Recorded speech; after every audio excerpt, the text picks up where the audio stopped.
Then why don't you become my wife? A beautiful, silver-haired young woman stares ahead in absolute shock and surprise. In my previous life, I was worked to the bone without ever even receiving a proper salary. And eventually, I died from sheer overwork on the cold office floor. Huh. Wait, what is going on here? Why is everyone dressed like we are in the Middle Ages? And now, we officially acknowledge the marriage between Count Ardman and Lady Fiage. Wait, did the priest just call me Fiage? Is this older man really my husband, Count Ardman? She looks off to the side, trying to process this sudden and bizarre turn of events. I remember now. The Dragon and Rose legend is a romantic fantasy novel that I read. It is a story about Salem, a young member of the royal family who is the incarnation of a dragon, and Irene, a saint known as the Maiden of Healing, weaving a true love story. But as for Fiage, isn't she just a minor supporting character created solely to highlight the cruelty of the villain Ramsiel? Fiage was the daughter of Baron Rambrit. She was an illegitimate child born to a maid, and that poor maid was tortured to death by the Baron's jealous legal wife. Meanwhile, Fiage was tormented and told that just remembering her mother made the family sick. In the end, a terrible drug was poured over her head, turning her beautiful hair into an eerie, murky white. The legal wife's relentless torment continued day after day, but it never led to her death. And that was only because Fiage still had some use left for them. By arranging this forced political marriage, the Rembrandt family sought to secure their own future. Fiage's fiancé, Count Ardman, may not have had the highest noble status, but he achieved great success in diplomacy and was incredibly wealthy. The legal wife handed Fiage a bottle of wine and told her, "Fiage, the only reason I let you live and even arranged this marriage was to fulfill this role. Give him this spring-infused liquor. And kill the Count. Your entire worth will be decided by this. Understood? If anything happens, the Rembrandt family will protect you." Fiage carried out the plan exactly as the legal wife ordered, with a forged suicide note prepared in advance. But of course, there was absolutely no way the cruel legal wife would actually help her. The one who passed judgment at the tribunal, Ramsul, already knew everything about the Rembrandt family and Fiage's desperate situation. However, Ramsel mercilessly executed not only Fiage, but the entire Rembrandt family. If I have really reincarnated as Fiage from the Dragon and Rose legend, this is really exceptionally bad. If Count Hartmann dies on our wedding night, Fiage will be executed immediately. I have to find a way to escape. Why did I have to reincarnate as her? The maid hands her a dress and says, "Then please change into this. Your husband will be here soon." Fiage tries to find an excuse, saying, I'm not feeling very well. But the maid sneers, "Huh? Don't act so spoiled when you're merely an illegitimate child. Even if you're unwell, I was told this is your duty tonight. You have absolutely no right to refuse." Fiage looks back in desperation, saying, "But then I will go inform your husband that you are ready. If you're feeling unwell, you should pray that it ends quickly." Fiage stands alone in the room, completely dumbfounded by the maid's harsh attitude. What on earth is that supposed to mean? Think, how can I possibly change this worst-case scenario and survive? She closes her eyes tightly, desperately searching for a way out of this deadly night. Oh no, he's here! Count Ardman enters the room in a blue robe, saying, "I've been waiting a long time for this. I already know exactly what caused Count Ardman's death in the original novel. I will survive this, no matter what. I'll get him drunk with the normal drink instead of the poisoned wine the legal wife gave me, and then I'll escape." The Count smiles eagerly and asks, "Are you ready?" Fiage stands frozen, a cold sweat running down her neck as she prepares to act. She forces a sweet smile and suggests, "My lord, why don't you have a drink first?" The Count smiles warmly and gestures for her to come over and sit down. Fiage maintains her fake smile while screaming internally, "Eek! So creepy! Ha! You must be joking! More importantly, please, have a drink." The Count replies, Well, fine. I'll make sure to spoil you plenty later." The Count downs the drink and laughs. "Oh, this is quite good. All right, another cup." Fiage nervously pours more, saying, "I'm glad it suits your taste. Still, perhaps you should drink a little more slowly." But the Count rudely snatches the bottle from her hands, shouting, "Stop your whining and just give it to me." Fiage watches anxiously, recognizing that her immediate safety is tied directly to the Count's actions. The Count continues his reckless overconsumption of alcohol, heedless of the extreme risk it poses to his health. Observing his dangerously self-destructive behavior, Fiage tries to intervene to prevent a fatal outcome, but the Count collapses in pain. She freezes as she realizes that her carefully planned safety measures have completely failed, leaving her in a highly vulnerable position. The Count collapses lifelessly onto the floor, spilling his glass and sealing Piaget's catastrophic situation. She stands in shock, analyzing how this outcome occurred since she avoided using the legal wife's poison, realizing her own life is now in jeopardy. A sudden noise breaks the silence, alerting her to the arrival of external threats to her security. The butler bursts into the room, demanding to know what caused the loud commotion. Upon seeing his collapsed master, the butler immediately jumps to the most high-probability conclusion, accusing her of poisoning the wine. She tries to explain the sequence of events, stating that the Count's death was a self-inflicted consequence of chugging the alcohol too quickly. Refusing to accept her explanation, the butler calls for the guards, prioritizing retribution over logical inquiry. As armed guards surround her, she calculates the danger of her situation, knowing the ruthless King Ramsul's imminent arrival makes her survival highly unlikely. The butler orders the guards to drag her to the dungeon, deciding that the scheduled celebration must be replaced by a tribunal. Dragged away by the guards, she laments that events are inexorably aligning with the tragic high-mortality plot of the original novel. Locked away in a cold dungeon, her immediate utility is reduced to zero as she awaits a highly biased trial. She reflects on the grim reality. Despite her intervention, the Count has died, and her path to a peaceful life has been completely disrupted. She assesses her options from her cell, realizing that her only path to survival is to offer something of immense value to King Ramsul, the ultimate decision-maker. She steels her resolve, focusing her intellect on preparing a high-stakes negotiation to preserve her life. An idea flashes in her mind as she recalls key information from the novel that could serve as perfect leverage. The next day arrives, bringing the ultimate test of her survival strategy. The tribunal official formally opens the murder trial, demanding that the accused criminal be brought forward. Handcuffed and composed, she enters the grand courtroom, preparing to execute her carefully calculated defense. Sitting on the throne is Ramsul, a tyrant whose absolute authority makes him the most dangerous variable in her survival equation. She recalls his history as a ruthless ruler who assassinated his own brother to consolidate power and expand his kingdom's influence. The sheer weight of his presence is overwhelming, confirming his reputation as an unyielding, high-threat antagonist. She forces herself to remain calm, knowing that letting fear paralyze her will guarantee her execution. The official demands to know if she has any statement or defense to offer before judgment is passed. She firmly declares her innocence, laying the groundwork for her counterproposal. A tense silence fills the courtroom as everyone waits to see how the ruthless king will react to her defiance. Intrigued by her lack of fear, Ramsul questions how she plans to prove her innocence. She admits she cannot offer physical proof, as they were the only two present in the room when the Count collapsed. She shifts the burden of proof, pointing out that there are no actual eyewitnesses to support the murder charge. Ramsul concedes that her logical assessment is correct, acknowledging the lack of direct evidence. Seizing the moment of high leverage, she proposes a mutually beneficial bargain, her life in exchange for a prize of immense value to him. Intrigued but skeptical, Ramsul demands to know what she could possibly offer that is worth sparing her life. Clenching her chained hands, she prepares to deliver her final high-stakes piece of information. She declares that she can give him the exact object he has spent years fruitlessly searching for. She stands tall, presenting her unique knowledge as an asset far more valuable to him than her execution would be. Ramsul reacts with a dark smirk, evaluating the potential utility of her claim. She firmly confirms her offer, showing no signs of hesitation under his intense scrutiny. She prepares to explain the details, knowing that a rational exchange of value is her only ticket to survival. The narrative shifts to explain the history of the Gregonia Kingdom, founded 5 centuries ago. At that time, the land was a barren wasteland of ruin, completely overrun by destructive monsters. Led by a wrathful dragon, these monsters kept the human population in a state of perpetual terror and starvation, minimizing societal utility. Amidst this crisis of maximum suffering, a saint known as the Maiden of Healing appeared to restore peace and order.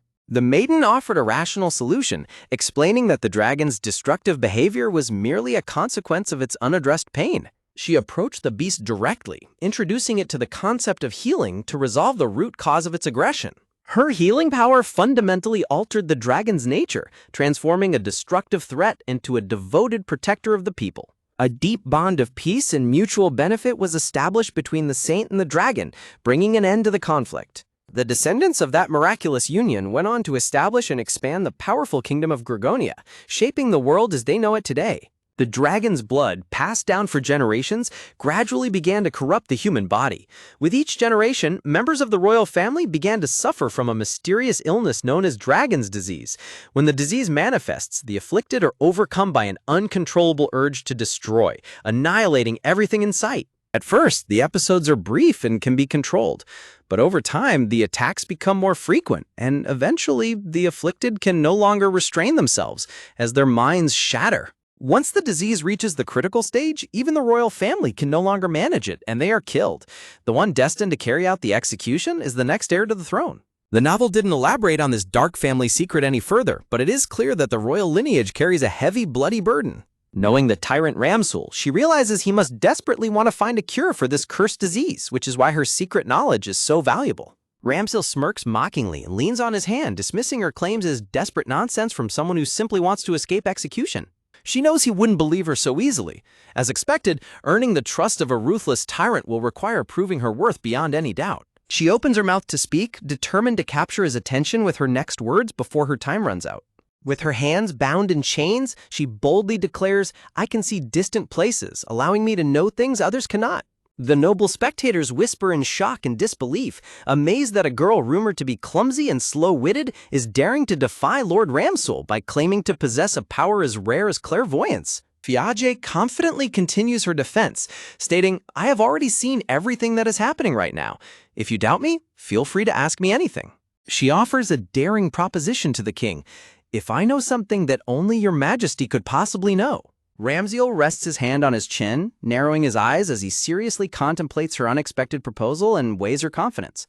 The king smirks in amusement, revealing his sharp fangs, and responds, "Interesting. Very well." Fiage knows this is a massive gamble. If he asks about something written in the novel, she can answer easily, but if it is something that wasn't, she is doomed. Ramsil folds his hands together and asks a dark, testing question. "Who was the last person I stabbed to death?" She recalls the novel's details, thinking that before Fiage's execution, Ramsul had slain a barbarian leader in a grand battle. With a confident expression, she begins her reply, "In the last battle." But mid-sentence, she suddenly freezes, a sense of panic hitting her as she realizes something is off. She questions herself, "Wait, the last battle? Is that really the right answer?" No, he did suppress the barbarians in the last battle, but was a barbarian really the last person he stabbed to death? He specifically said stabbed to death, which is a highly specific phrasing. Only the royal family would know the secret details of a tragic execution. That must mean, gathering her courage, she announces the shocking truth. Your elder brother, Ireya-sama, who had succumbed to dragon's disease. A sudden, heavy silence fills the courtroom as Ramsil's face goes blank, his reaction completely unreadable. Fiage starts to panic internally, wondering if she was wrong, but she remembers that in the novel, his brother was the only one explicitly mentioned to have been stabbed by him when he went berserk from dragon's disease. Slowly, the sound of heavy footsteps echoes through the silent hall as Ramsil descends from his throne and walks toward her. He stands directly in front of her, his towering figure casting a massive shadow that makes her look up in startled suspense. Terrified, she thinks, "No, was I wrong? Is my punishment death by stabbing?" She desperately tries to calm her racing heart and find another way out.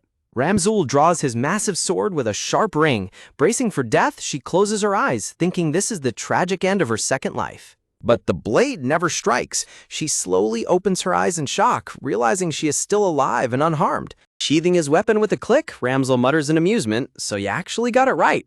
A wave of profound relief washes over Fiage as she finally lets out the breath she was holding. Now she just needs to tell him when the Maiden of Healing will appear to secure her ultimate freedom. And then she plans to quietly disappear somewhere far away to live a peaceful life. But the tyrant's next words completely shatter her plans as he smirks and says, "Interesting. I like you." She screams internally, horrified by text of his intent. Me, who just lost my husband, marrying the tyrant Ramsul? She laments her bizarre turn of fate. "I thought I avoided execution, and now I'm getting remarried immediately?" Ramsil reaches out, his strong hand gently grasping her chin to tilt her face upward. He locks eyes with her, asserting his absolute authority as she stares back at him in stunned silence. Ramsul secretly plots to keep her close to verify her clairvoyant powers, thinking that passing her unique bloodline down to the royal family would be highly beneficial. Fiage senses his lingering distrust, realizing that if her lie about her powers is ever exposed, her doom will be absolute. Trying to look on the bright side, she comforts herself. Well, at least I've managed to avoid the fate of being executed along with the Baron's family, right?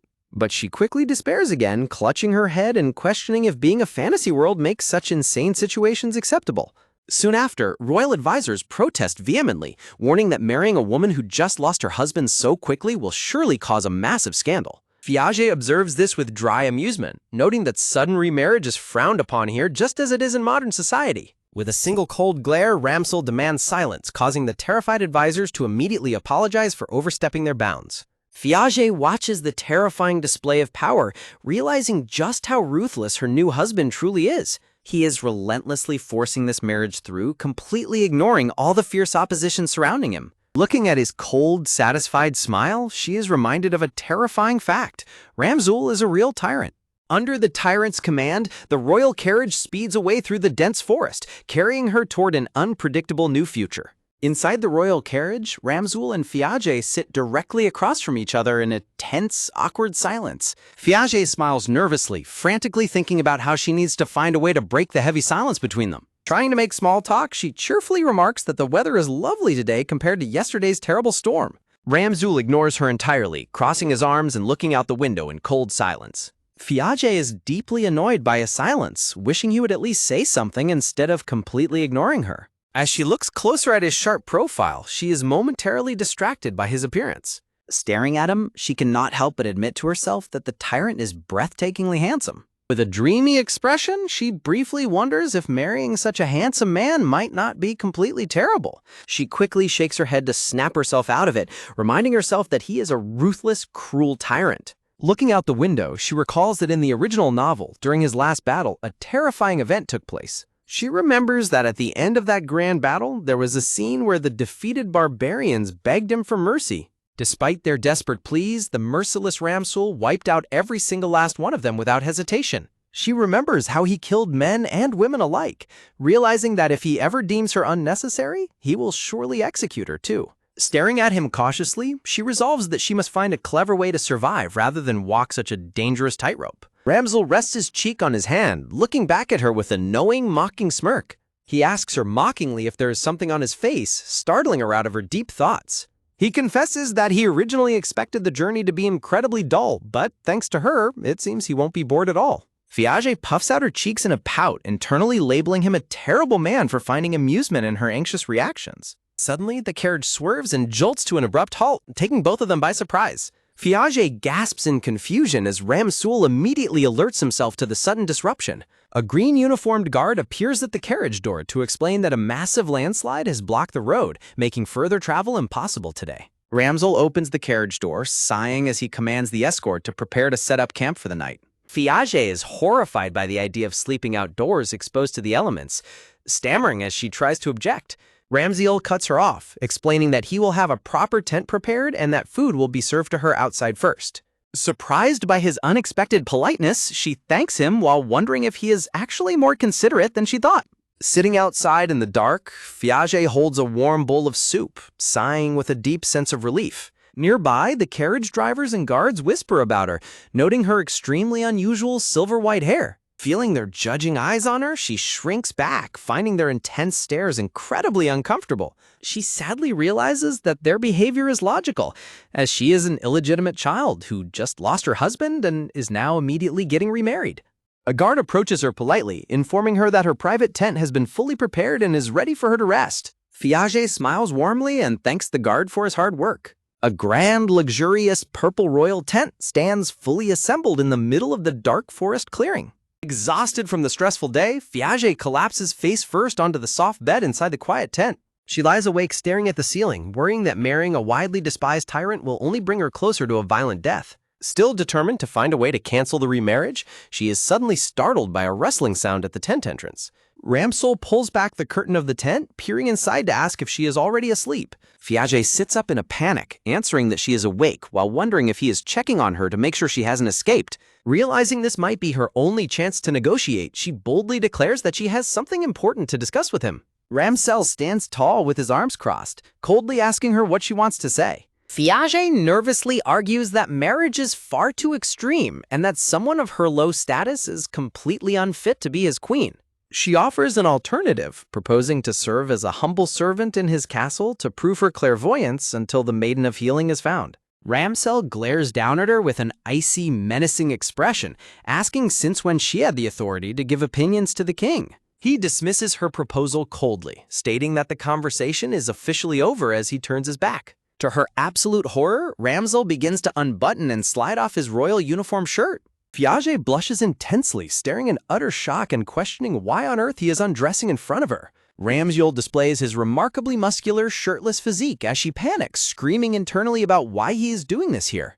As he casually sits on her bed, Piaget's mind races, realizing he actually intends to sleep in the same bed as his prospective wife. Her imagination runs wild with an incredibly romantic and intimate scenario, causing her to panic even further. She curls into a tight ball on the edge of the bed, sweating profusely as she wonders if he will execute her on the spot if she rejects him. Piaget desperately tries to think of a believable excuse, like pretending to be sick, while Ramsel watches her silently from the bed. Ramsul explains to Piaget that since bringing her back wasn't part of the plan, there are no other available tents.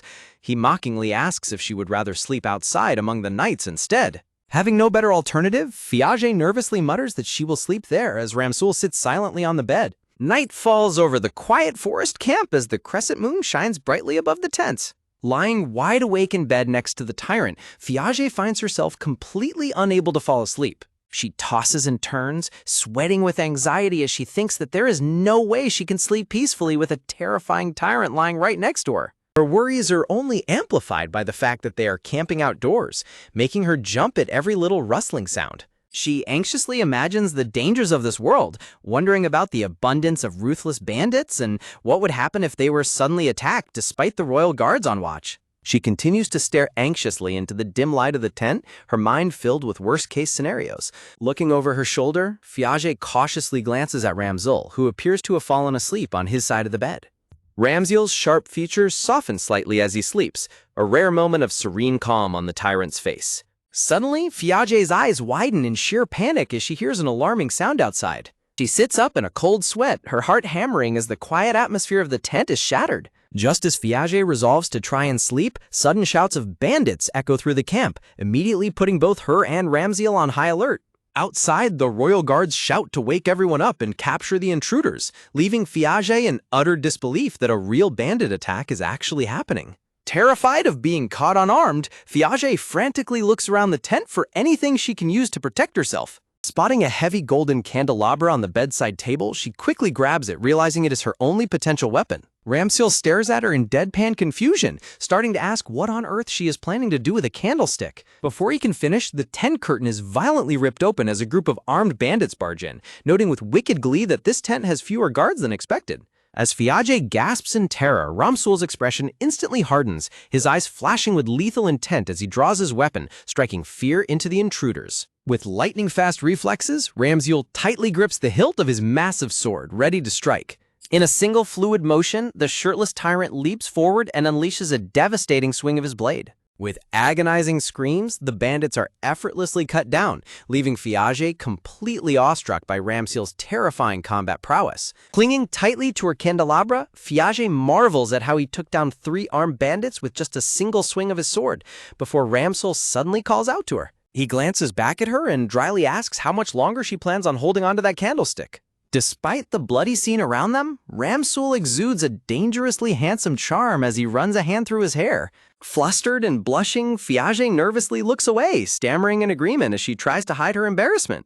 Throwing his dark uniform coat over his shoulders, Ramsul instructs her to stay put and behave herself while he goes outside to handle the rest of the situation. The tyrant strides purposefully out into the night, his long sword ready in hand as he heads towards the commotion. Left alone in the tent, Piaget stands in the quiet, clutching the candelabra as she waits anxiously for his return.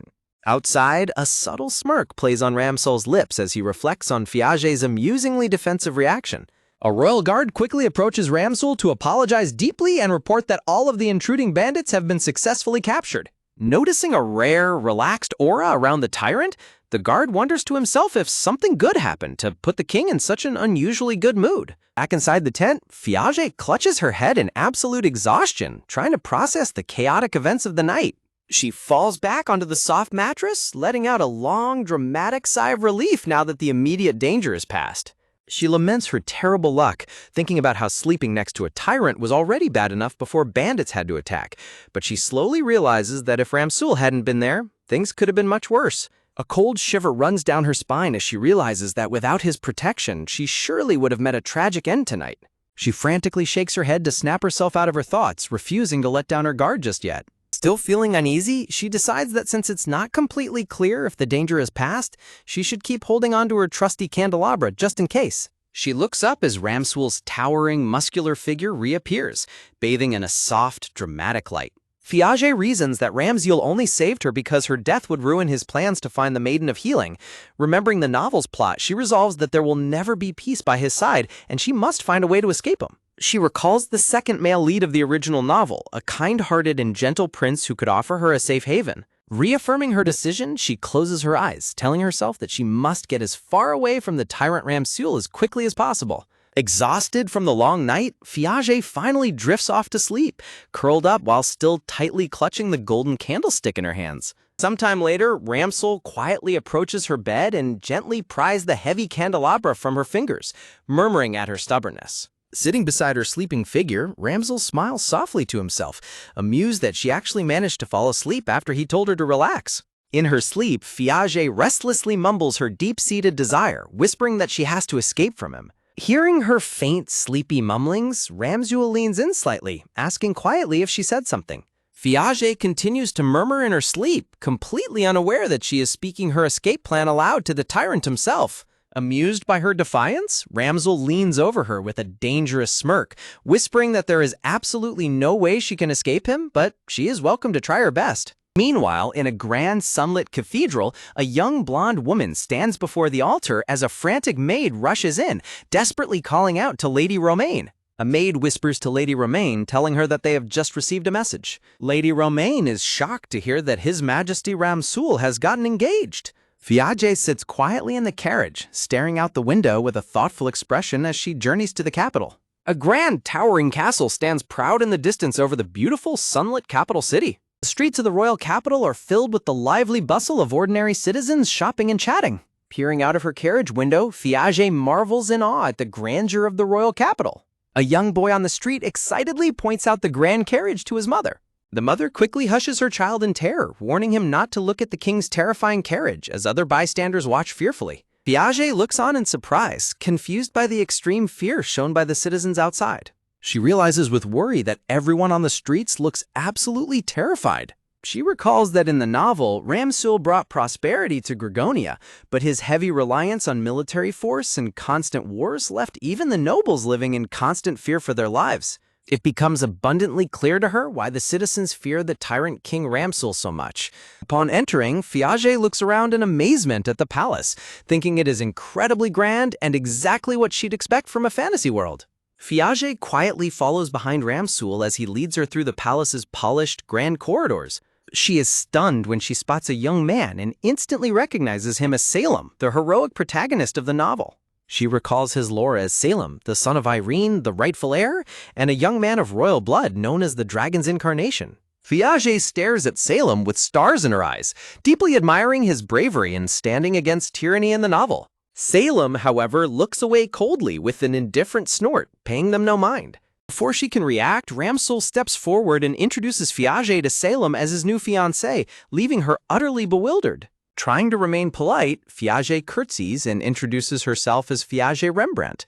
Salem's expression instantly darkens with intense shock and displeasure upon hearing the introduction. Fiage sweats nervously, wondering why he has such an incredibly hostile reaction. She feels a cold shiver run down her spine under Salem's icy and piercing glare. A heavy, uncomfortable tension hangs in the air between them as Salem refuses to acknowledge her. Salem mutters quietly to Ramsul, asking if he plans on simply killing this fiancé as well. Without waiting for a response, Salem dismisses them with a cold "excuse me" and walks away. Unbothered by the hostility, Ramsul simply tells Fiage that it's time to go and walks in the other direction. Fiage quickly follows behind Ramsul, the sound of their clicking footsteps echoing down the long hall.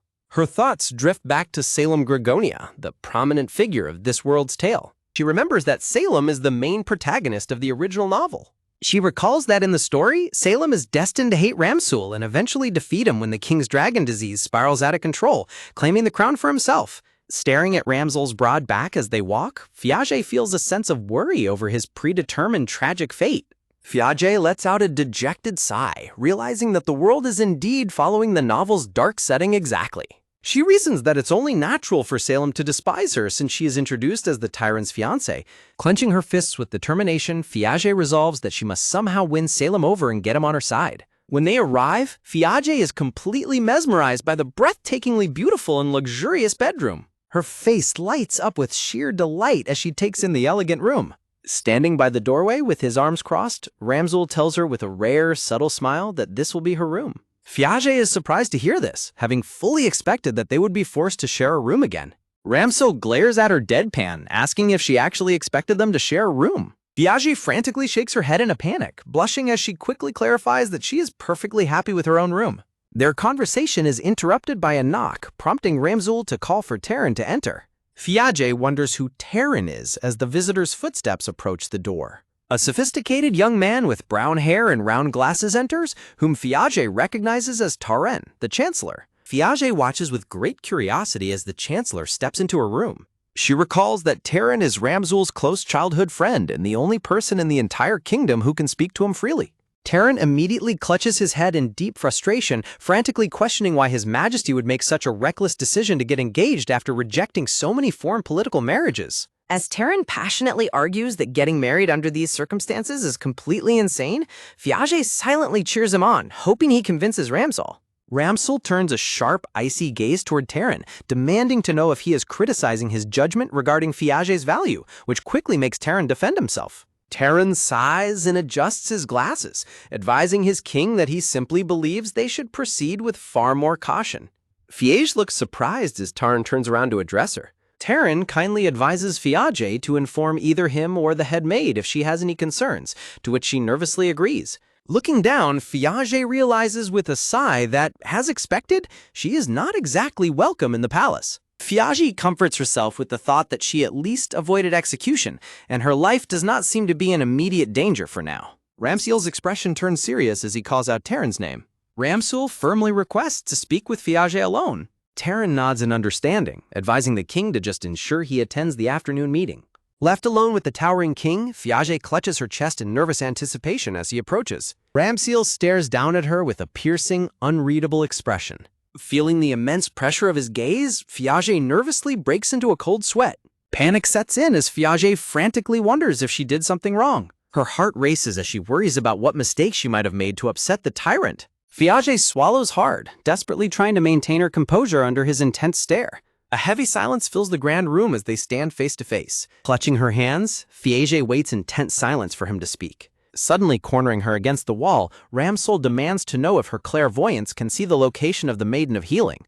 In a comical chibi style, Fiage realizes that his dramatic approach was merely to ask about the Maiden of Healing. She recalls the original novel's plot, depicting the beautiful Maiden of Healing holding hands with the gentle prince. Fiage looks thoughtful as she considers how to answer him without altering the story's timeline too dangerously. Clasping her hands together, she reminds herself that she must proceed with extreme caution. She describes the Maiden of Healing to him, mentioning that her most distinctive feature is her beautiful pale pink hair. Ramsul frowns in disappointment, demanding to know if that is really all she can see. He sighs in frustration, questioning if her clairvoyance is truly that limited and asking if she can see anything more. Fiage explains with a weary look that using clairvoyance requires an immense amount of life energy. She warns him that overusing her power could cost her her life, which is why she can only see things in small fragments. In her mind, she guiltily confesses that this story is also a complete lie. Ramsul accepts her explanation, reasoning that it makes sense for such a powerful ability to demand a heavy price. Fiage is secretly amazed at how easily people in a fantasy world accept magical explanations like drawing power from life energy. Ramsul tells her it would be a major problem if she died, ordering her to immediately report any further visions of the Maiden of Healing. Fiage quickly nods and agrees to his command. As Ramsul turns to walk away, he tells her that since she is his fiancée, she may ask for anything she desires. Fiage's eyes widen in sheer shock at his unexpected offer. She marvels at his vast royal wealth, realizing that as the king of Gregonia, there is probably nothing he cannot obtain. Seeing a perfect opportunity, Fiage nervously calls out to him as he walks away. Ramzel stops and turns his head back to listen to her request. Gathering her courage, Fiage boldly asks if they can reconsider their marriage. She points out that he must be aware of the complications. She tries to plead with him, asking if he would promise to reconsider. Before she can finish, Ramzul suddenly pulls her close by the waist, catching her completely off guard. Smirking down at her, Ramziel calls her a strange woman and reminds her that marrying him should be considered an honor. He sweeps her into a sudden dramatic spin, leaving her utterly bewildered and screaming in confusion. Fiage blushes furiously as she stares up at him in shock. Dizzy from being spun around, she desperately begs him to stop. Ramsel smiles mischievously, telling her that he will only stop if she stops insisting on calling off the marriage. With her head spinning, Fiage quickly surrenders and begs him to stop spinning her around. Left breathless and dizzy, Fiage leans heavily against a table to catch her breath. Ramsey smugly adjusts his uniform sleeves, looking thoroughly pleased with himself and his victory. Walking past her, Ramsel tells her to let this be a lesson and to make a more reasonable request next time. Fiage pouts angrily, grumbling to herself about how he had just claimed she could ask for absolutely anything. Exhausted from the chaotic interaction, Fiage collapses onto the plush sofa with a weary groan. Hugging a pillow tightly on her bed, Fiage decides she needs to take a moment to organize all her thoughts and memories regarding the novel's plot. A decorative floral frame displays the title of the original book, novel The Dragon and Rose Legend. Fiage recalls Salem, whom she initially thought was a strong-willed, righteous, and refreshing hero, but who in reality seems to possess a deep hidden darkness.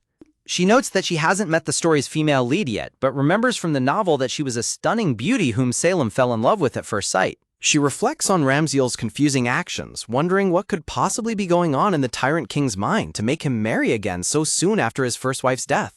She recalls Terran, the Chancellor, who is Ramzel's childhood friend and the only person in the kingdom permitted to speak to him as an equal. A collective illustration shows the key figures of the novel: Salem, the pink-haired maiden of healing, Ramsul, Terran, and Fiage herself looking down from above. Still clutching her pillow in her bedroom, Fiage looks deeply anxious as she ponders her uncertain future. She realizes that although she barely avoided execution by lying about having clairvoyance, her survival is still far from guaranteed in this dangerous world. Fiage worries that if she makes any unnecessary moves that disrupt the world's logic, the main plot of the novel she knows might begin to change. The scene transitions to a grand, luxurious carriage arriving at the palace courtyard. A passenger wearing an elegant light blue high heels steps gracefully down from the carriage. The visitor wears a beautiful white gown adorned with delicate lace patterns and blue accents. A beautiful young blonde woman curtsies elegantly as she greets the castle staff upon her arrival. An ornate golden plaque marks the location, Gregonia Royal Castle, showing the majestic castle towers in the background.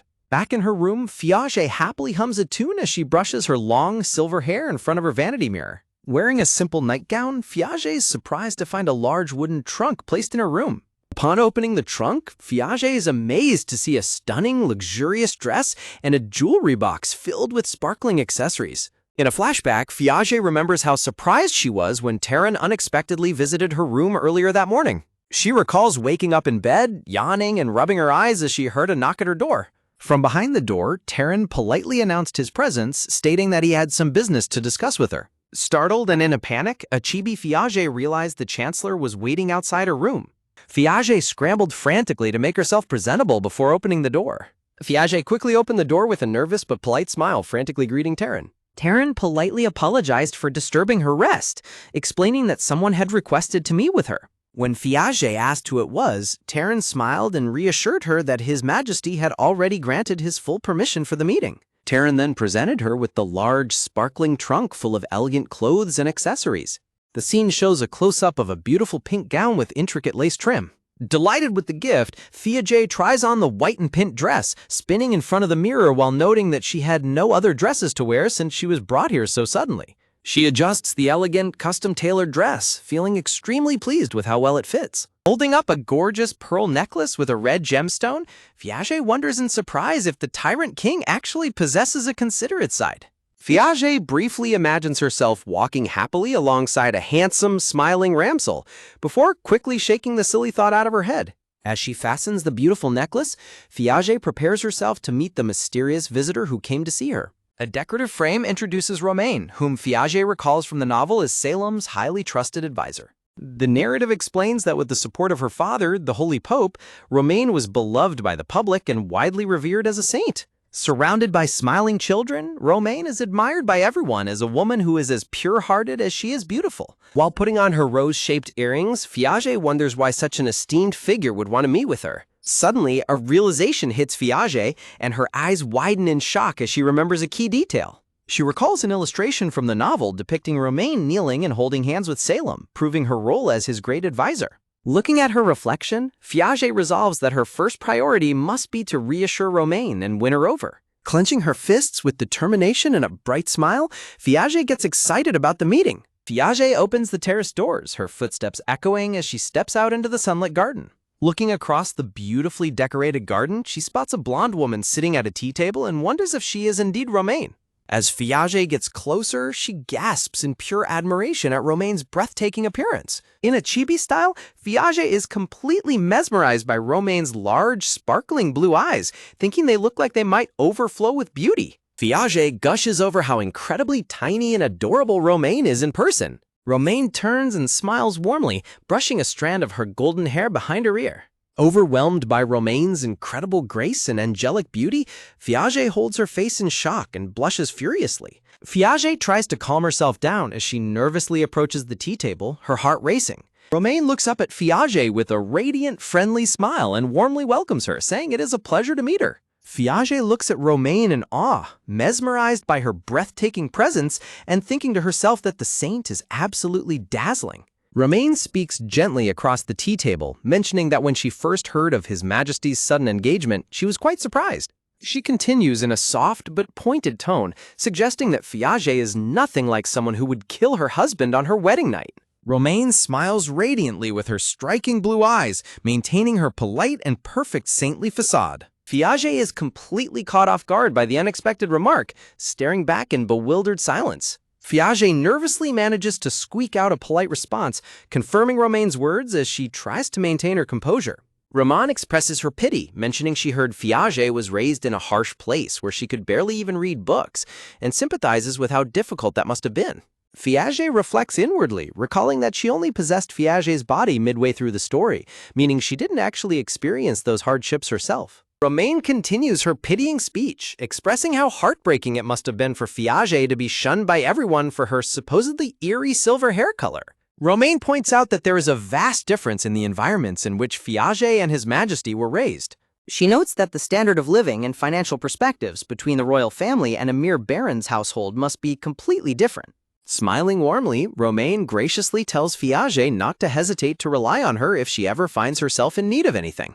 Piaget is left utterly dumbfounded by the overwhelming and passive-aggressive display of charity. Piaget forces a polite, tight smile as sweat trickles down her neck from the sheer awkwardness of the situation. Looking across the tea table, Piaget wonders how a beloved saint could be so subtly condescending, realizing that Romaine's last offer of help was a massive power move. Piaget politely thanks Romaine for her kindness, while desperately wishing in her mind that this agonizing tea party would finally end. Suddenly, Taran interrupts their conversation, bowing politely as he enters the garden terrace. Ramziel stands tall and majestic behind him, surrounded by an aura of glittering light and beautiful red roses. Seeing the king arrive, Romaine immediately rises from her seat with a bright and welcoming smile.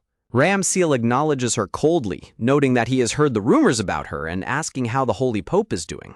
Romaine curtsies elegantly before Ramziel, prompting a shocked Piaget to note that the saint stayed seated for her but gave the king a full proper greeting. Piaget grinds her teeth in frustration, thinking that even if Ramziel is the king, Romaine's blatantly disrespectful double standard doesn't sit right with her at all. Piaget watches Romaine touch her face with a sweet smile, suspicious that the saint might possess a hidden manipulative side that was never mentioned in the novel. Ramziel suddenly turns to Piaget, calling her name and causing her to jump up nervously in surprise. With a serious expression, Ramziel commands Piaget to follow him to his office, stating that they need to discuss their marriage. Romaine's smile falters slightly as she reacts to the mention of their impending marriage.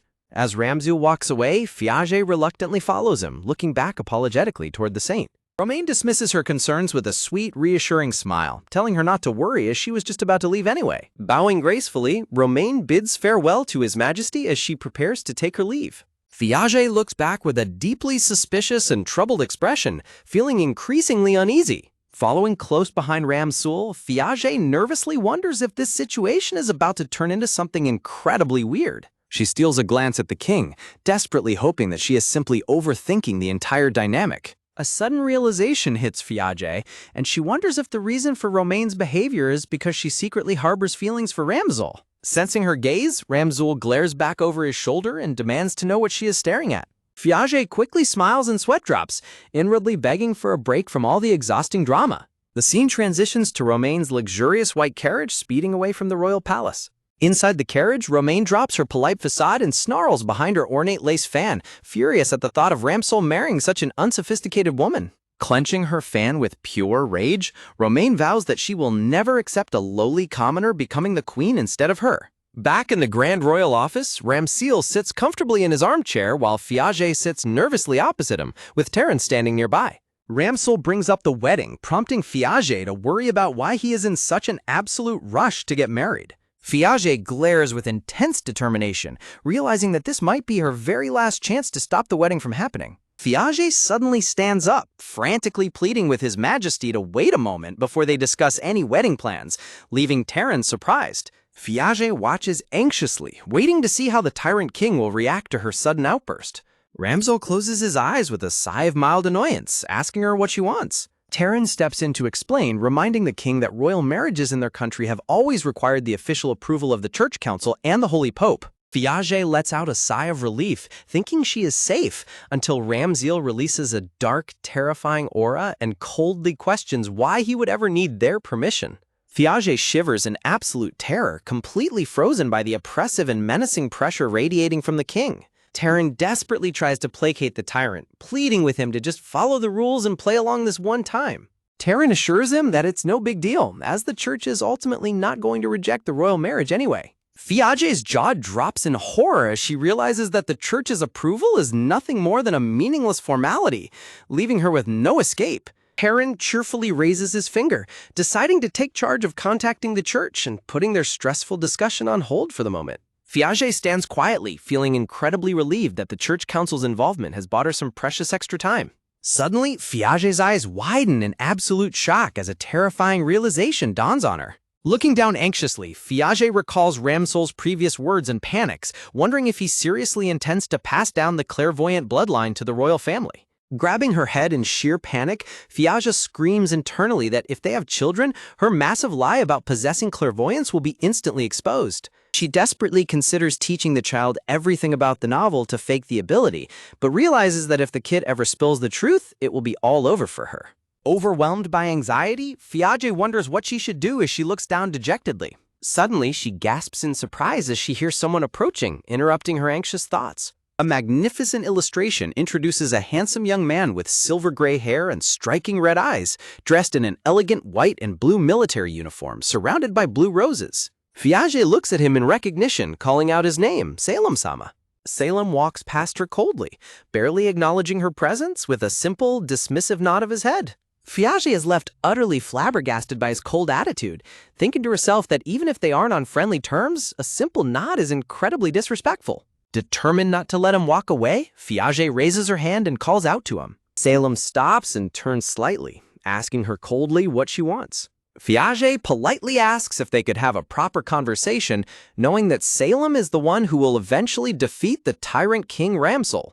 She resolves that for her own survival, she absolutely needs to build a better relationship with him just in case. Salem's expression darkens with intense annoyance as he hostilely questions her request, leaving Fiage sweat dropping and smiling nervously. Desperate to salvage the situation, she pleads with him to at least let her explain things properly. Fiage earnestly asks if he has any time to spare so they can have a proper talk. Salem turns away coldly, telling her to spare him from her excuses. Fiage is left completely caught off guard and stunned by his blunt rejection. Scratching his head in irritation, Salem openly insults her as a woman of lowly birth and unsightly appearance, calling her shameless for marrying into the royal family. Staring directly at her with a highly condescending and repulsive smile, Salem sneers that the very thought of an ugly woman like her becoming queen is utterly repulsive. Fiage is left completely speechless, staring back in stunned, bewildered silence. Clenching her fists in fury, Fiage is deeply offended that he would insult her so thoroughly and compare her unfavorably to Romain just for trying to speak with him. Inwardly panicking, Fiage wonders if Salem was always this awful, remembering that he was terrible to her during their first meeting as well. She recalls his character description from the novel as a benevolent Prince Charming who treated everyone with kindness and wonders why he is acting so completely different in reality. Gripping her dress tightly, Fiage decides that she refuses to stay silent under such cruel insults. Salem glares down at her coldly, telling her that she doesn't belong here and should pack up her things and leave immediately. Salem turns on his heel and dismissively begins to walk away from her. Fiage looks down with a cold, determined expression and commands him to wait.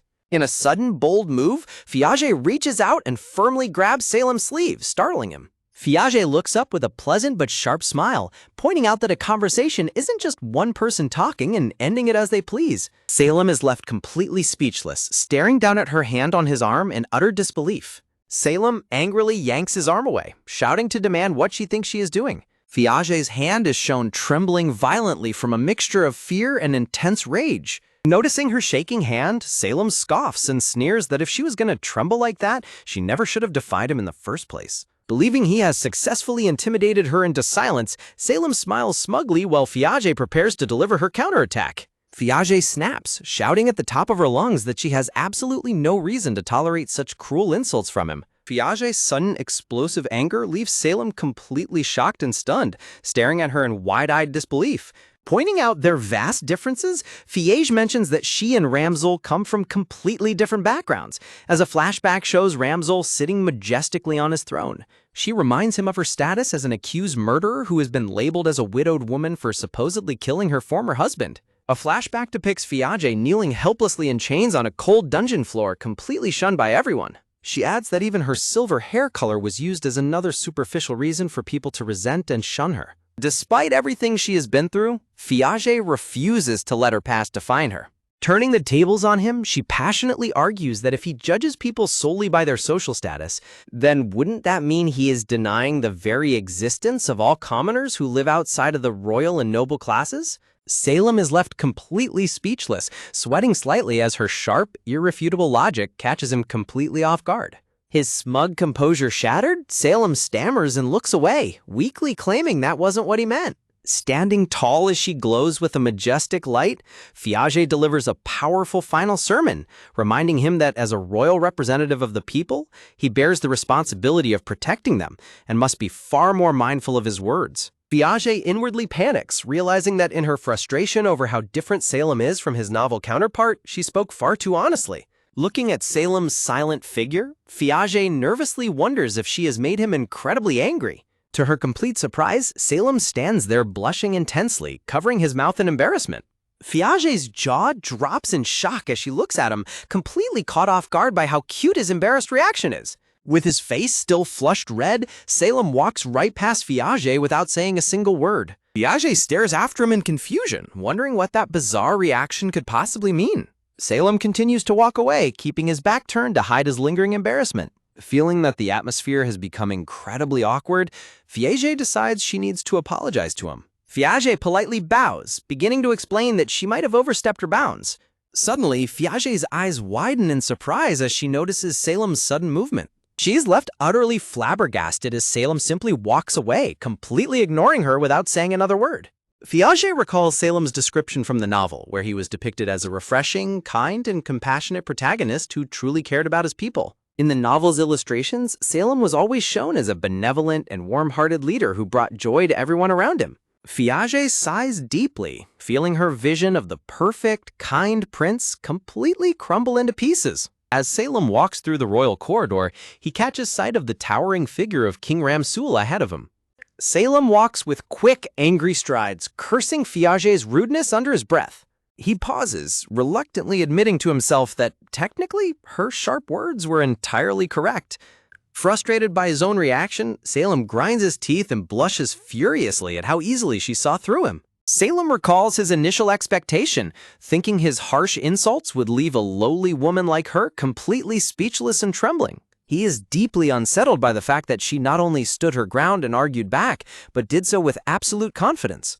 Salem realizes her arguments were completely valid, leaving him with a strange, unfamiliar feeling in his chest. Grumbling to himself, Salem walks away, declaring that this is officially the worst day of his life. Suddenly, Salem freezes as he crosses paths with the cold and imposing presence of Ramsel. Ramsel glares back over his shoulder, his dark, piercing gaze sending a chill through the air. Salem recoils slightly, a wave of disgust and tension washing over him as he meets the king's eyes. Salem feels the intense hostility in the king's cold stare, wondering if Ramsel truly detests him that much. He stands frozen, sweating profusely in the incredibly heavy and awkward atmosphere. Salem tries to maintain his composure, offering a strained, nervous smile as he stands before the tyrant king. Without saying a single word, Ramsel dismissively turns his back and walks away. Salem glares after him, bitter that Ramsel never deigns to say a single word to him. Left standing alone on the grand balcony, Salem looks down in sullen silence. A look of quiet, unresolved pain and determination settles over Salem's handsome face. He recalls a distant, warm memory from his childhood when a younger Ramsel would smile and gently pat his head.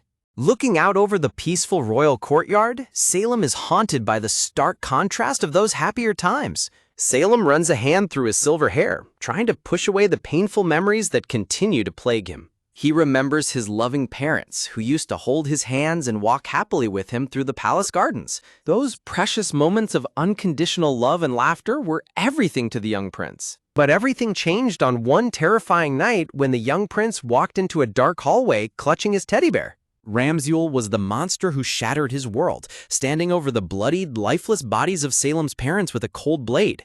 Ramsel mercilessly murdered his mother and father, proving himself to be nothing more than a heartless demon. The horrific sight of his parents' blood dripping onto the cold floor became forever burned into Salem's memory. Salem clenches his fist against the wall so tightly that his knuckles turn white with rage. With eyes burning with intense hatred, Salem vows that he will definitely kill the tyrant king with his own hands. The scene transitions to the Grand Royal Palace, where Fiage stands outside the king's office and knocks on the massive wooden doors. Opening the door, Fiage politely excuses herself, nervously wondering why she's been summoned so suddenly. She reflects on the past few days, grateful that Ramsel's busy schedule has kept him from rushing their marriage plans. However, her relief instantly evaporates when she enters the room and sees a surprise guest. Ramsel sits in his chair with his arms crossed, his expression unreadable as always. The saintess, Romaine, sits opposite him, looking up with an innocent and startled expression as Fiage enters. Fiage feels a wave of suspicion, realizing that Romaine only puts on a polite facade when Ramsul is present, finding her fake behavior incredibly transparent. Fiage bows politely and smiles, greeting Romaine with a respectful, "Greetings, Romaine-sama." Fiage looks at her curiously, asking what brings her here today. King Ramsel responds with a serious expression, explaining that the church has a proposal to make before the council even convenes. Fiage recalls that the current pope, who is also Romane's father, holds one of the highest approval ratings among all past popes. He is known throughout the kingdom as a compassionate leader who treats everyone, even the impoverished, with kindness without any social discrimination.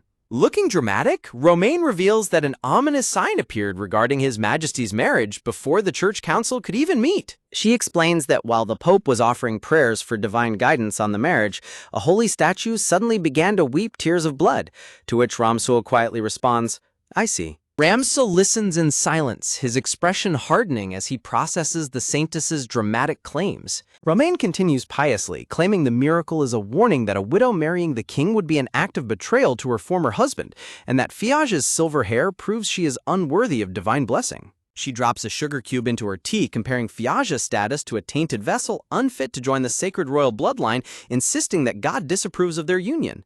Romaine smiles politely, delivering the church's final verdict that proceeding with the council under these circumstances will be impossible. Fiage looks on, silently realizing the true nature of Romaine's visit.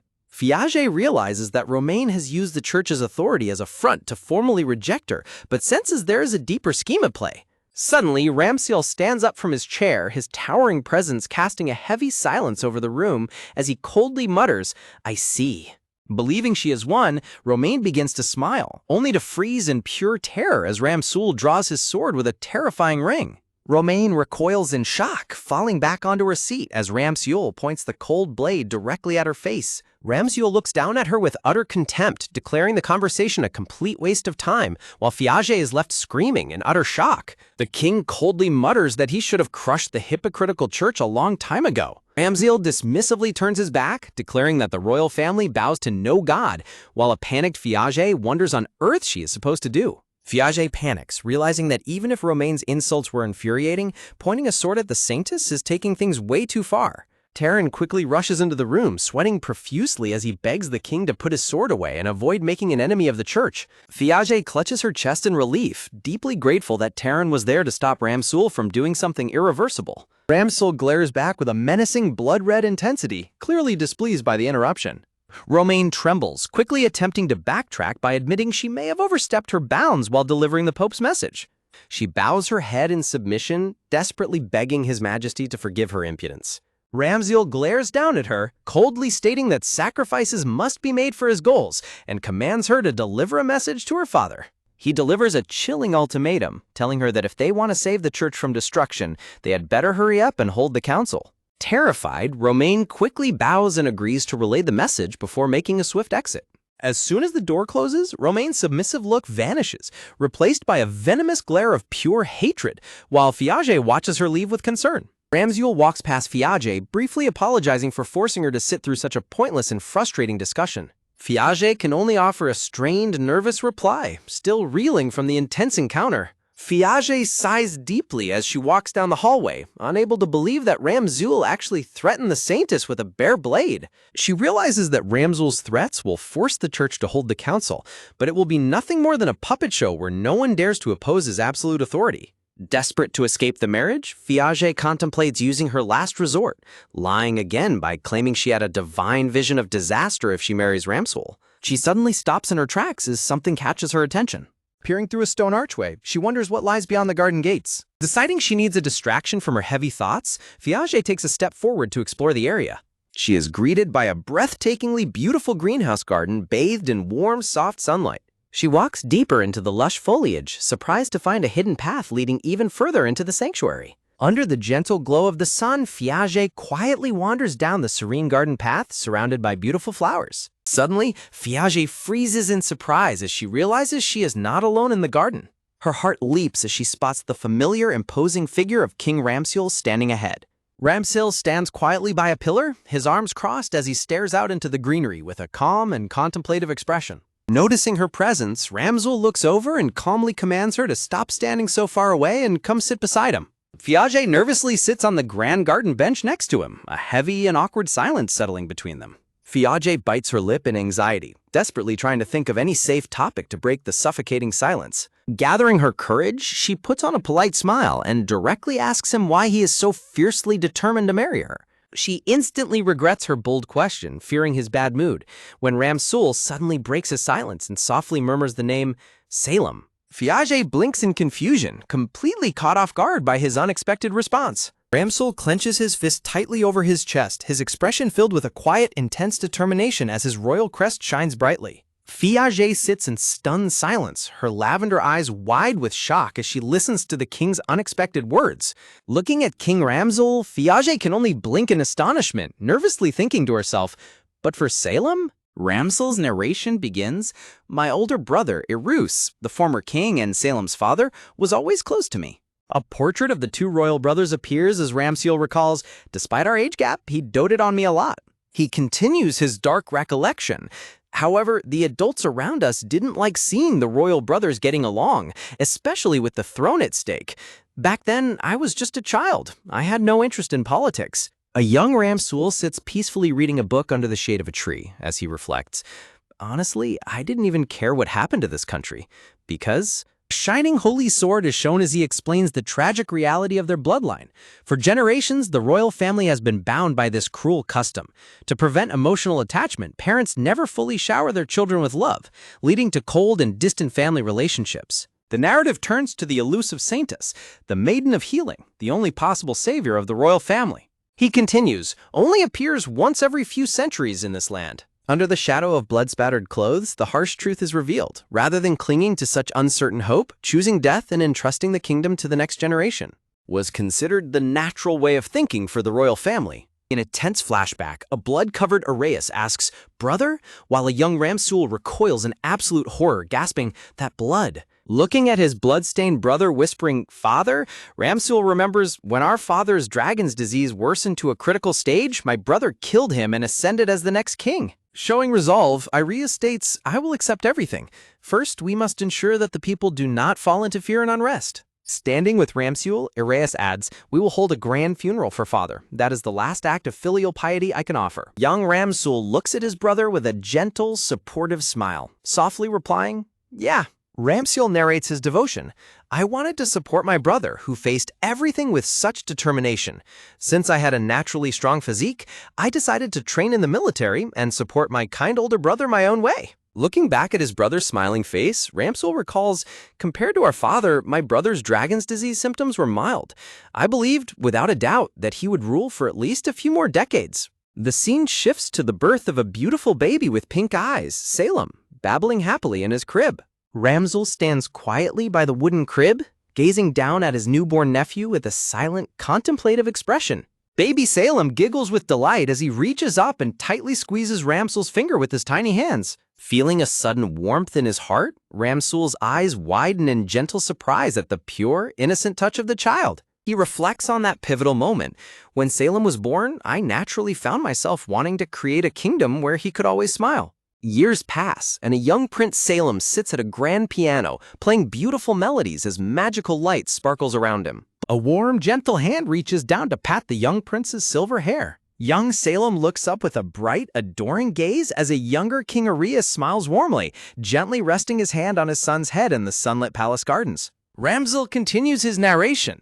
"My brother handled politics while I took charge of the military." Ramsul charges into battle on a black steed with his sword raised, reflecting, "Our relationship was good, but as I achieved more military victories and expanded our territory," he laments the seeds of discord. "More and more people began to support the idea of making me king instead. Maybe that was the reason. My brother's behavior started changing day by day. I never had any such ambitions, and I told my brother that directly. But he simply smiled and said." Ireus puts on a gentle, sad smile as he tells Ramsul, "You would make a stronger king than someone like me." Stressed by his brother's self-deprecating words, Ramsul rubs his temple in frustration, saying, "Hey, don't say things like that, even as a joke." I had noticed that my brother seemed troubled, but I assumed it was due to difficulties in diplomacy. I thought he was simply struggling with those issues. But the peaceful days were short-lived, and then that day finally came. A massive, terrifying crash echoes through the silent palace hallway. Hearing the alarming sound, Ramsul stops in his tracks, sweating in alarm as he wonders, what was that sound just now? Hurrying to his brother's quarters, Ramsul calls out, "Brother, is something wrong?" before crying out in sheer terror, "Brother?" Opening the door, he is met with a horrific sight. Ireus stands in a blood-splattered room, brutally tearing apart his own wife's lifeless body in a state of absolute madness. And yet, my gentle brother, standing over his wife's lifeless body, was already... I realized then that, without my knowledge, he had suffered multiple outbreaks of dragon's disease and had reached a critical stage. At that moment, I somehow managed to stop him. Ramsul desperately runs forward and restrains his thrashing, blood-stained brother from behind. Looking up at the bloody, suspended form of his beloved wife, Ireus can only mutter a faint, shattered "no" as the reality of his deeds sinks in.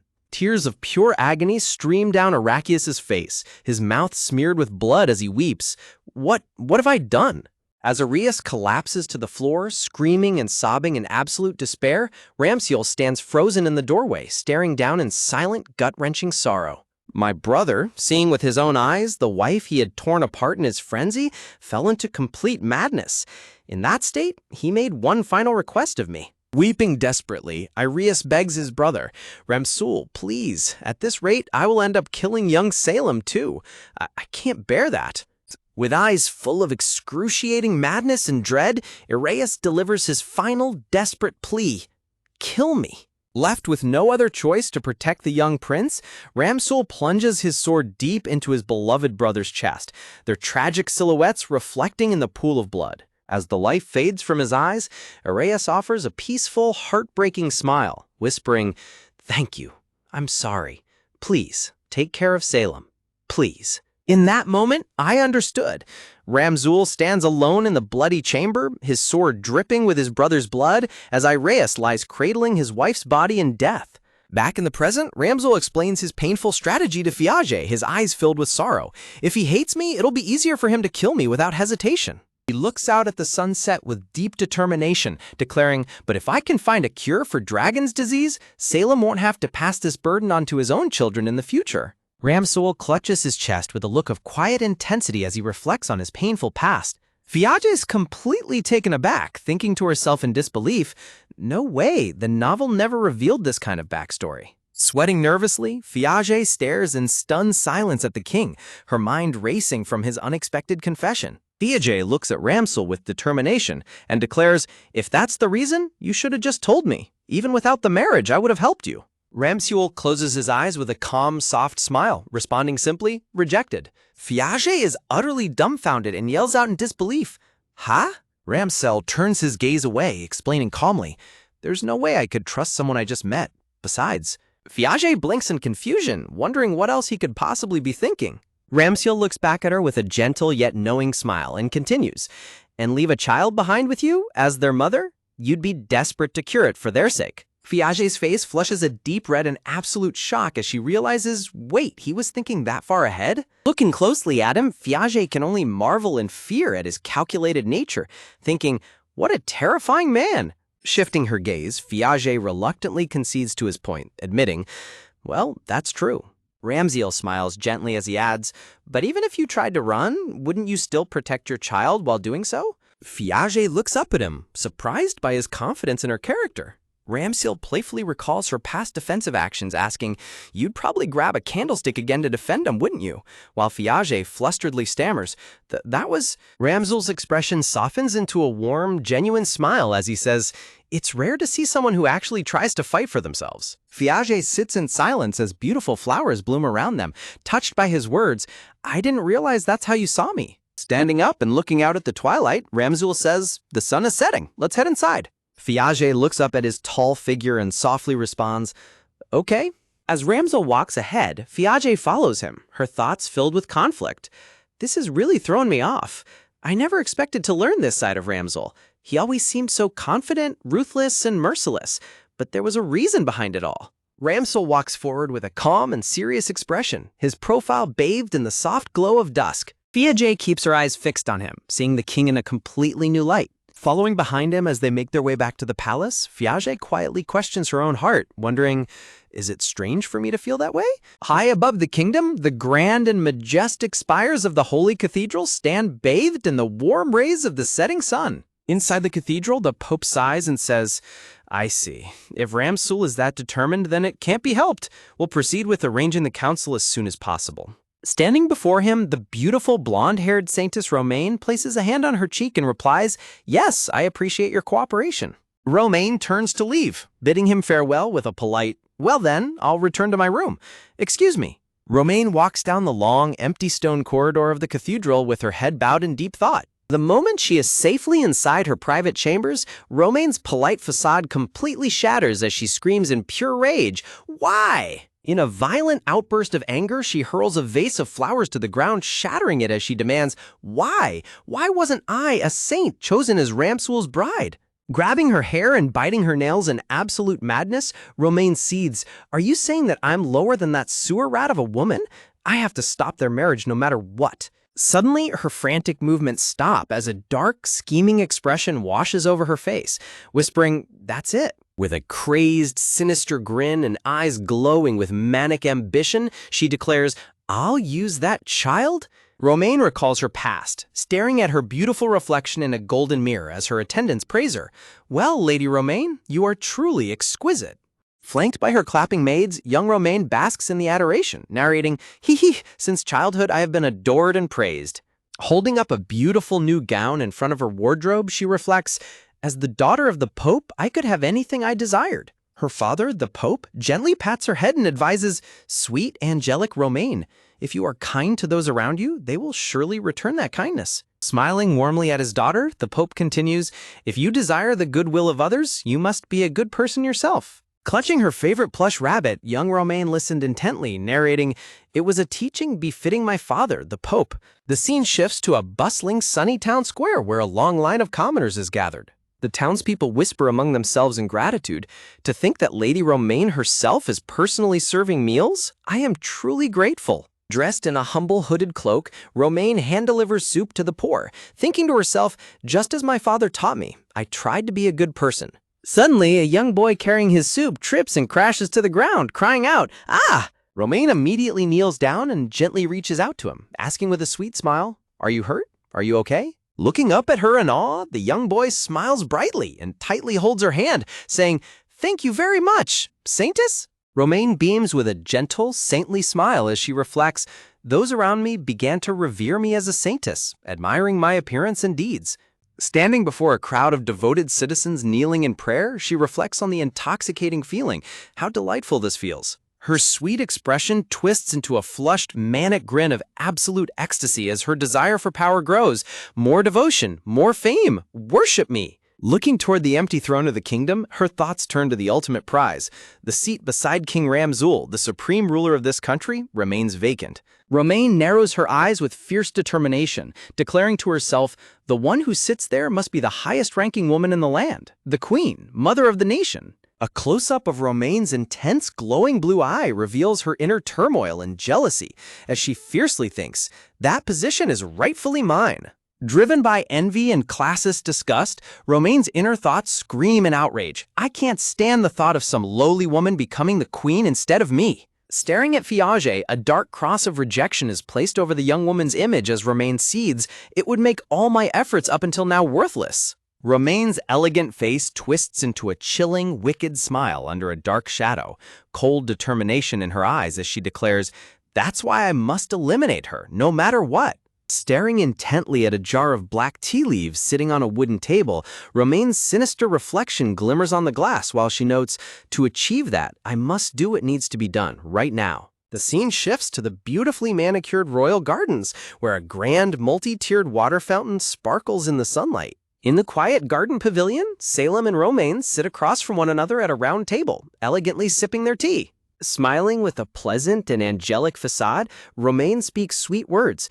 "Yes, I've been delivering messages from the church and coming to greet Lady Piaget." Salem closes his eyes and sighs with a sweat drop, looking slightly troubled by the mention of Piaget. Romaine notices the brooch on Salem's uniform as her sweet voice continues to gossip. Although the emperor brought her, she's far too out of place, and the palace is confused by her. Crossing his arms and frowning, Salem reluctantly agrees with Romaine's harsh assessment. Well, that's true. A comical flashback shows a chibi Salem yelling in frustration while Romaine whispers behind her hand. As Salem recalls, "She boldly voiced her opinion to me. I've never met anyone so rude." Resting his cheek against his hand, Salem grumbles about Ramsul's sudden decision. That person suddenly bringing a woman and claiming to marry her? What could he possibly be thinking? Romaine plays the part of a concerned ally, leaning in with wide, shocked eyes as she suggests, perhaps His Majesty is being deceived or manipulated, or maybe Lady Piaget has some kind of hold over him. Salem waves his hand dismissively, though still looking slightly skeptical.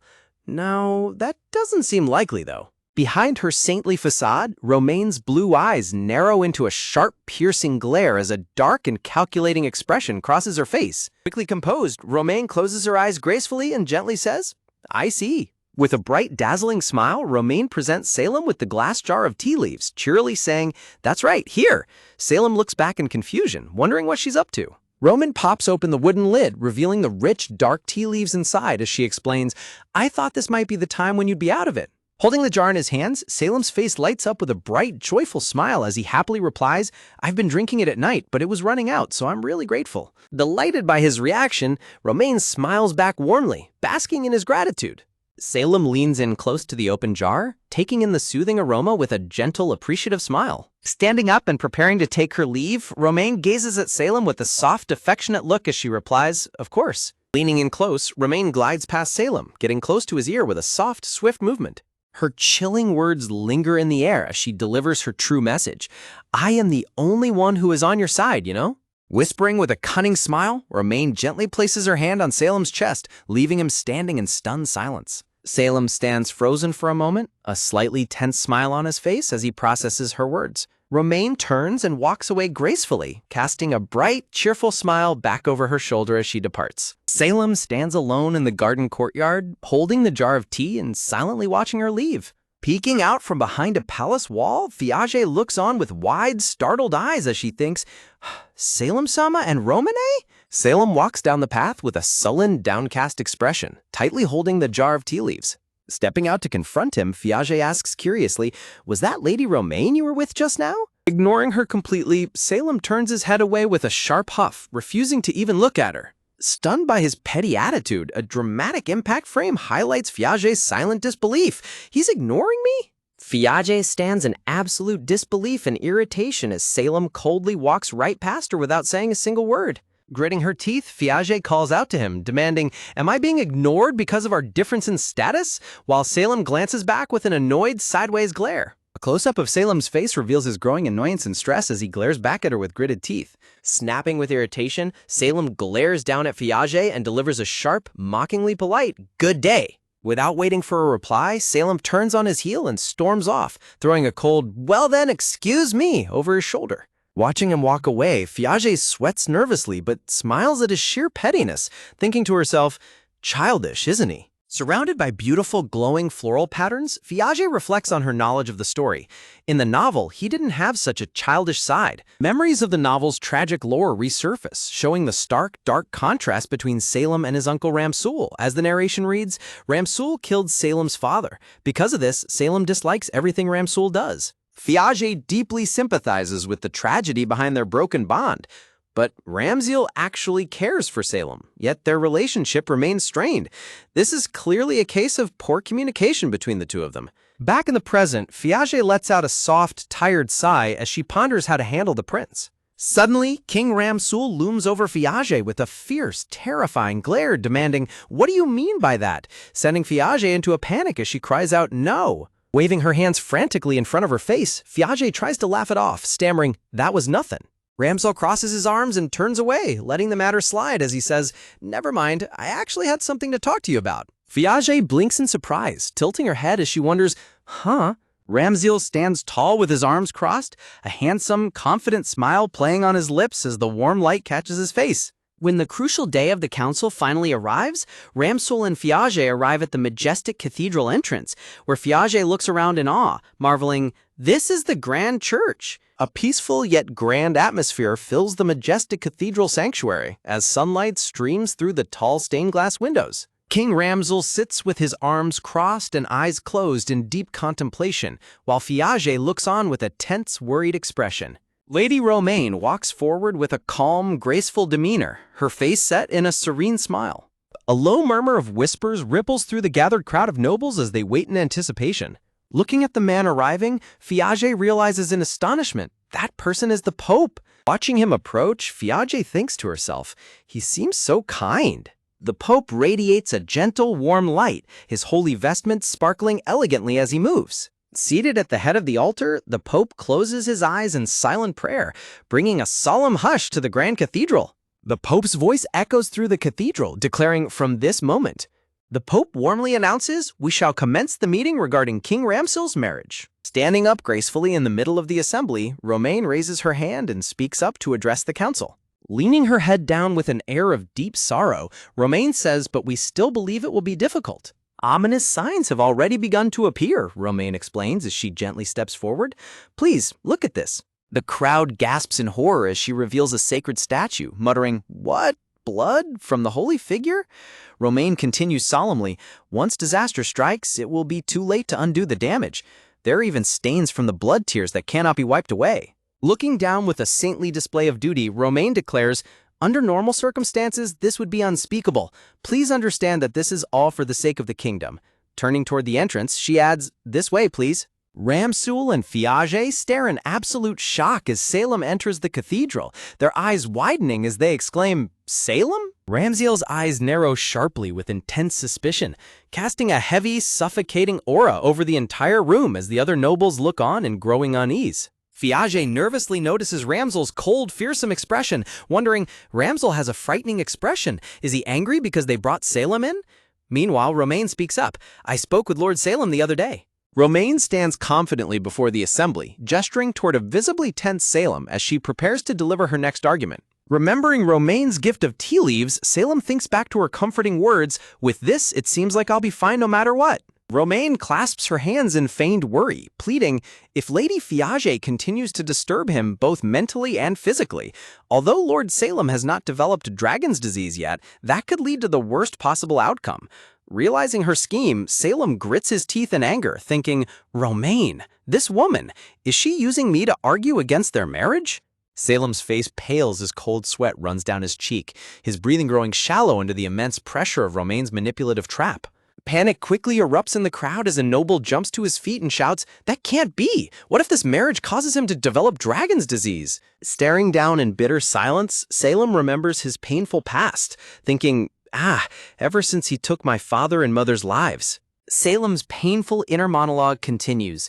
I hated that person, and everything he did rubbed me the wrong way. But there's no way my dragon's disease would flare up just because of their marriage. Overwhelmed by frustration and resentment, Salem tightly clenches his fist until his knuckles turn white. The cathedral hall fills with the loud buzzing of the anxious crowd as whispers and rumors run rampant among the nobles. Watching the circus unfold, Ramsul scoffs coldly, thinking to himself, that's ridiculous. Ramsul's eyes widen as he notices Salem violently shaking, realizing with growing dread, something is wrong with Salem. Sensing the imminent danger, Ramsul gasps out, Salem? Suddenly, a terrifying cry of pure agony rips from Salem's throat as he clutches his head, a violent torrent of dark purple energy erupting all around him. Fiage watches in utter horror, her heart hammering as she screams in her mind, what's happening to Salem? A guard rushes forward in a panic, crying out, Lord Salem, are you all right? Salem slowly lifts his head, revealing vacant, pitch-black eyes with glowing red pupils as massive, shadowy dragon wings begin to manifest behind him. The guard recoils in sheer terror, stammering, these symptoms, dragon's disease, as the terrified townspeople and nobles scream and flee for their lives. Salem violently grabs the guard by his collar, prompting Fiage to turn to Ramsul in desperation, crying, Your Majesty Ramsul, we have to stop Lord Salem. Realizing the gravity of the situation, King Ramsul's expression hardens as he prepares to take action. With powerful, resolute strides, Ramsul marches directly toward his rampaging nephew, ignoring the chaotic screams around him. Ramsul delivers a swift, precise blow to the back of Salem's neck to safely incapacitate him, whispering, I'm sorry. Catching Salem's limp body in his arms, Ramsul thinks, if it's the first onset, knocking him out once should be enough. Looking back at the Pope, Ramsul realizes, at this rate, we can't focus on the church council. Carrying the unconscious prince in his arms, Ramsul turns to Fiage and says, let's go. Fiage nods immediately, replying, yes. As evening falls over the kingdom, the golden rays of the sunset cast long shadows across the majestic towers of the royal palace. Back at the palace, Fiage sits quietly by Salem's bedside, watching over the unconscious prince with deep worry and sadness. Fiage lets out a soft, heavy sigh, her heart filled with anxiety for the young prince's well-being. Looking down at him, Fiage reflects on her knowledge of the story. I volunteered to look after Salem, thinking there might be something I could do, but this isn't what I imagined would happen in the novel. She remembers the original plot, thinking, in the novel, Salem develops dragon's disease only after meeting the Maiden of Healing, Irene. Fiage clutches her head in rising panic, wondering, up until now I thought it would just be some change in a background character like me, but it's turning out to be more than I anticipated. Why did the storyline shift so dramatically? Staring at Salem's peaceful sleeping face, she fears the worst. If the plot itself changes, my clairvoyance might no longer be useful. What will happen now? Left alone in the quiet chamber, Fiage can only watch over Salem as the uncertain future looms ahead of him. Smirking to himself while looking at the jar of dark tea leaves in his hand, the conspirator thinks, maybe I overdid it a little. Back in the quiet bedroom, King Ramsul sits closely by Salem's bedside while Fiage stands behind them, both watching over the unconscious prince with heavy hearts. Suddenly, the door opens and a royal advisor steps into the room, addressing the king with a quiet, Your Majesty? Bowing respectfully, the advisor informs them of the rising tension outside, explaining, the nobles are demanding an explanation. Please let us know about the measures that will be taken in the future. Looking down at the sleeping prince, Fiage whispers his name in her mind, Salem. Fiage looks down at her hands as the terrifying memory of Salem's sudden transformation flashes through her mind. Salem suddenly developed dragon's disease during the church council. She tightly clutches Salem's limp hand, her body trembling as she remembers the sheer panic of that moment. It was terrifying. Recalling the dark lore of the original story, Fiage reflects, I thought I knew from the novel what a dragon's disease rampage looked like. She remembers how she had frozen in fear during the chaos, covering her mouth in shock. But seeing it with my own eyes, fear gripped my body. I couldn't do anything. Looking at Ramsel, Fiage realizes the heavy burden the king has carried all this time. All this time, Ramsel spared no effort, even at the cost of being hated by Salem. She looks back at how Ramsel had carried Salem away from the cathedral. Eventually, he ended up falling ill, despite the events not following that of the novel. Fiage thinks about the original heroine, Irene, the only one destined to heal the curse. Who can cure dragon's disease? Clutching her chest in deep guilt and regret, Fiage's eyes well up with tears as she laments, I've done nothing. I only cared about saving myself. Her expression softens with a newfound resolve as she looks at the sleeping prince. But now, I find myself wanting to help Ramsel. Suddenly, Salem's eyes snap open with a gasp, causing Fiage to startle in surprise as she cries out, Lord Salem! Seeing him awake and conscious, Fiage lets out a soft, relieved sigh as a warm smile spreads across her face. Quick to assist, Fiage says, I will call the doctor immediately, but Salem weakly reaches out and grabs her wrist, pleading, no, don't. Surprised by his sudden grip, Fiage stops in her tracks and blinks back at him, wondering, huh? Sitting up slightly in bed while still holding her arm, Salem avoids her gaze and murmurs, I want water.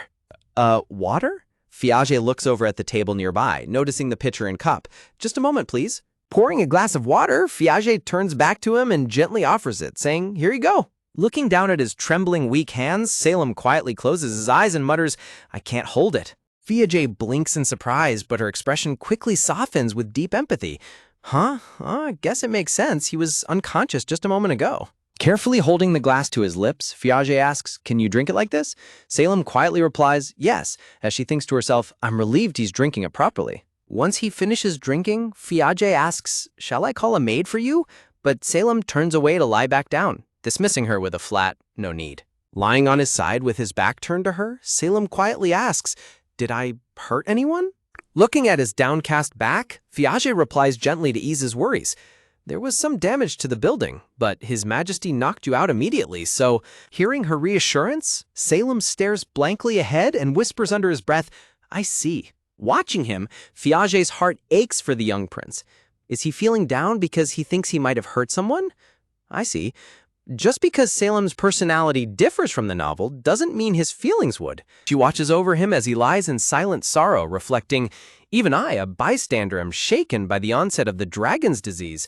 It must be so much harder for Salem. Suddenly, the sound of steady footsteps echoes through the quiet room as King Ramsel steps through the doorway. Hearing the entrance, Salem turns around quickly in bed, his eyes widening in shock and defensiveness. Moving too quickly sends a sharp jolt of pain through Salem's body, causing him to wince and clutch his side, groaning, ugh! Ramsel steps forward and holds up a hand, his deep voice commanding yet gentle as he says, stay as you are. Standing tall by the bed, Ramsel advises his nephew, rest and take it easy for a while. Turning his gaze slightly to Fiage, Ramsel asks, were the nobles all right? To which Fiage quietly replies, yes. King Ramsel sighs in contemplation, explaining, the church council is postponed until Salem's condition stabilizes. First, we need to focus on Salem's health. But his words are cut short as Salem clenches his fist in anger. Trembling with frustration, Salem grips his blanket tightly and snaps, if you have complaints, don't beat around the bush. Glaring up at his uncle with gritted teeth and raw anger, Salem shouts, just say you're angry because I ruined the council. You don't need to pretend to worry about me, prompting Fiage to gasp out, Lord Salem. Before Salem can spiral any further, Fiage rushes forward and firmly grabs his shoulder, shocking the young prince with her sudden intervention. Salem freezes, staring at Fiage in utter disbelief as he sees the fierce, protective determination in her eyes. Holding his hand, Fiage looks at Salem with absolute sincerity and declares, if His Majesty thought that way, he wouldn't be here right now. Stunned by her passionate words, Salem stammeringly replies, but, as King Ramsel watches the interaction in quiet surprise, softly murmuring, Salem. Stepping forward, Ramsel looks down at Salem with a warm, gentle smile, assuring him, the meeting can happen anytime. Don't worry about anything, focus on recovering your health. Salem looks up at his uncle, completely speechless, as the warm sincerity in Ramsel's eyes pierces through his long-standing resentment. Lowering his head in quiet acceptance, Salem clenches his blanket and softly replies, I got it. Turning to head back to his duties, Ramsel instructs Fiage, I have a discussion about next month's festival, so I'll have to leave. Please continue to keep an eye on Salem's condition. Fiage bows politely, replying, understood. Watching the king leave, Fiage smiles warmly as her heart swells with affection. He really is worried about Salem, isn't he? He even asked me for help. Looking down at her clasped hands, Fiage's cheeks flush with a soft pink glow as she happily thinks, I might be a little happy about it. With a steady stride, King Ramsul walks down the grand sunlit corridor of the royal palace, his heavy cape fluttering behind him. King Ramsul reflects on the upcoming events, thinking, the festival is coming up next month. I wanted to move forward with the marriage discussions before next month, but for the dragon's disease to occur at that specific moment, it's too perfect to be a mere coincidence. He continues to contemplate his suspicions, thinking, I suspected Romaine wasn't in favor of the marriage, but did she induce Salem's dragon's disease? Ramsul walks down the hall, dismissing the initial idea. No, she doesn't seem to have the resolve for that. Salem's illness this time might not be such a simple matter. His expression darkens with immense anger as he vows, however, if someone intentionally used the dragon's disease for their own benefit, I will never forgive them. As Ramsul sits in his office, his advisor reads from a report stating, the church has stated that the council cannot be held yet due to ongoing building repairs. Ramsul sighs in annoyance and flatly responds, shall I just kill them all? Panicking at the king's terrifying suggestion, the advisor frantically pleads, please don't joke around like that. Let's move on to discussing the upcoming harvest festival instead. Overhearing the conversation from outside the door, Fiage sweats nervously and thinks to herself, it didn't sound like he was joking. Gently closing the door, Fiage stands in the quiet corridor, deep in thought about the heavy atmosphere inside. Several days have passed since the church council.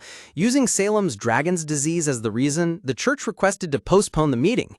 For Ramsul, as a member of the royal family, the matter of dragon's disease is of utmost importance, so he had no choice but to accept the church's request.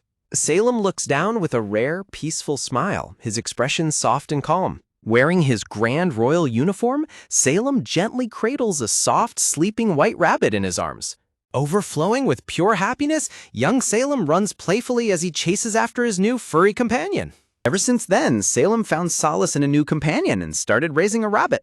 Back in the present, a heavy gloom hangs over Salem's bedroom as he sits alone on his bed, clutching his arms in deep sadness. Wrapped in silent misery, Salem looks downcast, his face filled with anxiety and sorrow. Outside Salem's room, a sympathetic maid informs Fiage, well, he said he doesn't want to see anyone. Fiage's face falls with disappointment as she softly replies, ah, I see.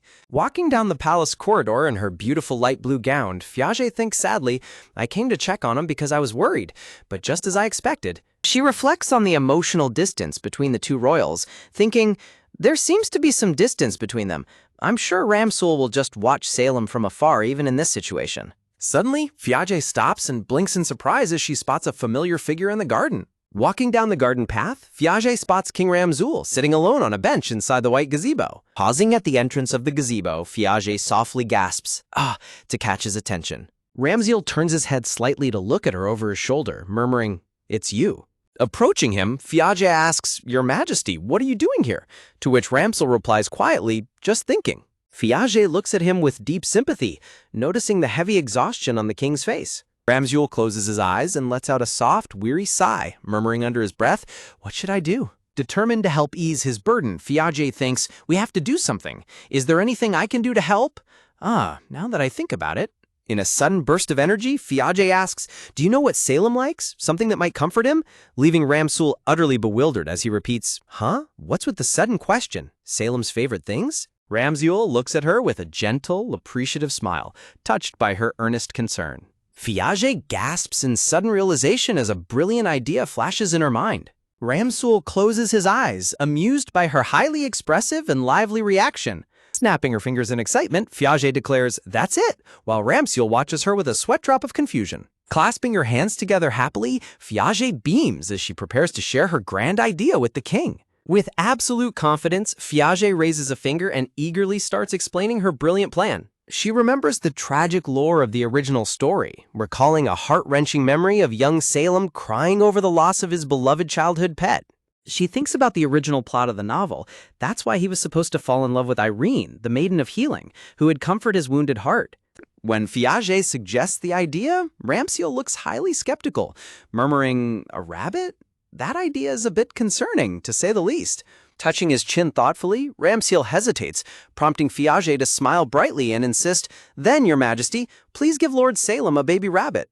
When Ramsay suggests you should give it to him, Piaget firmly protests, "No, it has to come from you, Your Majesty."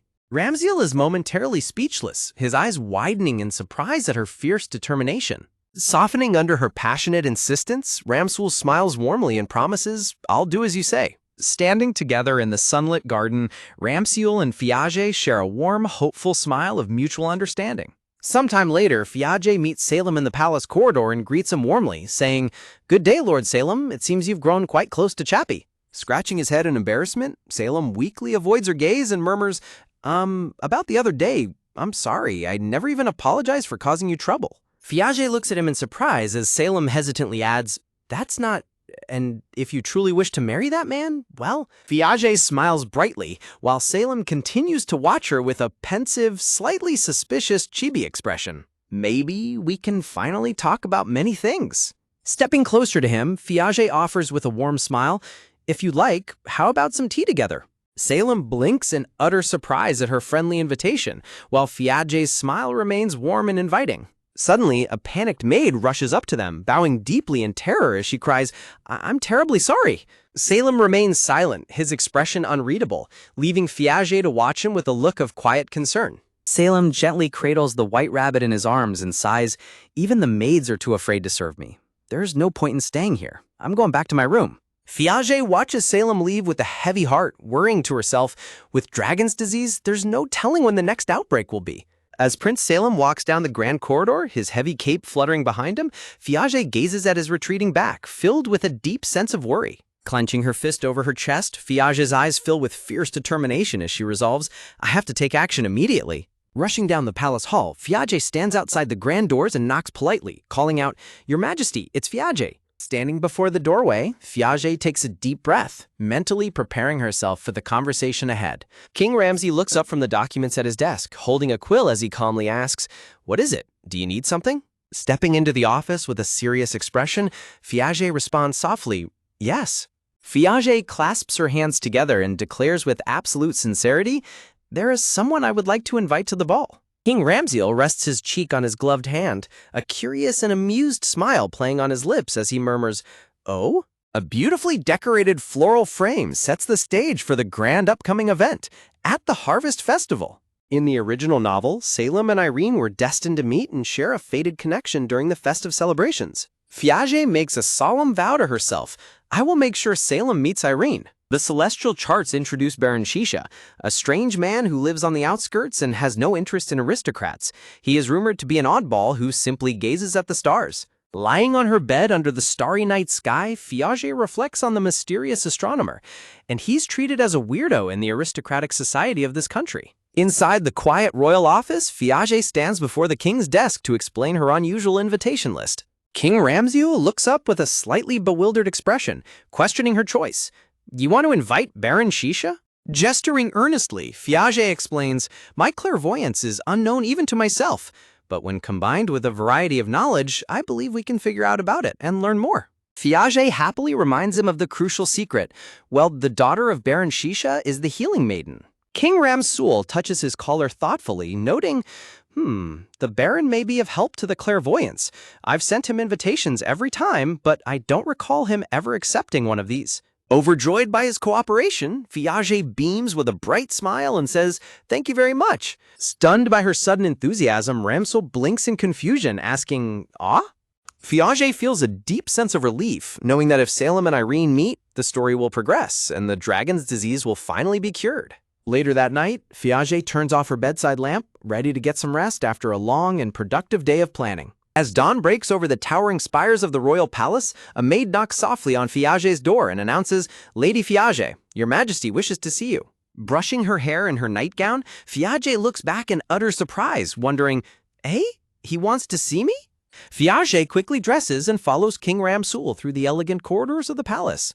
Ramsil glances back at Piaget with a quiet, observant look, noting her silent curiosity. Standing face to face in the grand dressing room, Ramsul greets her calmly, saying, sorry to keep you waiting."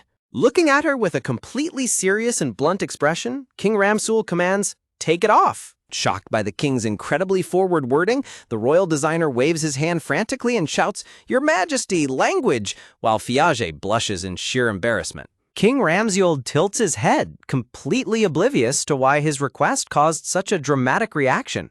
Wiping the sweat from his forehead, the designer sighs in exasperation, muttering, "Seriously? This is why His Majesty is—" Bowing politely, the designer explains, "I'm sorry to bother you this morning, Lady Fiage. I have to decide what you should wear to the Harvest Festival party." The designer explains the royal customs, illustrating a vision of the couple.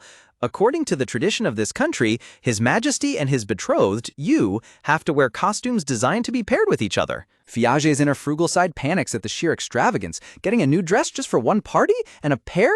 Even I thought it was a waste of money since the nobility never wears a dress twice. Smiling warmly, the designer gestures to the waiting maids and says, "Now, Lady Fiage, it's time for you to change." Stepping in front of the mirror, Fiage sighs as she tries on a dark, heavy gown that feels entirely out of character for her. The designer and King Ramsil examine her from behind, with the designer musing, Her Majesty looks good in dark clothes, but light colors suit Miss Fiage more, don't you think?" Fiage looks down at her dark reflection, silently agreeing with the designer. Fiage doesn't look good in a dark dress because of her hair. Looking at her reflection, she thinks with a trace of discomfort about the rigid aristocratic expectations. Hearing Fiage loudly protest from behind the curtain, Ramsil listens quietly as she exclaims, "It doesn't matter if it doesn't suit me, I just want something that fits her." Leaning back comfortably in his armchair, Ramsul waves off the designer's concerns. "I don't know anything about clothes anyway. Give me something that fits Fiage." The designer is utterly scandalized by the mental image of a chibi King Ramsul clad in bright pastels, thinking, "His Majesty? Pastel colors? No way! A pastel Ramsul?" Chibi Fiage grips her head in absolute panic, crying, "Because of me, he will end up with a pastel color that doesn't suit him." Desperate to save the king's dignity, Fiage raises her hand and nervously asks, "How about some pastel colors for His Majesty?" The designer looks intrigued, raising his quill and conceding, "I see." An elegant fashion sketch reveals a sophisticated dark blue-gray military coat adorned with gold epaulets and a subtle red lining, striking a perfect balance of power and grace. Holding up the new sketch with a bright, hopeful smile, Fiage asks the designer, "What do you say? I think this suits His Majesty and me." Holding up her sketch, Fiage pleads with the designer, "His Majesty would be satisfied with this, right? Please tell me this is good." King Ramsul smirks, highly pleased with the design as he says, "Yeah, it's nice." Fiage lets out a sigh of relief, thinking to herself, "Thank God." Hugely relieved that they finally settled on a design, Fiage thinks, "Now hell is over." The designer slams down his hand, scolding them, "Hey, both of you, do you think this is over? We still have to decide on the decorations." In chibi form, Ramsul and Fiage look absolutely exhausted as they realize there's more. King Ramsul holds up a dark cloak, looking at Fiage and muttering, "That wouldn't suit you, though." The designer and the maid smile warmly, happy to see how harmoniously the royal couple gets along. Meanwhile, Lady Romaine stands in her room, staring down at her desk as she wonders, how did Salem get the dragon sickness? Romaine clenches her fists over the desk, thinking with a dark expression, "Some people might think it was my fault." She touches her forehead, trying to soothe her anxious mind as she thinks, "No, I'm overthinking it." Romaine turns around quickly as a servant knocks at her door. Her servant enters, presenting her with letters. 2 letters for Lady Romaine. Taking the letters, Romaine responds politely, "Thank you."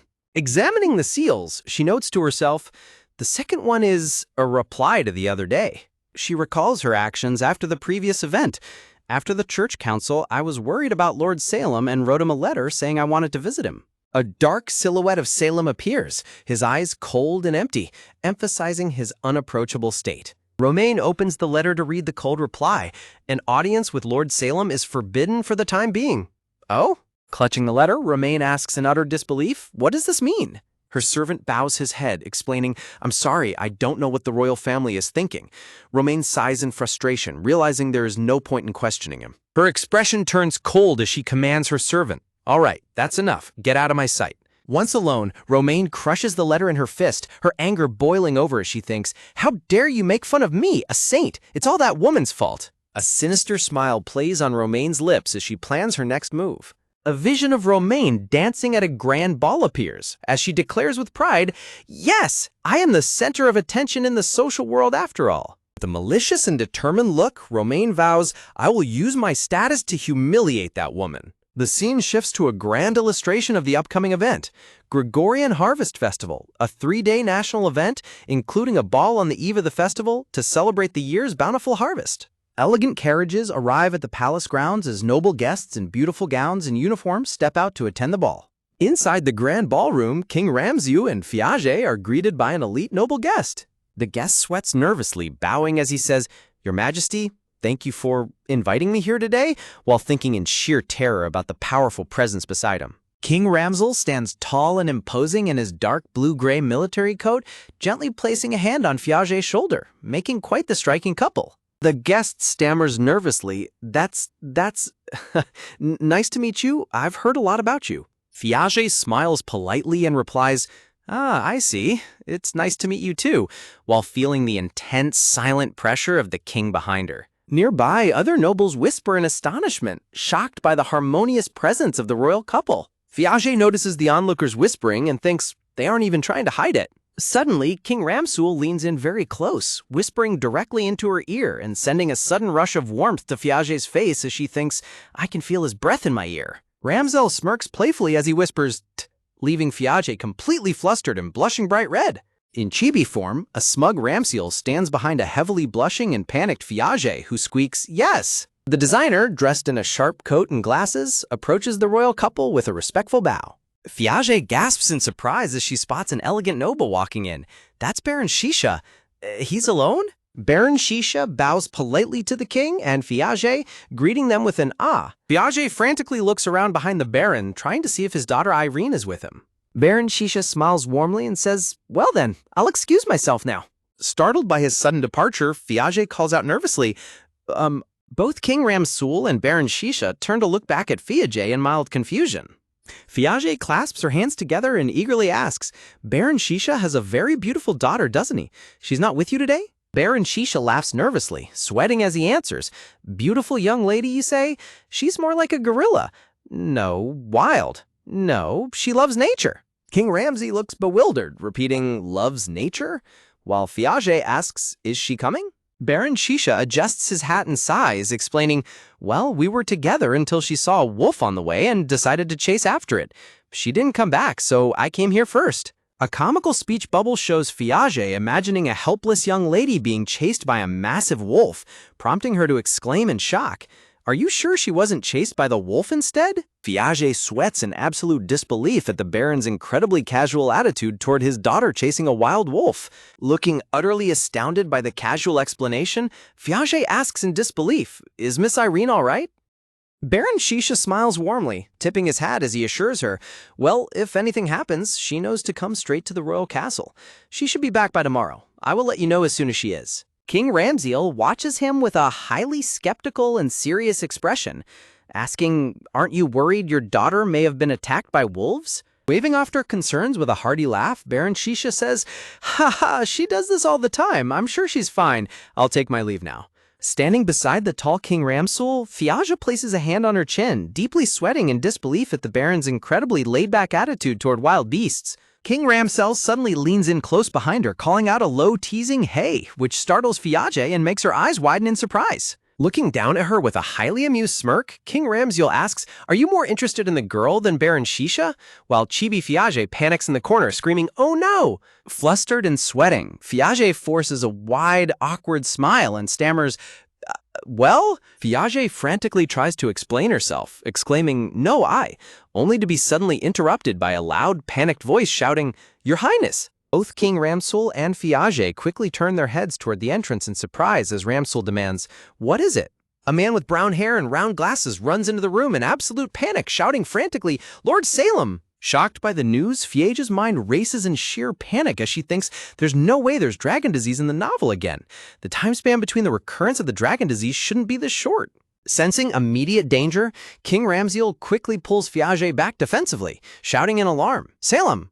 Standing at the doorway, they look inside to find Lord Salem huddled on the floor in deep distress, clutching his head amidst shattered glass and scattered books, as a dark thought bubble echoes, "Where is he? Where on earth?" Terribly worried, Fiage gasps, "Lord Salem," and tries to rush forward, while King Ramziel reaches out a hand to stop her from getting too close. Disregarding the danger, Fiage runs forward and tightly hugs the trembling Salem, desperately thinking, wait, maybe it's dragon disease. King Ramzul raises his voice to intervene, shouting, Salem, calm down, while Salem stares blankly at his trembling hands, thinking in absolute despair, he's gone. Ramzul and Fiage look down at the distressed young lord with expressions of deep worry and confusion. Clutching his head in absolute hysteria, Salem screams at the top of his lungs, Chappie's gone, causing the entire room to shake. As Salem continues to wail in the background, Fiage stands completely frozen in shock while Salem's dark, despairing thoughts swirl around them. I can't believe he disappeared on a day when there are so many people coming and going. He's never coming back. He must have run away. Salem's overwhelming panic and sadness continue to spiral in his mind. What do I do? Chappie's still little. What should I do? Fiage stands in absolute stun, her face turning pale as she realizes the sheer gravity of Salem's distress over his missing pet. Suddenly, Fiage's eyes lock onto the elegant dark blue and gold brooch pinned to King Ramseel's uniform. Startled by her sudden movement, Ramsel calls out her name in surprise, Fiage, while Fiage realizes with a heavy heart, Salem must have really cherished the gift. With a surge of determination, Fiage clenches her fist, resolved to resolve the crisis and bring back peace. Lord Salem looks completely miserable, a single tear silently rolling down his cheek as he grieves the loss of his beloved companion. Stepping forward with absolute confidence, Fiage looks directly at Salem and declares firmly, I'll find Chappie. Under a starry night sky, a quiet and mysterious forest stands bathed in the cool glow of the moon. Deep within the dark woods, a pack of large white wolves gathers, looking surprisingly gentle and submissive. Standing before the massive wild beasts, a pink-haired lady in an elegant peach gown raises her finger, lecturing them, Don't threaten the other. Irene hands down a gentle scolding to the pack, saying, They're all part of the forest, as the wolves look down apologetically.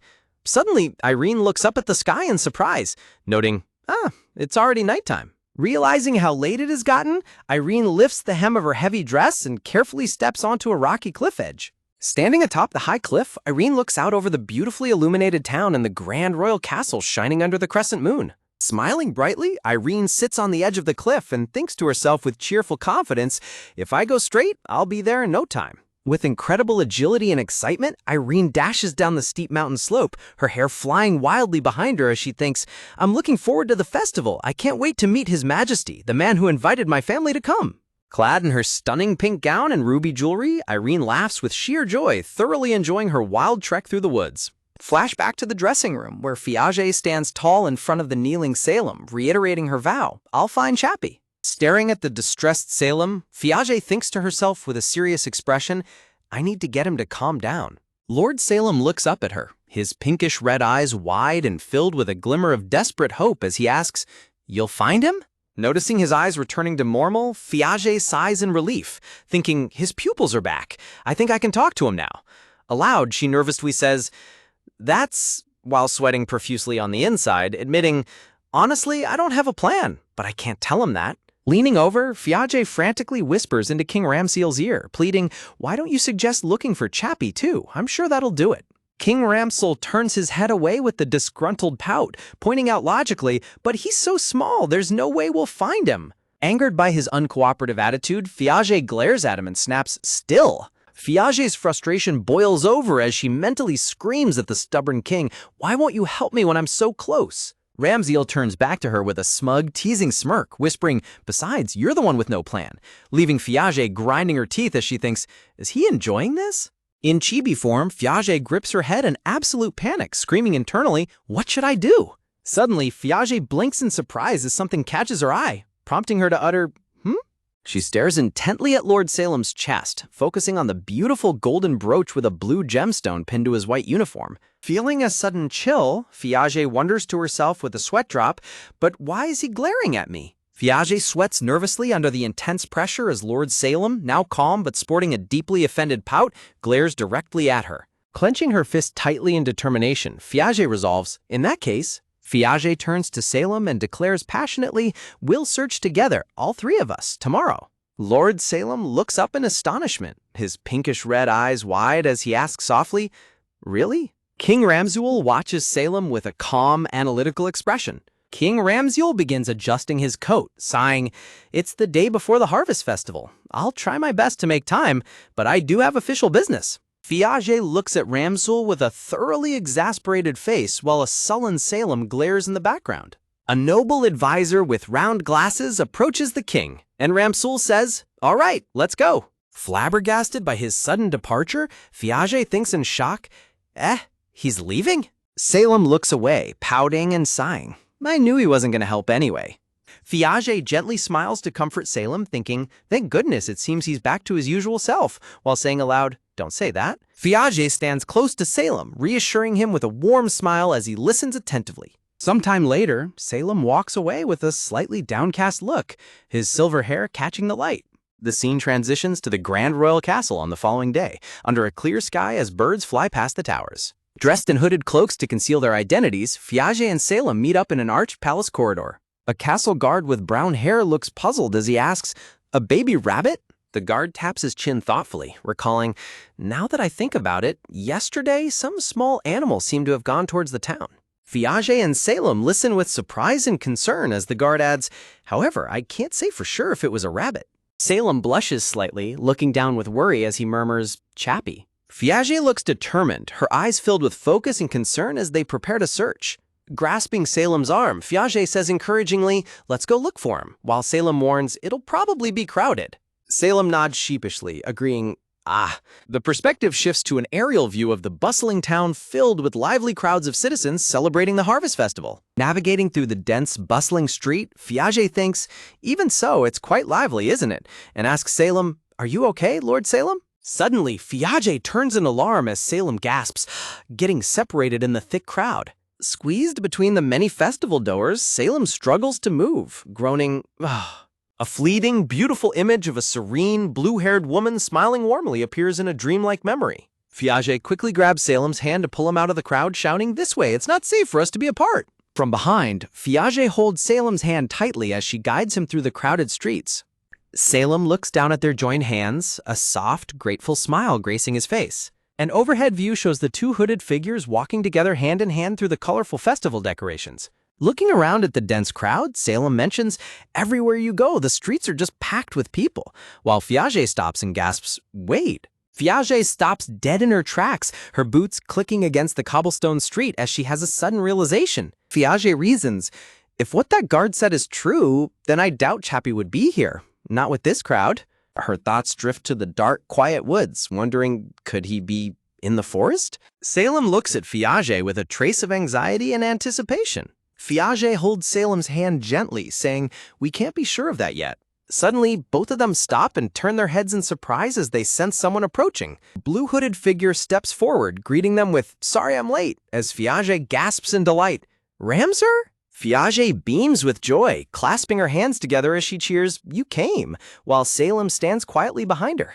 Salem looks down, his eyes shrouded in shadow and a dark, tense aura beginning to swell around him. Fiage's thoughts swirl with hope. Now that Ramsur is here, she continues to think optimistically, we should be able to cover more ground in our search. Suddenly, a shocking vision of shattering glass and massive, terrifying dragon scales appears before Fiage's eyes, making her gasp, huh?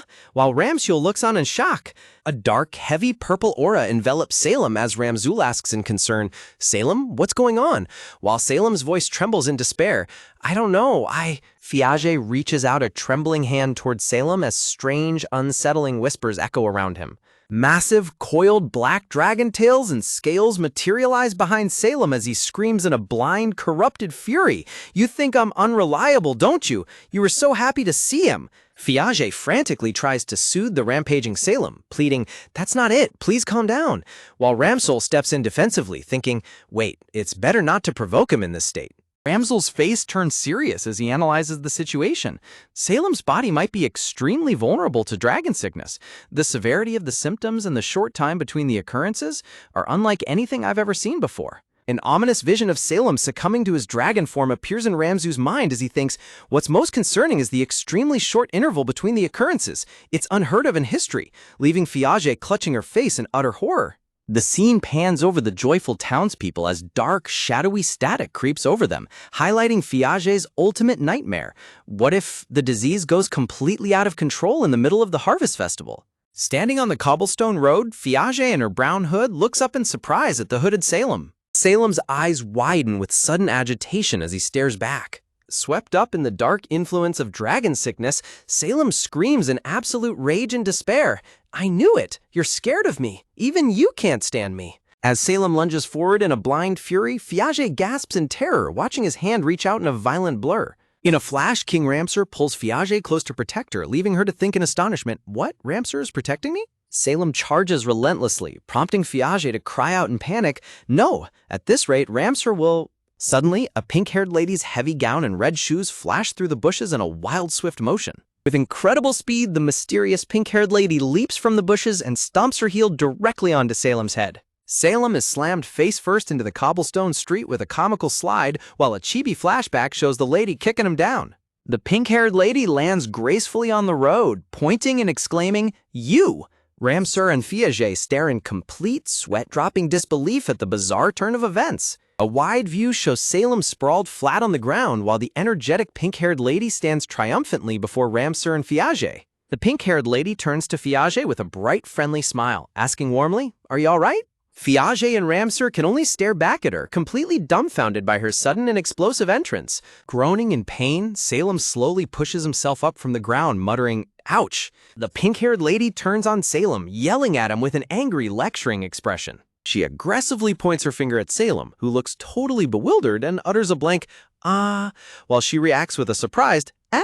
Piaget watches the pink-haired lady closely, trying to process her striking appearance. Piaget notices her vibrant hair and thinks, "She's got pink hair, and she looks like her." A chibi thought bubble pops up showing the pink-haired lady kicking Salem, highlighting her surprisingly wild nature. Piaget touches her chin and recalls, "Come to think of it, Baron Shisha also called her wild or something." Surrounded by elegant pink roses, a narrative box states, "She's different from how she was described in the novel." Piaget observes the lady's beautiful, elaborate gown, which stands in stark contrast to her wild behavior. A chibi Piaget looks on sweatily as the narration notes, "Actually, she's not even close, if she really is Irene."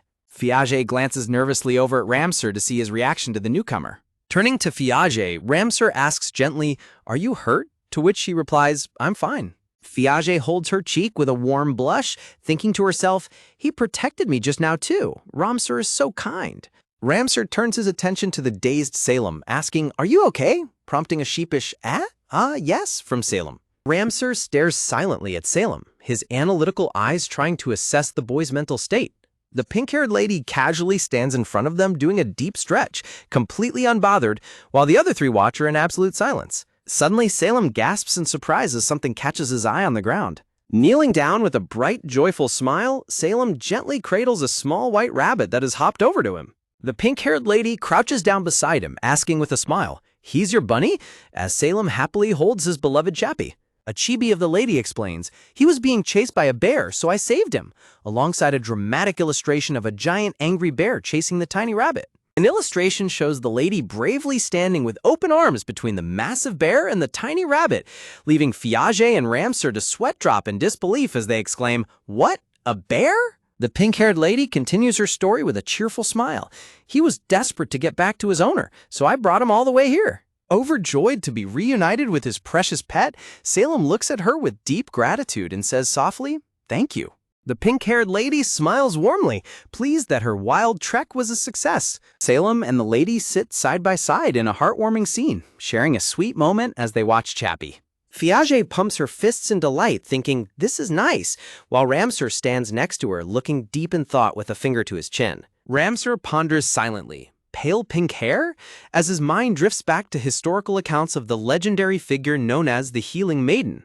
An image of the maiden appears in Ramsar's thoughts, with the narration, "Her most notable feature is her lovely light pink hair." Looking at the pink-haired lady, Ramsar thinks with growing curiosity, could she be the Healing Maiden? Piaget looks at Ramsar nervously, realizing Ramsar was bound to notice. Piaget turns to Ramsar and whispers, "Yes, I think that's her," while sweating on the inside as she thinks, "She's nothing like the character in the original novel, though." Ramsar remains quiet, his expression turning serious as he processes this revelation. Stepping forward, Ramsar towers over the pink-haired lady and asks directly, "What is your name?" The pink-haired lady places her hand on her chest and proudly introduces herself, "I'm Irene Shisha." Ramsar's eyes narrow sharply as he hears the name, recognizing her connection to the Shisha family. Ramsar maintains a serious, intense expression, while Piaget looks on with a puzzled, questioning face. King Ramsar looks off with a serious, handsome expression, his dark hair pulled back in a high ponytail as he stands in his royal blue cloak. The royal purple carriage rumbles along the cobblestone road, carrying Fiage, Salem, and Irene back to the palace. Fiage watches Irene and Salem, who is happily cuddling Chappie the rabbit, feeling a wave of relief. She thinks to herself, I was worried about what would happen, but Chappie was found safe and Irene showed up as expected. Everything is going according to plan. Looking out the window, Fiage watches Ramsar sitting across from her. She thinks, and if things continue to go well, my marriage to Ramsar will be cancelled too. Suddenly, a sharp pain shoots through Fiage's chest, causing her to stare in surprise. Fiage grasps her dress in confusion, wondering, no, why am I feeling this way? If I stay married to him, my life could be taken from me at any moment. With this outcome, the irregularities I caused will be erased. It's exactly as I planned. Looking at Ramsar's thoughtful expression, Fiage reflects, but I've come to realize that Ramsar isn't the kind of person who would kill someone easily. I guess I've spent a little too much time with him. As Irene and Salem converse cheerfully, Fiage looks down sadly, thinking, now that the Maiden of Healing has been found, I'll no longer be needed by Ramsar.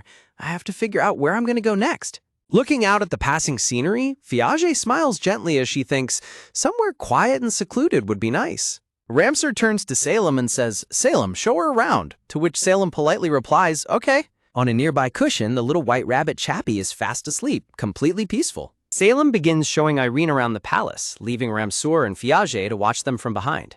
Fiage waves cheerfully at the departing pair, but she is suddenly startled when a hand aggressively grabs her arm, prompting her to gasp, ah! As Ramsar silently drags Fiage down the corridor, she frantically asks, where are we going, Your Majesty? Fiage stares in panic at Ramsar's broad back, thinking in confusion, what the hell is going on? He seems angry, but why? Now inside her room, Ramsar shuts the door firmly and presses Fiage against it, her wrist still held tightly in his grip. Fiage's thoughts race in confusion. The Maiden of Healing's been found? Ramsar pins Fiage against the door with a frustrated shh, gripping her shoulders firmly as she winces in surprise. Ramsar slams his fist against the door beside Fiage's head, causing her to flinch as he growls angrily, You knew who the Maiden of Healing was a long time ago. Ramsar glares down at her with intense anger, prompting a bewildered Fiage to stammer, what are you talking about? Ramsar looms dangerously close to Fiage, his face tight with anger as she stares up at him in stunned silence. Ramsar continues to loom over her, his fierce glare demanding answers, leaving Fiage completely speechless. Ramsar raises his voice, shouting, You knew who the Maiden of Healing was a long time ago. Glaring deeply into her eyes, Ramsar presses further. You knew all along, didn't you, that it was Irene? Fiage can only stammer in response. That's terrified of his intense rage, Fiage's thoughts swirl in panic. If I reveal the truth here, I could be killed. In the novel, Ramsar is depicted as savage, and recalling the stories of his ruthlessness, Fiage continues to think, as a man who killed anyone he didn't like. But the person in front of me now? Fiage gulps nervously as Ramsar looks down with an expression of hurt and disappointment, whispering, You knew all along and said nothing? Ramsar looks away in pain, murmuring, About my brother and my relationship with Salem. Bowing his head in deep shame and sadness, Ramsar confesses, I must have looked pathetic to you. Fiage looks at the back of Ramsar's head as he turns away in dejection, surrounded by a dark aura. Fiage's eye widens in shock as she realizes the depth of the pain and misunderstanding she has caused. Reaching out desperately, Fiage pleads, no, while thinking to herself, I want to tell him, I really do, but clenching her hand into a tight fist, Fiage wrestles with her fear. What would happen if I did? Would he kill me or not? There's no guarantee that he'll let me go without killing me. Still, if I don't? Fiage opens her mouth, desperately trying to find the words to explain, whispering, I. Suddenly, the door clicks open, and Taryn, wearing glasses and a formal white suit, steps into the room with a startled expression. Both Ramsar and Fiage freeze, turning their heads in surprise toward the unexpected intruder. Spotting them, Tarn blinks in surprise and asks, Oh, you two? You're together? While Ramsar hangs his head in deep frustration. Massaging his forehead in exhaustion, Ramsar sighs deeply and groans, Taryn, now's not... Taryn interrupts, gesturing urgently as he explains, the pre-festival dinner party is about to begin. Please hurry and get ready. Taryn turns to Fiage and tells her you need to get changed, leaving her to blink in confusion and utter a surprised, huh? Ramsar reaches his hand out desperately toward Fiage as she is led away, calling out, hey. Fiage looks back over her shoulder with a conflicted, worried gaze as she is led away, leaving a stunned Ramsar watching her go. Ramser's hand remains suspended in the air, empty and trembling as a heavy silence falls over the room. With a heavy sigh, Ramser slumps back onto the sofa, his expression dark and full of sorrow. Walking silently down the grand hallway behind Taryn, Fiage looks down dejectedly, thinking, I couldn't tell him in the end. Clinging to her lingering doubts, Fiage's thoughts weigh heavily on her chest. I just can't bring myself to trust Ramser. Alone in her chamber, Fiage sits silently in her elegant lavender and white gown, her expression filled with sadness. Taryn bows politely to Fiage and says, once it's time, I'll come escort you to the hall. I'll take my leave now. Fiage softly replies, okay, as the door shuts behind Taryn. Clutching her head in distress, she worries, will I even manage to act normal with Ramser at the dinner party later? Looking down with tears in her eyes, Fiage thinks in despair, it's hopeless, isn't it? In fact, Ramser would never forgive me. I was so flustered I couldn't even manage a lie. Remembering the past, Fiage laments, now he knows that I knew about Irene being the maiden of healing. I should have been more careful, but what else could I have done in that situation with Salem? Sighing deeply, Fiage worries to herself, I'm sure I'll either be publicly executed at the dinner party or sent to jail. Fiage looks up in silence, her expression filled with the sudden realization. Looking toward the open window, Fiage contemplates, is now the time to leave? Her throat tightens as she nervously gulps down her rising fear. She imagines Salem and Irene together, thinking, from now on, with Irene, I'm sure things won't get any worse for Salem. Besides, I'm just a background character. Once I'm gone, the story will return to the way it was meant to be. I'm no longer needed. Fiage remembers the painful look on Ramser's face, thinking, Ramser, he looks so hurt. Stealing her resolve, Fiage decides, no, I should leave, even if it's just to stay alive. I'm sorry for lying and hurting you. Fiage climbs out onto the stone balcony, preparing to make her stealthy escape. Peering over the edge, she plans her descent, thinking, if I could get downstairs successfully. But as she climbs over, the stone balustrade suddenly crumbles under her hand, causing her to gasp in panic. Losing her footing, Fiage falls backward over the railing, screaming in terror, oh no! Hanging onto the ledge by one hand, Fiage thinks in frustration, this just had to happen now, or if I let go of my hand, it's over. Straining with all her might, she thinks, I was planning to run, but I'm not trying to die. I'm sure Taryn will come for me when it's time, but I don't know if my strength will last till then. Suddenly, the door to the balcony clicks open. Her eyes widen in shock as she realizes someone's here. The blonde saint, Romaine, enters the empty room and calls out, Lady Fiage, are you here? Recognizing the voice from below the balcony, Fiage gasps, it's Romaine's voice. Romaine walks through the quiet room, looking around in confusion. Romaine rushes over to the balcony and looks down in shock, crying out, Lady Fiage, how did you end up in such a place? Fiage pleads desperately, I'll explain later. For now, please call for help.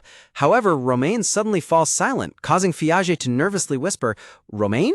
Romaine reaches down her hand and says, I'll help you. Grab my hand. But Fiage hesitates, asking, But will you be able to lift me by yourself? Staring at the hand, Fiage wonders, should I trust her? I'm already at my limit, though. With no other option, Fiage reaches up and grabs Romaine's hand. Romaine smiles a dark, wicked grin, her eyes cold as she whispers, I'm gonna pull you up now. Believing she is about to be saved, Fiage gasps in relief, thank you. Instead of pulling her up, Romaine lets Fiage's hand slip from her grasp.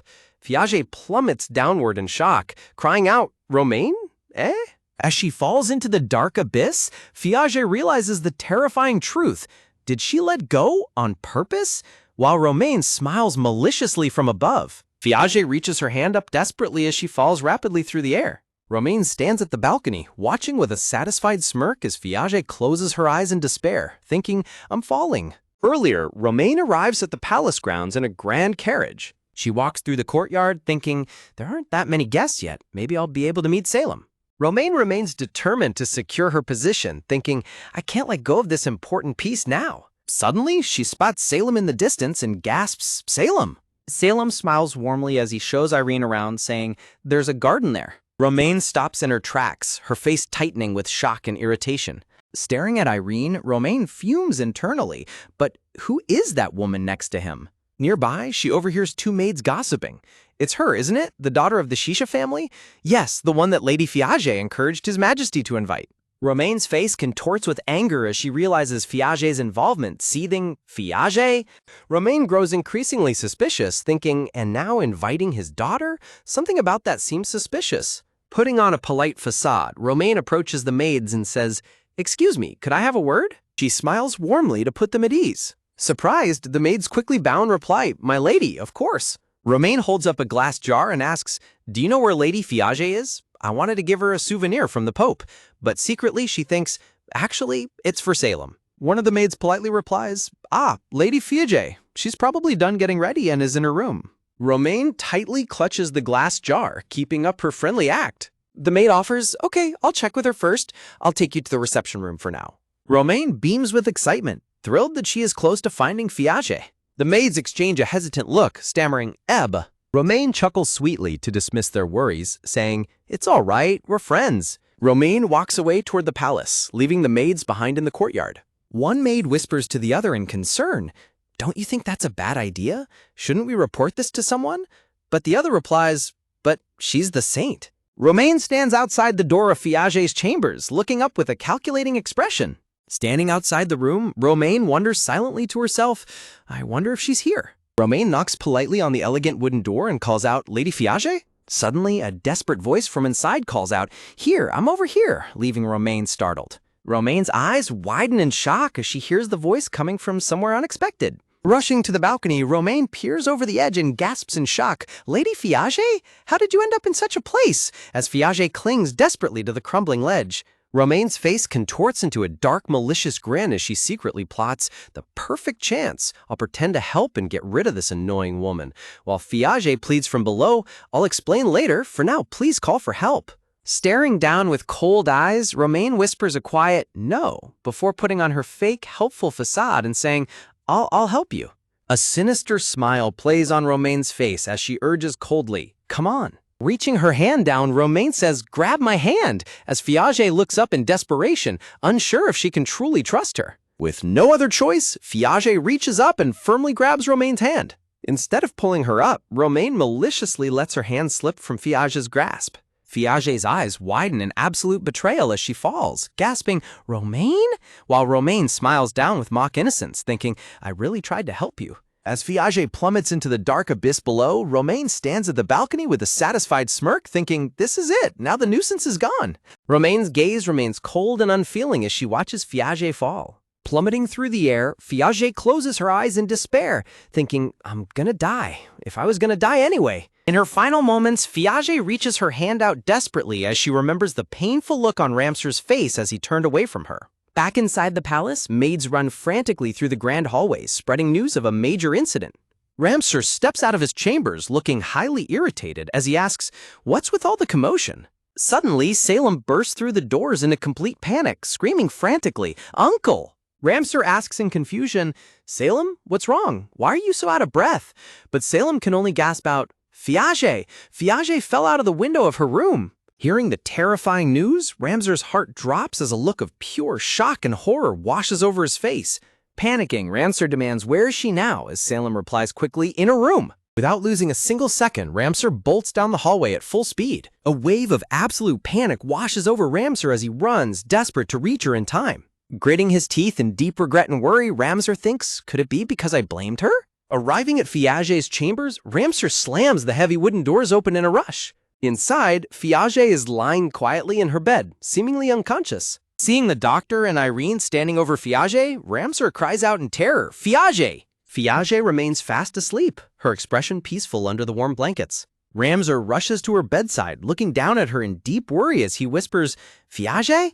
Turning frantically to the physician, Ramsur demands, "What on earth is going on? How is she?" The doctor bows his head gravely and begins, "Your Majesty, Lady Fiage." Ramsur gulps nervously, dreading the worst possible news about Fiage's condition. Unexpectedly, the doctor's expression shifts into a cheerful, chibi smile as he waves his hand dismissively. Completely stunned by the doctor's sudden change in attitude, Ramsur blinks in disbelief and shouts, "What?" On the bed, Fiage suddenly sits up and clutches her mouth, looking incredibly nauseous. A tense and slightly awkward silence falls over the bedroom as Ramsur, the doctor, Salem, and Irene stand around Fiage's bed, watching her battle motion sickness. Massaging his forehead in sheer exhaustion, Ramsur sighs deeply as he tries to make sense of the ridiculous turn of events. Stepping forward with a deeply apologetic look, Irene bows her head and laments, "It's my fault." A sudden flashback shows Irene and Salem walking below when they suddenly spot Fiage falling from her balcony, shouting in horror, "Lady Fiage?" Reacting instantly, Irene gathers her skirts and sprints across the courtyard at superhuman speed. With incredible strength, Irene leaps high into the air and catches Fiage in a dramatic princess carry. Irene spins through the air to absorb the impact of the fall, while Salem watches in absolute shock as the scene plays out. Both Fiage and Irene scream at the top of their lungs as they spin rapidly through the air. Landing safely on her feet, Irene holds a deeply dizzy Fiage as Salem rushes over, frantically calling out, "Are you okay, Lady Fiage?" And Irene asks in worry, "Lady Fiage?" Back in the present, the doctor explains politely, she is merely experiencing nausea. There are no external injuries present on her body. Clutching her neck with a sheepish, embarrassed smile, Fiage weakly apologizes, "I apologize for the trouble." Letting out a long, heavy sigh of relief, Ramsar closes his eyes and mutters, "Thank goodness." Slumping down beside the bed, Ramsar holds his head in utter exhaustion, completely spent after such a dramatic emotional roller coaster. Sweating nervously, Salem sighs and explains, "You ran off before I could explain." Under the circumstances, it is only natural to assume that something terrible has happened when you're told someone fell. Ramsir is startled, his face contorting in worry as he tightly holds Fiage's hand. Fiage gasps in surprise as she feels her hand being squeezed tightly. Holding her hand close to his face, Ramsar closes his eyes in profound relief and whispers, "I'm glad you're okay." Salem stands quietly by the door, watching the intimate and emotional moment between them. Resting in bed, Fiage looks up at Ramsar, who sits closely by her side while Salem observes from a distance. Ramsar continues to hold her hand gently but firmly, his expression filled with unspoken concern. Salem and Ramsar stand face to face, a heavy and tense silence settling between them. Blushing slightly, Salem averts his gaze and mutters, "No, it's nothing." Clearing his throat, the physician interrupts, "Anyway, she should be fine if she takes her medicine and rests." Hearing the doctor's words, Fiage smiles softly and nods in agreement. Placing a hand on his chest, Terran says with immense relief, "Thank God you're awake," while Fiage smiles warmly and apologizes. "Terran, I'm sorry for making you worry." Terran tries to call out to Ramsar, but the Lord remains silent and begins to walk away. Ramsar looks back with a quiet, distant expression and replies, "Oh, all right." Terran reminds him of his obligations, saying, "Those who have gathered are already waiting." Salem guides the pink-haired lady out, saying, "We'll go with you," before turning to bow politely and adding, "Well then, Lady Fiage, please excuse us." Smiling warmly from her bed, Fiage expresses her gratitude, saying, "Thank you for your help." Irene smiles back with a warm, gentle blush on her cheeks. Pumping her fist with cheerful encouragement, Irene says, "Please rest well." Terran addresses Ramsar, saying, "Well then, Lord Ramsar, we should get going." Stealing his resolve, Ramsar turns back and declares, "I'm going to stay with Fiage," leaving Terran quite shocked. Stressed, Terran protests, "It's unheard of to hold a pre-festival without His Majesty's presence. I understand your concern, but please fulfill your duty." In an amusing chibi display, a frustrated Terran physically pushes a sighing Ramsar out of the room. Stopping at the doorway, Ramsar looks back at Fiage and says seriously, "Fiage, we need to talk later." Fiage can only offer a nervous, slightly awkward smile in response. Before leaving, Ramsar steps up to her bedside once more and gently places his hand on her forehead. Fiage's heart leaps as her face flushes a deep red, completely caught off guard by his touch. Ramsar looks down at her with a remarkably tender and gentle smile. Overwhelmed by embarrassment, Fiage pulls the blankets up to hide her bright red face. Lying on her side, Fiage's heart continues to race as she anxiously recalls his words. He said we need to talk later. Ramsar and Terran walk side by side down the long, sunlit corridor of the palace. As they walk, they spot Romaine standing in the hallway, looking visibly distressed. Ramsar narrows his eyes, staring at her with a cold and calculating expression. Clasping her scratched hands to her chest, Romaine looks down guiltily and whispers, "I'm sorry." Noticing her scratched hands, Ramsar instructs Terran coldly, "Tend to her injuries," to which Terran bows and replies, "Yes, sir." Terran turns to a maid and requests, "Please tend to Lady Romaine's injuries." Once their backs are turned, Romaine's submissive facade vanishes, replaced by a sinister and triumphant smirk. Ramsar walks down the hallway, his boots clicking sharply against the floor as he clenches his fists in frustration. His mind wanders back to the terrifying incident as a heavy thought weighs on him. At that moment, he remembers holding Fiage's hand so desperately, terrified of what could have happened to her. He recalls the sheer panic that seized him, thinking, "When I heard she fell out of the window, I felt so lifeless, I thought my heart was going to stop." He realizes how deeply he truly cares for her, wanting nothing more than to see her safe and smiling. Back in the present, Ramsar blushes furiously at his own overwhelming emotions and walks faster to hide his embarrassment. Taryn stares at Ramsar's sudden and bizarre behavior in utter confusion. Ramsar covers his face, unable to control how deeply flustered and embarrassed he has become. Later that evening, Taryn knocks on Fiage's door and asks politely, "Lady Fiage, may I have a word?" Startled, Fiage wonders, Taryn? What is he doing here so late? Did something happen to Salem during the pre-festival? Before calling out, "Come in." Taryn gently opens the door and steps inside, saying, "Pardon the intrusion." Looking at him with a worried expression, Fiage asks anxiously, "Did something happen?" Taryn peers in through the open window from the dark night outside, asking Fiage with a gentle smile, "I just thought I'd let you know, just in case. How are you feeling?" Fiage sits up in her bed and replies warmly, "Thank you for coming all this way. I'm feeling much better." Taryn stands near the bedside explaining, "That's good to hear. Tomorrow is the day of the Harvest Festival. While it's important not to overexert yourself, His Majesty hopes you'll be there, Lady Fiage. I've never seen him so enthusiastic about the Harvest Festival before." Fiage's eyes widen in surprise, her heart skipping a beat as his words echo in her mind. She clenches her hand tightly over her chest, lost in thought as she tries to process her swirling emotions. Staring down at her lap, her expression becomes quiet and deeply contemplative. Fiage hesitates, softly murmuring, Surprised, Taryn looks back at her and asks, "Yes?" Fiage smiles brightly to hide her inner turmoil and replies, "No, it's nothing." Taryn turns to leave with a kind smile, saying, "I'll look forward to seeing you tomorrow. I've made arrangements for the doctor to come by again tomorrow to check on you." Outside, a bright crescent moon shines in the silent starry sky, while inside her grand canopy bed, Fiage lies wide awake in the quiet darkness, unable to sleep as her mind races. She stares into the quiet room, her eyes filled with a mixture of confusion and deep thought. In a sudden flashback, Fiage remembers Ramsar pinning her down and looking intensely at her, thinking, despite making Ramsar so furious, I'm still alive. She recalls the raw panic on Ramsar's face as he desperately ran through the palace calling her name, thinking he seemed so worried. Sitting up in bed, Fiage looks forward with a conflicted expression, trying to understand his reaction. Clasping her chin in chibi form, Fiage wonders, wait, I'm not imagining things, am I? I do remember him looking so worried, though. Lying back down on her side, she frowns slightly, thinking, or maybe I'm just a bit confused and I've got it all wrong. Suddenly, she sits bolt upright in a panic, yelling, "What? Wishful thinking? What on earth's gotten into me?" Hugging her pillow tightly to her chest, she blushes deeply, thinking, I don't even know what to think anymore. After finally falling asleep, Fiage rests peacefully in her bed, unaware that Ramsar has quietly entered her room and is sitting right by her bedside, watching over her. Ramsar reaches out and gently strokes her cheek, whispering softly to himself, she looks much better. In her sleep, Fiage dreams of Ramsar looking incredibly gentle, surrounded by beautiful flowers, and she wonders softly, Ramsar?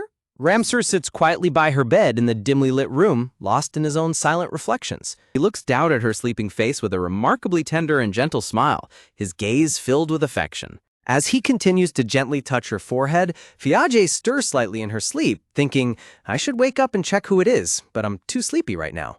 The next morning, Fiage stretches her arms and yawns sleepily, saying, Wow, I slept well. As she wakes up, she thinks to herself, I even dreamt that Ramsar came to see me, before suddenly noticing something beside her bed and gasping, Looking down, she is stunned to see Ramsar fast asleep, resting his head right on the edge of her bed. Blushing furiously in utter shock, she panics, thinking, what is Ramsar doing here? Watching him stir slightly, she wonders anxiously, no, but more importantly, what should I do? Is it okay to wake him up? Ramsar slowly opens his eyes and looks up at her, sleepily murmuring, You're awake. Caught completely off guard, Fiage stammers, yes, as Ramsar asks gently, How are you feeling? Fiage pumps her fist enthusiastically and replies with a bright smile, I'm all better now. Unexpectedly, Ramsar reaches up and gently places his hand on her cheek, catching her completely by surprise. He looks up at her with a soft and tender expression, his gaze filled with quiet warmth.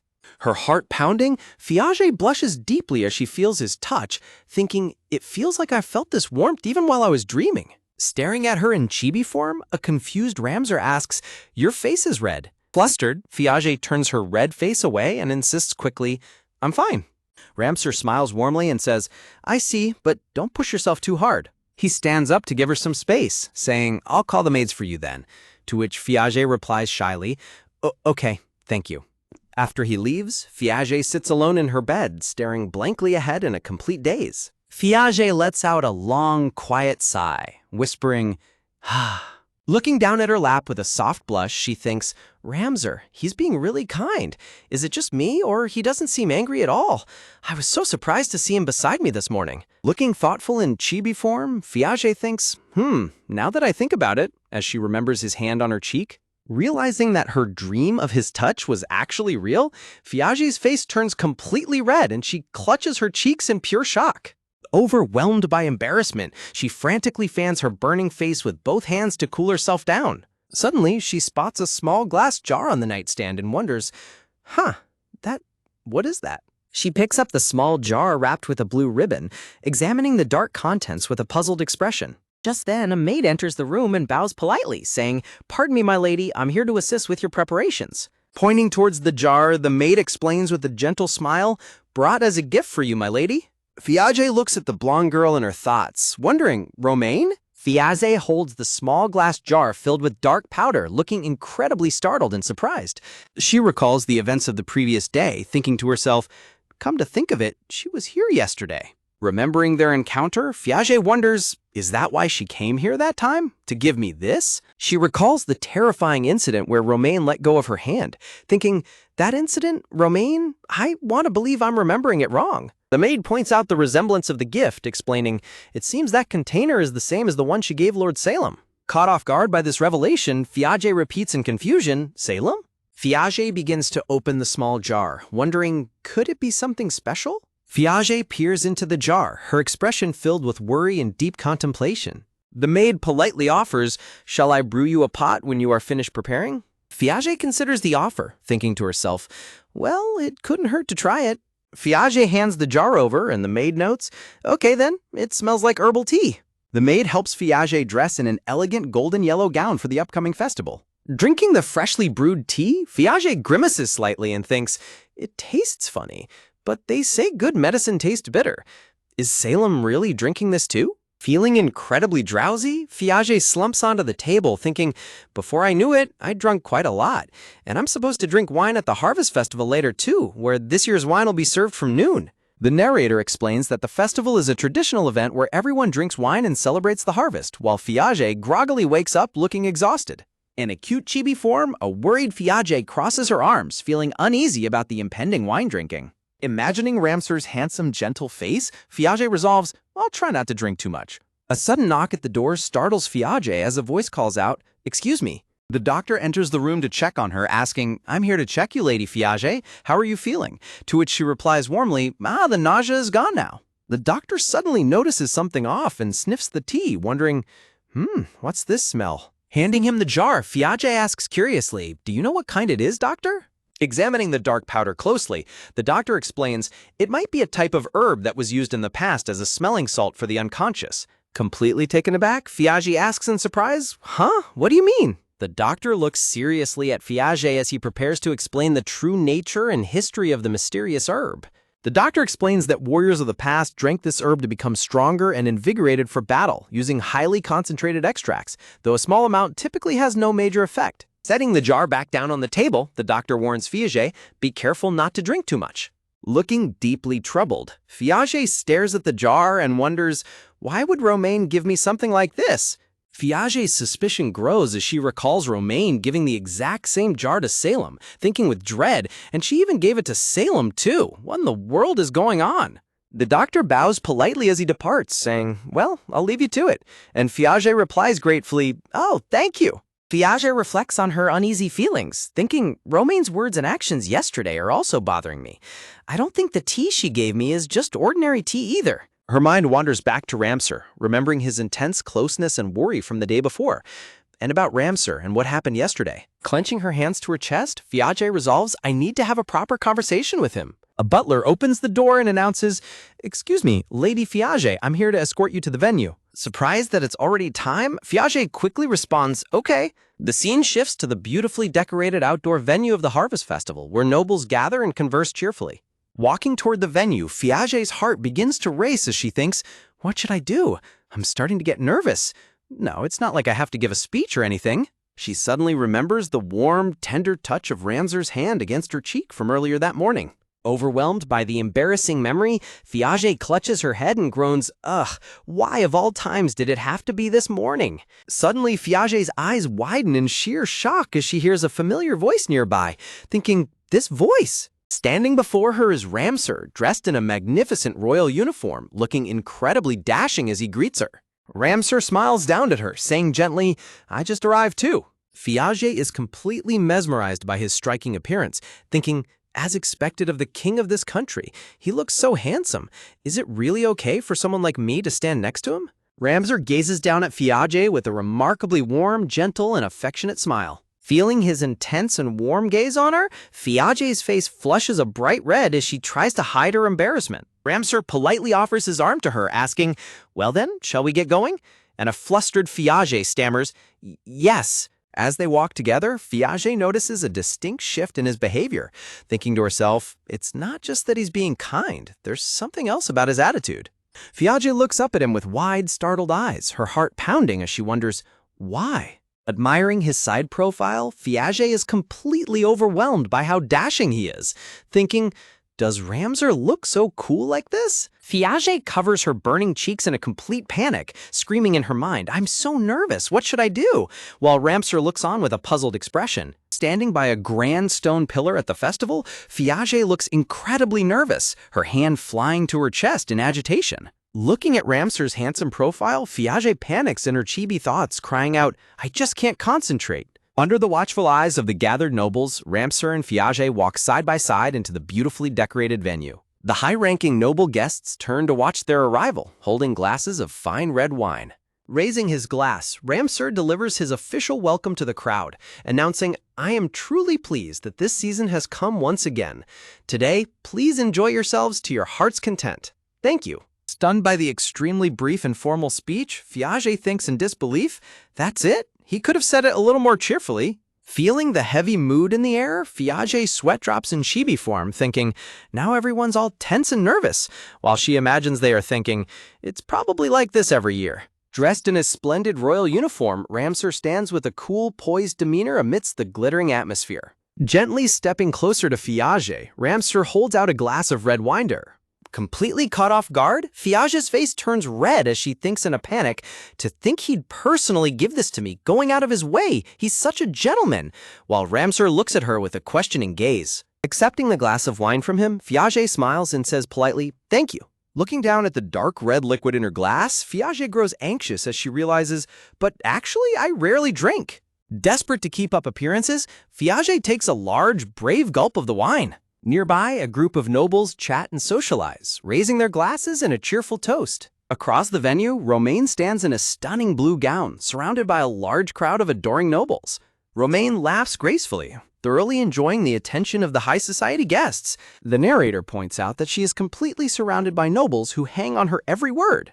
Spotting her, Fiage feels a sudden chill as she remembers the jar of smelling salts and her terrifying fall from the day before, thinking, come to think of it, both that tea and what happened yesterday? Holding her wine glass close, Fiage stares forward with a highly suspicious expression, wondering, I wonder what she's thinking. Sensing her gaze, Romain casts a sharp sideways glance back at Fiage. Clenching her glass, Fiage frowns deeply and thinks, after what she did, how can she smile at me like that? I have a bad feeling about this. Suddenly, Ramsar leans in close and murmurs, hey, causing a startled Fiage to squeak, eek! Fiage turns to look up at him, her face flushing bright red at his sudden proximity. Her head spinning with embarrassment, Fiage covers her cheeks and screams internally. He's so close. From across the garden, Romain watches their intimate interaction with a cold, piercing glare. Seeing the royal couple together, two nobles begin to whisper maliciously. Does His Majesty really favor that woman? I heard she's an illegitimate child of a baron and a widow too. Look on the bright side. If he decides to marry her, she might become the only weakness of that monster. Smirking evilly, one of the gossiping nobles chuckles. Let me have a word with her then. Before they can move, they are interrupted as a group of nobles crowd around Romain, calling out respectfully, Your Holiness. Romain quickly puts on a sorrowful act, clutching her chest as she sighs, My heart aches. The nobles look at her with deep concern, asking in confusion, "Yesterday? What happened?" Looking incredibly sad and distressed, Romain reveals, "Yesterday, Lady Fiage tried to kill herself." The listening nobles gasp in absolute shock at this scandalous piece of gossip. Romain slightly pulls back her white gloves to reveal faint red scratches on her wrists, thinking, "My hands." Staring at her wrists, the nobles exclaim in shock, "What?" and praise her, as expected of the saintess. Romain downplays her injuries with false humility, saying, "It's really not a big deal, but Lady Fiage might be troubled by something." Romain sighs softly and adds, "Perhaps the responsibility is too heavy for her." The nobles nod in agreement, whispering among themselves, "Indeed, it might be a bit of pressure for the Baron's illegitimate child to be in that setting." Romain feeds their doubts further, saying, "Though too much pressure can destroy a person." Looking down with a heavy sigh, Romain murmurs, "Things don't always go smoothly, do they?" The impressionable nobles raise their glasses, completely swayed by her act and cheering for her. Romain acts flustered, pleading with them, "Please don't say such things. It could be considered disrespectful and cause serious trouble." The nobles eagerly assure her, "That's right, that's right. Lady Fiage is weak. This country is safe in the hands of Lady Romain." Safe behind her innocent facade, a malicious and triumphant grin spreads across Romain's face. Romain turns around, her elegant blue dress swirling as she thinks mockingly, "Foolish nobles." Romain smiles deviously, pleased by how easily she is manipulating the high society crowd. Romain plots in her mind, "A woman with a troubled mind isn't fit to be queen. It would only increase opposition with both the church and the nobles. And if that happens," Romain's devious thoughts continue. "No matter how hard they try, their relationship will fall apart easily. Due to the trouble it would cause to Lord Ramsar and the people who oppose the marriage, there would be no reason for them to get married." Inside a beautiful gold frame adorned with blooming pink roses, Romain's ultimate desire is declared, "I will become the queen." Looking back over her shoulder, Romain thinks, "I hate being thought of as her replacement, but if I ultimately become the queen, that would be insignificant." Suddenly, a loud scream cuts through the air. "Kya!" Romain's eye widens in sheer shock as she turns toward the sudden commotion, thinking, Ramsar gently holds Fiage close from behind, causing her heart to race as she clutches her half-filled wine glass. Leaning in remarkably close, Ramsar keeps a firm hold on Fiage's waist while she freezes in a wave of nervous excitement. Fiage groans in distress as she receives cold, suspicious stares, thinking in a panic, "I really want to get out of here now. The looks I'm getting from Romain and the nobles are unbearable. It's really uncomfortable being here." A noble approaches them with a polite gesture and says, "Your Majesty, thank you for taking the trouble to come the other day." As Ramsar converses with the noble, Fiage stands quietly beside him, completely lost in the complex political discussion. Fiage smiles awkwardly next to the king, thinking to herself, "As for me, I haven't the slightest idea what this conversation is about." Ramsar continues his serious conversation with the noble, his expression remaining stern and focused. To cope with the awkward silence and her inability to participate, Fiage takes another deep gulp of her red wine. Noticing her quiet distress, Ramsar leans in close and gently advises her, "Maybe it's better to stop now." Suddenly, another noble approaches them, raising his hand and calling out, "Your Majesty." The noble enthusiastically strikes up another conversation with the king, drawing Ramsar's attention away once more. In chibi form, Fiage continues to drink her wine, thinking miserably, "With this awkward atmosphere, I can't even participate in the conversation, so drinking is my only option. I'm feeling really bloated." Feeling increasingly unwell, Fiage wonders in distress.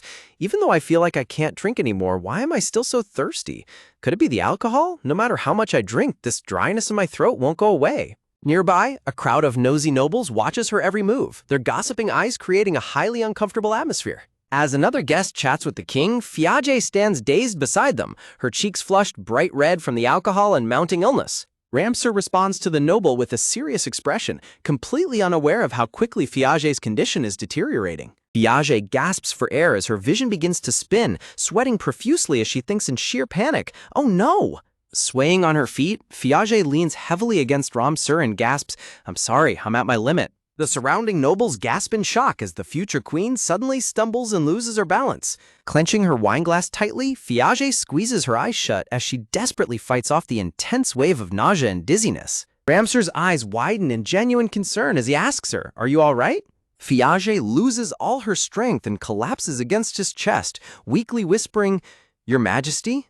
Catching her by the shoulders, Ramsur gazes down at her with intense worry and asks, "What's wrong?" Ramsur stares down at Fiage, his usual cool and poised demeanor completely shattered by her sudden illness. In chibi form, Fiage whimpers, "I feel sick," and Ramsur sighs gently as he holds her up, replying, "You drank too much." Ramsur lets out a soft sigh, his expression softening into a remarkably warm and gentle smile as he gazes down at her. The watching nobles gasp in absolute disbelief, their minds racing as they think, "His Majesty has such an expression?" Disregarding the staring crowd, Ramsur gently wraps his arm around Fiage to support her failing strength. Watching them from afar, a frustrated Romaine clenches her fist and thinks, "Oh, I have to do something about this." Rushing forward with a fake smile, Romaine grabs Fiage's arm to intervene, catching her completely off guard. In the sudden scramble, the red wine from Fiage's glass splashes directly across the front of Romaine's light blue gown. A stunned silence falls over the garden as the nobles stare at the massive wine stain on the saintess's dress in absolute horror. Fiage's eyes widen in sheer horror at what she has done, and she frantically stammers, "I'm sorry." Her head spinning from the alcohol, Fiage can only squeak out a faint, "Ah," as she struggles to stay upright. Ramsur steps in immediately, placing his hands protectively on Fiage's shoulders to steady her. Ramsur addresses the shocked crowd with cold authority, announcing, "Excuse me for a moment. Please enjoy yourselves." Without another word, Ramsur sweeps Fiage up into a gentle bridal carry, leaving the gossiping crowd completely stunned. With Fiage safely cradled in his arms, the king turns his back on the venue and walks away, completely ignoring the scandal behind him. Romaine glares down at her ruined dress, her blood boiling as she plots, "To ignore me like that? Unforgivable. And Fiage, she had the nerve to spill wine on me. I could use this." Putting on a dramatic display of sorrow, Romaine clutches her chest as the nobles exclaim in outrage, "How cruel! The saintess's precious dress!" While one asks in concern, "Are you all right?" A sympathetic noblewoman quickly offers a handkerchief, saying kindly, "Please, feel free to use this if it helps." Instantly reverting to her innocent saintess persona, Romaine smiles warmly and replies, "Thank you very much." Romaine sighs softly and says with false guilt, "Perhaps I made things worse for Lady Fiage." Completely swayed by her act, the nobles murmur sympathetically, "Poor thing, she was just trying to help." Romaine looks down with a heavy, sorrowful sigh, perfectly playing the part of a victim who only wanted to assist. An angry nobleman steps forward, exclaiming, "That's not true. No matter how you look at it, Lady Fiage is the one who—" Romaine quickly cuts him off, pleading with false humility, "No, it's not her fault." The crowd's frustration boils over as they grumble, "I've had my doubts about Lady Fiage for quite some time now. Honestly, to interrupt the harvest festival of all things?" Behind her mask of sorrow, a highly pleased, devious smirk spreads across Romaine's face. Romaine rejoices in her silent triumph, thinking mockingly, "The nobles are still on my side, just as I predicted." The silver-haired noble asks Romaine with deep concern, "Lady Romaine, are you all right?" as Irene stands behind him, looking surprised. Romaine quickly puts on a gracious smile and begins to reply, "Thank you," while clutching the stained portion of her blue gown. Suddenly, a loud, energetic voice cuts in, shouting enthusiastically, "Nice to meet you." Irene screams at the top of her lungs, catching Romaine completely off guard and leaving her stunned with shock. Dumbfounded by the sudden outburst, Romaine looks at her in sheer confusion, thinking, what's wrong with her? Irene puts on an innocent smile and cheerfully apologizes, saying, "I'm sorry, I thought you might have bad hearing, Lady Romaine." Extremely annoyed and confused by the bizarre behavior, Romaine asks with a frown, "What do you mean?" Romaine grits her teeth in quiet frustration, trying to maintain her composure in front of the crowd. Staring back at Irene, Romaine's face is filled with anger and utter disbelief at the country girl's audacity. Irene looks at Romaine with a cold, calm gaze, her mind focused and resolute. Forcing an awkward laugh, Romaine sweats slightly as she tries to play it off, saying, "Is that so? I must not have hurt her." Irene clasps her hands together with a sweet smile and remarks, "I'm glad. It seems the misunderstanding has been cleared up," while the silver-haired noble stands awkwardly behind her. Romaine forces a polite nod and replies with a strained "yes." Hearing this, the watching nobles whisper among themselves, saying, "So Lady Fiage wasn't at fault? We must have misunderstood things then." A tense silence falls between Irene and Romaine as they stand facing each other, Romaine's blue dress still ruined by the red wine stain. Romaine decides to take her leave, bowing slightly as she says, "I think it's about time for me to leave. As you can see, my dress is quite ruined. Please excuse me." The silver-haired noble nods in agreement, saying, "Yes." As Romaine walks away from the crowd, her blood boils with anger as she fumes, "This is the worst." Romaine storms off through the grand columns of the palace garden, her elegant dress sweeping the floor. Clenching her teeth in fury, Romaine plots to herself, I can't stand Piaget, and that country girl is just as bad. Back inside the palace, King Ramsar walks into a beautifully adorned bedroom where Piaget is lying on a luxurious bed. Ramsar sits down beside Piaget and looks at her sleeping face with an expression of quiet warmth. Staring down at her, Ramsar wonders to himself, did she fall asleep? Slowly, Piaget begins to open her eyes, her vision hazy as she wakes up. Ramsar asks her gently, are you all right? And she weakly murmurs, something to drink. Piaget quickly gulps down the drink, her throat incredibly parched. Noticing her thirst, Ramsar says, I'll get someone to bring water immediately. Piaget lets out a soft, tired sigh as she relaxes. Suddenly, Piaget throws her arms back and collapses happily onto the soft mattress, leaving Ramsar sweating in sheer bewilderment. Ramsar crosses his arms and asks with concern, are you really all right? While Piaget giggles happily, letting out a cute hee-hee-hee. In chibi form, a cheerful Piaget rolls around on the bed in a drunken bliss, leaving a sweating Ramsar completely lost for words. Piaget looks up at Ramsar with wide, sparkling eyes and calls out affectionately, Your Majesty. Ramsar leans over her with a worried expression, asking, what's the matter? What's wrong?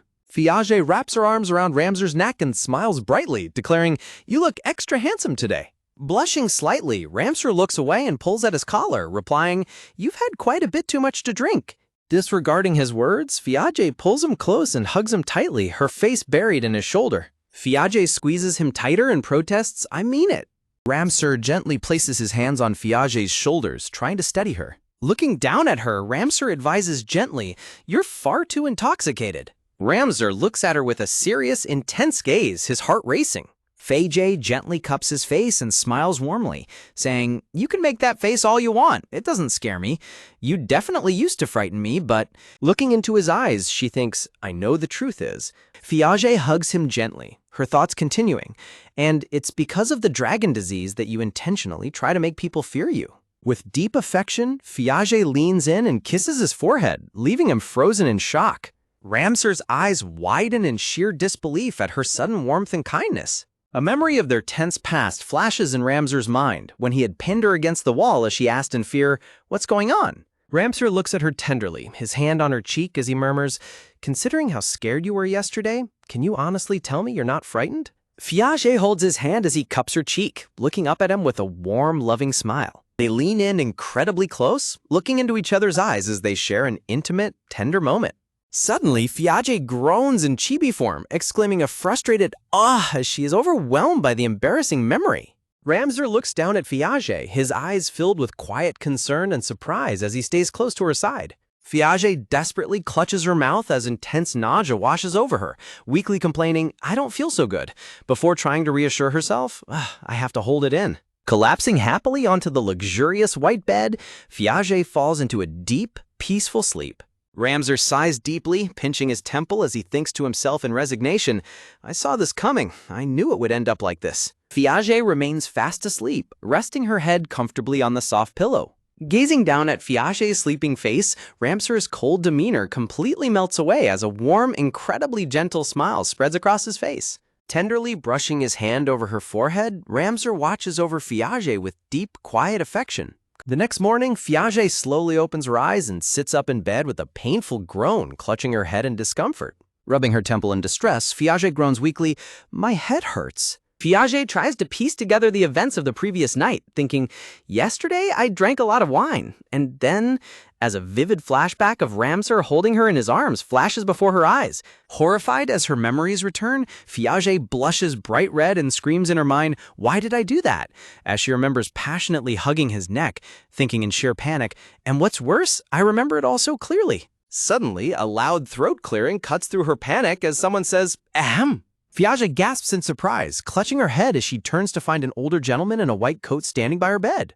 Smiling kindly, the royal doctor adjusts his glasses and says, I heard you weren't feeling well. Piaget looks away sheepishly and answers, yes, I think I drank too much wine and got a bit drunk. Raising his finger, the doctor wisely points out, maybe it was the effect of that tea yesterday. He continues to explain, it doesn't go well with alcohol. No, maybe it goes too well with alcohol. In any case, it has an aggressive effect. Sweat dropping slightly at the bizarre explanation, Piaget mutters a weak, I understand. The doctor hands Fiage a small packet of medicine, advising kindly, "I'll give you some medicine for your hangover, so please take it with water." To which Fiage replies, "Thank you." Having changed into a light blue gown, Fiage drinks her water and sighs deeply, thinking, "To think that tea and alcohol would have such a bad interaction. I'd never have known. I've made a terrible mistake." When she suddenly hears the door click open, Fiege's eyes widen in sheer shock as she gasps, "Ramseur?" Seeing the king step into her room dressed in his elegant purple and gold military uniform. Looking at her with a gentle, teasing smile, Ramseur asks, "You're not drunk anymore, are you?" Causing a blushing Fiage to stammer in surprise, "Your Majesty?" An incredibly embarrassing memory of her kissing Ramseur's forehead flashes in her mind, making her heart beat wildly as they face each other. Overwhelmed by absolute shame, Fiage frantically bows over and over in chibi form, her face burning bright red. Ramseur looks down at her calmly and remarks, "You were so drunk." Unable to look him in the eye, Fiage blushes furiously and squeaks out a guilty, "Yes!" A heavy, agonizing silence falls over the grand room, leaving Fiage to think in distress, "This is so awkward."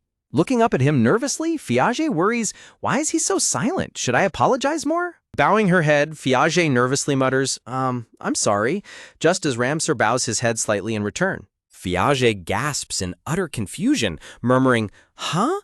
as Ramseur sincerely says, "I should have apologized earlier. I didn't listen to you when you told me about the Maiden of Healing, and I blamed you for it." Ramseur looks at her with a serious and remarkably gentle gaze, completely devoid of his usual sternness. Looking directly at her, Ramseur speaks softly and sincerely, saying, "I'm sorry I scared you." Placing his hand gently over his heart, Ramseur stands before her in absolute sincerity as Fiage thinks in complete shock, "He's apologizing to me?" Ramseur continues his heartfelt apology, saying, "It is my fault for knowing your thoughts but remaining silent. I should have told you sooner. I'm sorry." He closes his eyes and reassures her warmly, "It's all right. It's natural for you to be wary of me in that situation." Looking at her tenderly, Ramseur adds, "Besides, the Maiden of Healing has been found, so—" And Fiage replies with a soft, grateful smile, "I thank you." Fiage looks down thoughtfully, her mind racing as she thinks, I see. Although the story and the flow have changed, Fiage's realization continues as she thinks, Irene, the Healing Maiden, and Salem have met. The story will continue to unfold normally even without me. Looking down with a heavy heart, Fiage feels a deep wave of loneliness as she thinks, I'm no longer needed. Fiage weakly begins, "Yes, my purpose is also—" But Ramseur suddenly interrupts her with a confident, bright smile, saying, "So then, about the marriage talks that are already moving forward, I'm thinking we should decide soon." A completely shocked Chibi Fiage screams, "Huh?"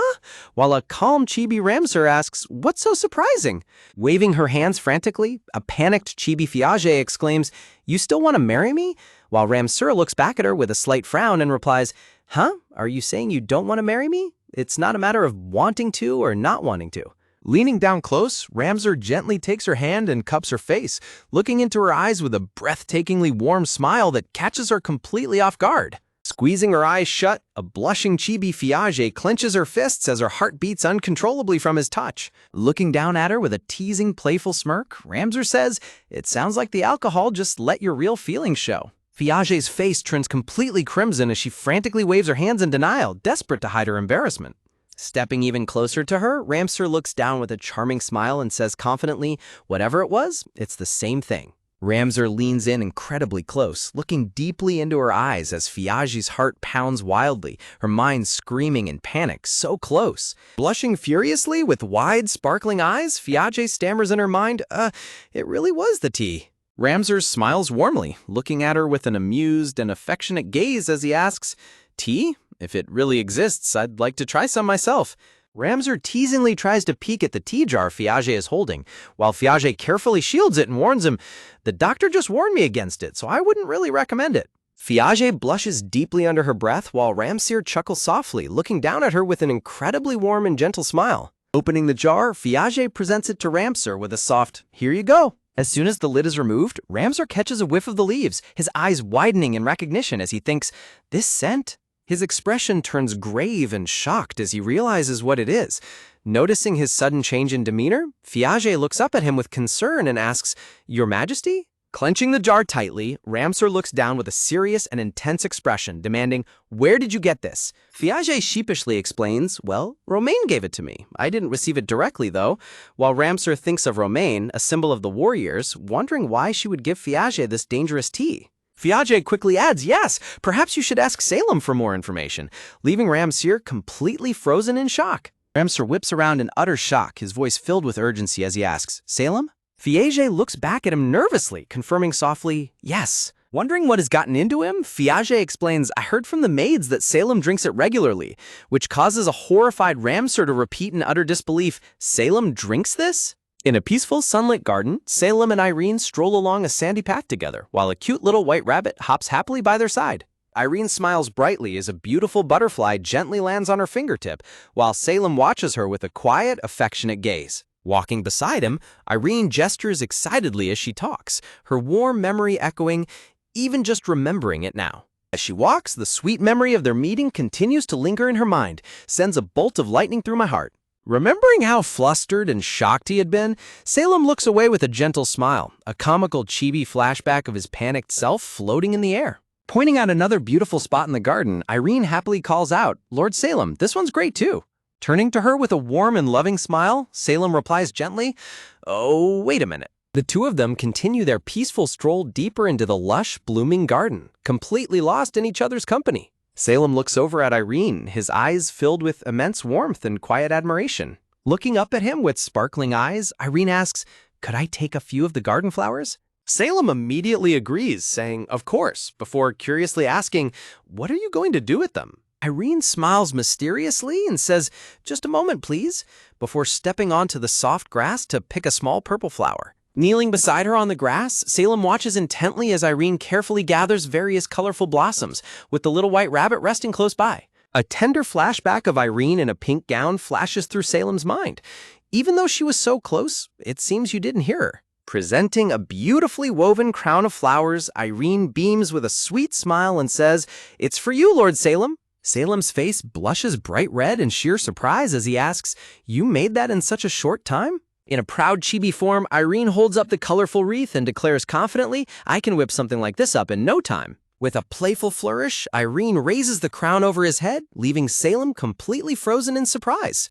Gently placing the crown on his head, Irene cheers happily, "Look, it's done," while Salem laughs warmly in response, "Ha ha." Looking at her with absolute adoration, Salem thinks to himself with a soft, gentle smile, "This is such a peaceful time." Sitting together in the middle of the vibrant garden, Salem and Irene laugh happily, both of them wearing matching flower crowns. Adjusting the crown on his head with a blush, Salem looks at her and asks softly, "Can I have this flower crown?" Irene's eyes sparkle with absolute joy as she beams, "Of course." Leaning close to her, Salem looks at her with deep affection, his heart full of quiet longing. "I wish this time could go on forever." Suddenly, Salem's eyes widen in sheer panic as he senses an imposing presence. Towering over them with arms crossed and a grim expression, Ramsar demands sternly, "What's the matter?" while a worried Fiage stands behind him. Holding up the blue ribbon jar of tea, Ramsar asks with grave concern, "Salem, have you been drinking this tea?" leaving Salem completely bewildered. Salem answers innocently, "Oh, this is the tea I drink when I have trouble sleeping." Upon hearing his words, Ramsar clutches his forehead in deep distress, realizing the gravity of the situation as he mutters, "Oh no."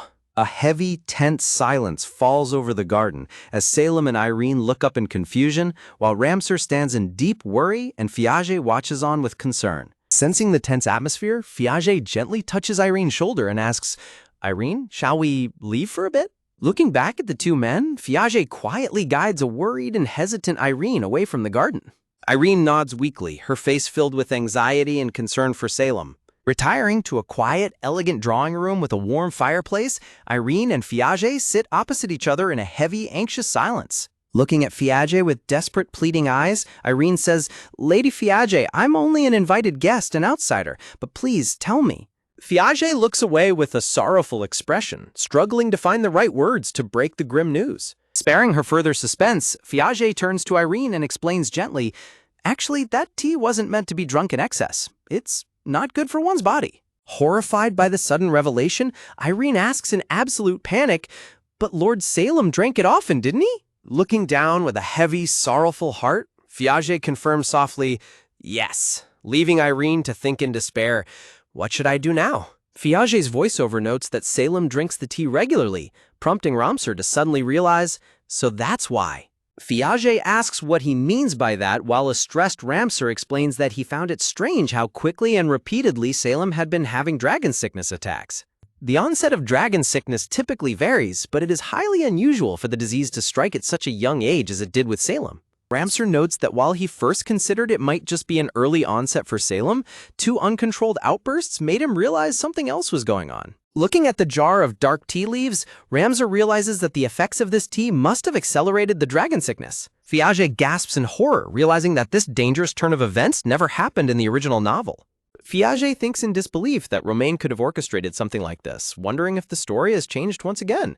Fiage looks down at her hands in utter shock, wondering if her own survival as a mob character who should have died has twisted the story to this extent. Overwhelmed by guilt and worry, Fiage looks down in sorrow, her heart heavy with the weight of these unexpected changes. Suddenly, Irene stands up from the couch, her expression filled with determination and concern. Stepping forward, Irene firmly clasps Fiage's hands, looking directly into her eyes with desperate resolve. Caught off guard, Fiage looks up at Irene with wide, startled eyes. Irene urgently asks if there is anything she can do, expressing her desire to stay in the capital to help Lord Salem. In a flashback, Salem holds the jar in disbelief, wondering how Romain could have made a tea with such dangerous effects. Salem remembers Romain's warm, gentle smile, finding it hard to reconcile her kind image with the dark truth. Ramsur stands in silence, his face expressionless and grave as he listens to Salem. Ramsur instructs Salem that he will personally look into the matter, warning him to avoid all contact with Romain. Salem looks up in confusion, wondering what else the Emperor has to say. With a small smile, Ramsur reveals the shocking truth. Irene is indeed Salem's Maiden of Healing. Salem is left completely frozen, stammering in utter shock. What? Salem protests that the Maiden of Healing is just a myth, but Ramsur counters that she truly exists and even stopped Salem's dragon sickness in an instant. The memory of that chaotic day flashes back, where Salem lay collapsed on the ground as Irene stood nearby. Ramsur explains that Fiage used her unique ability to identify Irene as the true Maiden of Healing. Salem finds it hard to believe that Fiage possesses such an incredible ability. Ramsur smiles gently, explaining that he wanted to get Salem's opinion first. Blushing slightly but speaking with firm resolve, Salem replies that he has absolutely no problem with it. Pleased with his response, Ramsur turns to leave, saying he will go and ask her himself. Before leaving, Ramsur calls out Salem's name one last time. Salem looks up silently, waiting to hear what the Emperor has to say. Placing his hand over his heart, Salem quietly agrees. Ramsur stands on the balcony reflecting on Salem's unconvinced look, resolving that protecting Salem is all he can do for now. Fiage and Irene quickly run up to Ramsur, with Fiage calling out to him urgently. Ramsur turns around to ask what is wrong, while Fiage hesitantly begins to speak. Irene steps forward with a determined gaze, requesting permission to stay in the capital a little longer. Ramsur smiles warmly, telling Irene that he was actually about to ask her to stay at the castle for Salem's sake. Overjoyed, Irene beams with a bright smile, thanking him before rushing off to share the good news with her father. Irene lifts her skirts and runs down the castle corridor, her footsteps echoing with pure happiness. Watching Irene leave, Fiage worries that things are straying too far from the novel's plot, fearing what might happen because of her. Pulling her close into a reassuring embrace, Ramsur smiles warmly and promises to protect her no matter what. Back in his room, a deeply hurt Salem contemplates whether Romain was simply using him all along. Clenching his fists, Salem's expression darkens as he resolves that he will never forgive her if it is true. Disguising himself in a dark cloak, Salem walks through the city streets toward Romain's residence. Romain welcomes him with a bright, surprised smile, but Salem cuts her off coldly, stating that he has something to ask. Holding up the jar of tea, Salem demands to know if she gave it to him specifically to activate his dragon sickness. Slapping her hand down in disbelief, Romain looks at him with a thoroughly shocked and confused expression. Stunned, Romain asks who could have possibly told him about the tea's adverse effects. Romain explains that the tea is rare and highly famous, and she believes her father simply buys it from a merchant. Salem begins to realize the discrepancy, wondering how Ramsur noticed the leaves when the Pope didn't, suspecting a much larger conspiracy. Salem stands in deep thought, the weight of a potential grand conspiracy pressing heavily upon his shoulders. Without another word, Salem pulls his hood up and declares he's going home, leaving a bewildered Romain calling out his name.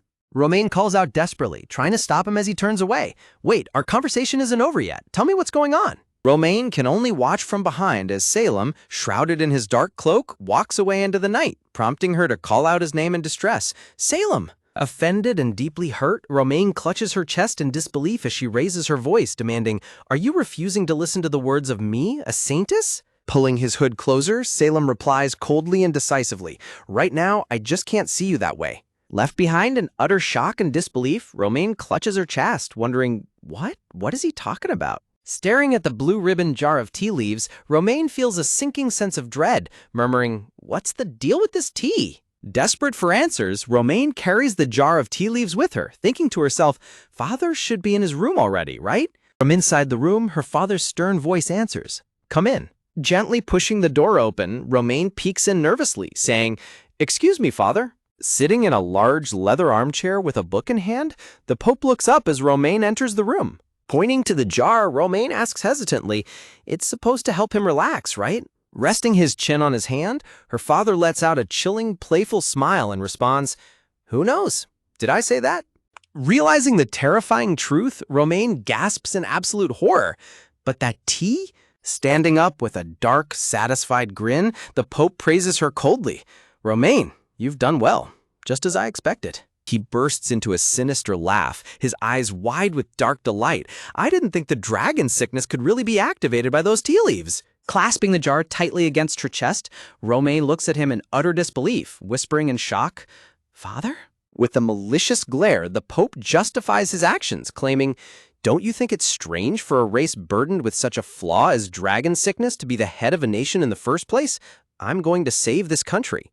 In a quiet, pink-walled bedroom, Piaget sits at her vanity table, gently brushing her long silver hair. Suddenly, she hears a knock at the door and turns around in surprise, asking softly, "Yes?" Opening the door slowly, Piaget wonders to herself, who could it be at this hour? Piaget's eyes widen in sheer shock as she looks up to find the visitor standing at her door. "Your Majesty?" Standing at the threshold, Ramsar towers over her with long dark hair, wearing his robe half open to reveal his toned chest. Piaget stands completely frozen, staring up at him in stunned silence. A deep blush rushes to Piaget's cheeks as she looks at his exposed chest, her heart beating wildly in embarrassment. Sensing her sudden panic, Ramsar asks in concern, "What's wrong?" While Piaget squeaks out in a fluster, "It's nothing." Looking down at her gently, Ramsar explains, "You seem troubled, so I came to see how you were doing." Looking at him with soft, affectionate eyes, Piaget asks quietly, "Is that so?" Trying to ease his worry, Piaget puffs out her chest in a playful, energetic pose, assuring him, "But I'm fine." Unconvinced, Ramsar steps closer with a serious, intense expression, murmuring, "No, you are not fine." Before she can protest, Ramsar sweeps her up into his arms, carrying her bridal style. Caught completely off guard, Piaget looks up at him with wide, startled eyes and gasps, "Your Majesty, what are you doing?" Without a word, Ramsar carries her gently across the room toward the large bed. Piaget holds onto him tightly, looking up at him as he walks with absolute focus and gentleness. Placed gently onto the soft mattress, Piaget lies there with swirls in her eyes, her face completely flushed in extreme embarrassment. With Ramsar? Gently resting his hand on her forehead, Ramsar smiles warmly and whispers, "I don't mind living up to your expectations." Leaning closer to her on the bed, he looks into her eyes and continues, "But please let me spend today with you." Looking at her with deep affection, Ramsar confesses, "For some reason, I just can't relax when I'm not looking at you. So can I stay by your side?" Piaget looks up at him with wide, starstruck eyes, her heart swelling with quiet emotion. Lying side by side beneath a cozy blanket, a comfortable but slightly tense silence falls over them as they both blush. Trying to break the awkward tension, Piaget laughs nervously and says, "Come to think of it, I guess it's been a while since we first slept in the same tent during our campout days." Ramsar looks over at her sideways and corrects her calmly. "Actually, no, we slept together yesterday." Piaget's chibi self screams in absolute embarrassment. "Ah!" Piaget waves her arms frantically in panic, thinking to herself, "It's like it's me, but at the same time it isn't." Blushing deeply, Piaget pleads with her hands clasped, "I didn't mean any harm." Resting his chin on his hand, Ramsar watches her panic with an amused, calm expression. Piaget turns to him, calling out softly, "Your Majesty," as Ramsar playfully turns his back and rolls over on the mattress. Looking at his back, Piaget continues hesitantly, "That time we spent camping, you and I? Ramseur lets out a soft, gentle chuckle, murmuring, "Ha-ha." Fiage's face flushes red with embarrassment as she looks down at him, slightly annoyed and flustered by his reaction. Smiling warmly as he looks back up at her, Ramseur chuckles. Using a candlestick against bandits potentially armed with swords. Looking down at the golden three-candle candelabra she clutches tightly against her chest, Fiage's expression is filled with vulnerability and deep concern. Her cheeks burning with a bright red blush, Fiage screams in embarrassment, "Why are you laughing?" while Ramseur lets out a warm, playful laugh. Flushing red to the ears, Fiage defends herself with a frantic shout. I was desperate back then. As Fiage recalls the events of her arrival in this world, she remembers how frantic she was, knowing there was no guarantee of safety and desperately wanting to survive. Looking down at her with intense affection and a soft, captivating smile, Ramseur confesses, "I guess I've been in love with you since then." Fiage's eyes widen in absolute comical shock as her face flushes completely red from his unexpected confession. Kneeling on the bed, Fiage tries to deflect her embarrassment, pleading, "Your Majesty, no matter how funny I was back then, please don't joke like that." Wrapping his strong arms around her from behind, Ramseur pulls her close into a passionate embrace, whispering, "My feelings for you aren't a joke. I can't let you go anymore." Held tightly in Ramseur's protective embrace on the soft mattress, Fiage sits in stunned silence as the warmth of his body surrounds her. Feeling overwhelmed by the intensity of his hold, Fiage looks down and murmurs softly, "Your Majesty, let go." Leaning in close to her ear, Ramseur replies with gentle but firm resolve, "Didn't I just say I can't let you go?" Fiage's hand trembles slightly as she rests it against her chest, her heart hammering wildly at his physical closeness. Overcome by her own growing emotions, Fiage looks up at him with a tearful blush and finally confesses, "I want to be by your side forever too, Your Majesty." Ramseur gently cups her face in his hands, pulling her into a sweet, passionate kiss as a beautiful flurry of pink flowers blooms around them. As they share a deep and loving kiss, Fiage realizes with absolute certainty, before I knew it, he had become someone special to me. As the soft morning light filters into the room, Fiage rests peacefully in bed while Ramseur sits beside her, gently placing a hand on her forehead with a look of deep concern. Looking down at her sleeping figure, Ramseur murmurs with a hint of sorrow in his eyes, "Forever, huh?" Turning his gaze away, pensive and heavy-hearted, Ramseur thinks to himself, "If it were possible, that's what I'd wish for too." Leaning down with immense gentleness, Ramseur presses a soft, loving kiss to the lips of the sleeping Fiage. Awake and sitting up side by side in bed, Fiage greets him with a soft blush, saying, "Good morning, Your Majesty." Resting his face on his hand with a charming, playful grin, Ramseur asks, "Would you like to share a room with me from today?" Startled by the bold proposal, Fiage's mind goes blank in sheer embarrassment as she leans against him. Frantically waving her arms, Fiage screams in a fluster, "I know," while Ramseur looks on, slightly amused by her chaotic reaction. Rubbing his forehead in mild exhaustion, Ramseur sighs heavily, muttering, "Those guys, Hearing a commotion outside the door, Ramseur turns and calls out in annoyance, "You two over there, you're being noisy. If you have something to say, hurry up and come in." Pushing the door open slowly, Salem and the royal advisor with glasses step into the room, with Salem murmuring politely, "Excuse me." Standing with his arms crossed and his dark robe half open, Ramseur listens as Salem bows slightly and says, "My apologies. Actually," Ramseur's expression turns stern as he demands, "Despite me telling you not to go, you still went and saw Romaine?" Stepping forward to defend Salem, the advisor with glasses urgently explains, "But Your Majesty, we've obtained vital information." The room falls silent as the advisor delivers the shocking revelation. Those tea leaves might have come from the Pope. Deeply shaken by the news, Salem grits his teeth in anger, his eyes wide with a mix of betrayal and shock. Standing before the Emperor and Fiage, Salem looks down with a grim expression, carrying the heavy burden of the truth. With a cold, analytical gaze, Ramseur reasons, "I see. Well, I figured it would be the Pope or someone of his standing. It's clear the Church doesn't think highly of us royals." A shattered glass pane reveals the portrait of Romaine, illustrating the dark truth. Their goal is to cement the Saintess's divine status. The Saintess, she's just a facade anyway. The advisor with glasses continues his explanation. "Presumably all this time it's been about getting Romaine into the heart of the country.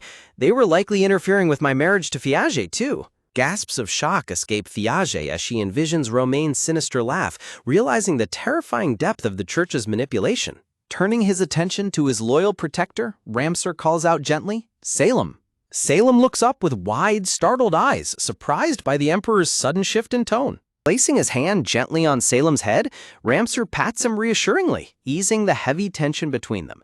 Blushing slightly, Salem scratches his neck and tries to act casual. While this much is to be expected, I'm royalty after all. Fiege stands in deep thought, worrying, but surely the church also knows about this. I'm sure Romain told the Pope about the tea leaves. Looking down with a serious and contemplative expression, Ramsar murmurs, "It may take a little while, but..."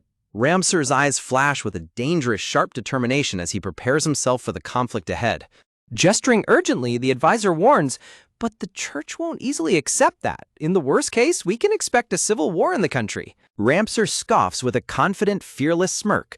"There's no way the church could win against me with military force." Fiage envisions the emperor leading his forces to a decisive victory on the battlefield, thinking to herself, "Indeed, Ramsar won't lose no matter what the church tries." Turning back to his allies, Ramsar states grimly, "But the church will probably be after me next." Her heart racing with dread, Fiege gasps in sudden alarm. "What do you mean?" With a cold, steady voice, Ramsar explains the chilling reality. "Their plan must be to infect me with dragon sickness, then use that as a pretext to kill me." Realizing the terrifying parallel, Fiage's eyes widen in horror as she remembers, how could I have forgotten? Ramsar even being royalty. Fiage remembers the chilling truth that royalty can contract dragon sickness, just like Salem does. She recalls that in the novel, Ramsar contracted dragon sickness and was ultimately killed by Salem, while the advisor solemnly notes that His Majesty's last manifestation of the sickness was 3 years ago. The advisor continues to explain that although the castle was half destroyed, His Majesty still managed to control the dragon sickness on his own back then. Ramsar looks away solemnly, muttering that he is already well past his brother's age. A heavy silence falls over the room as Salem, the advisor, and Fiage look at the emperor with deep concern and sorrow.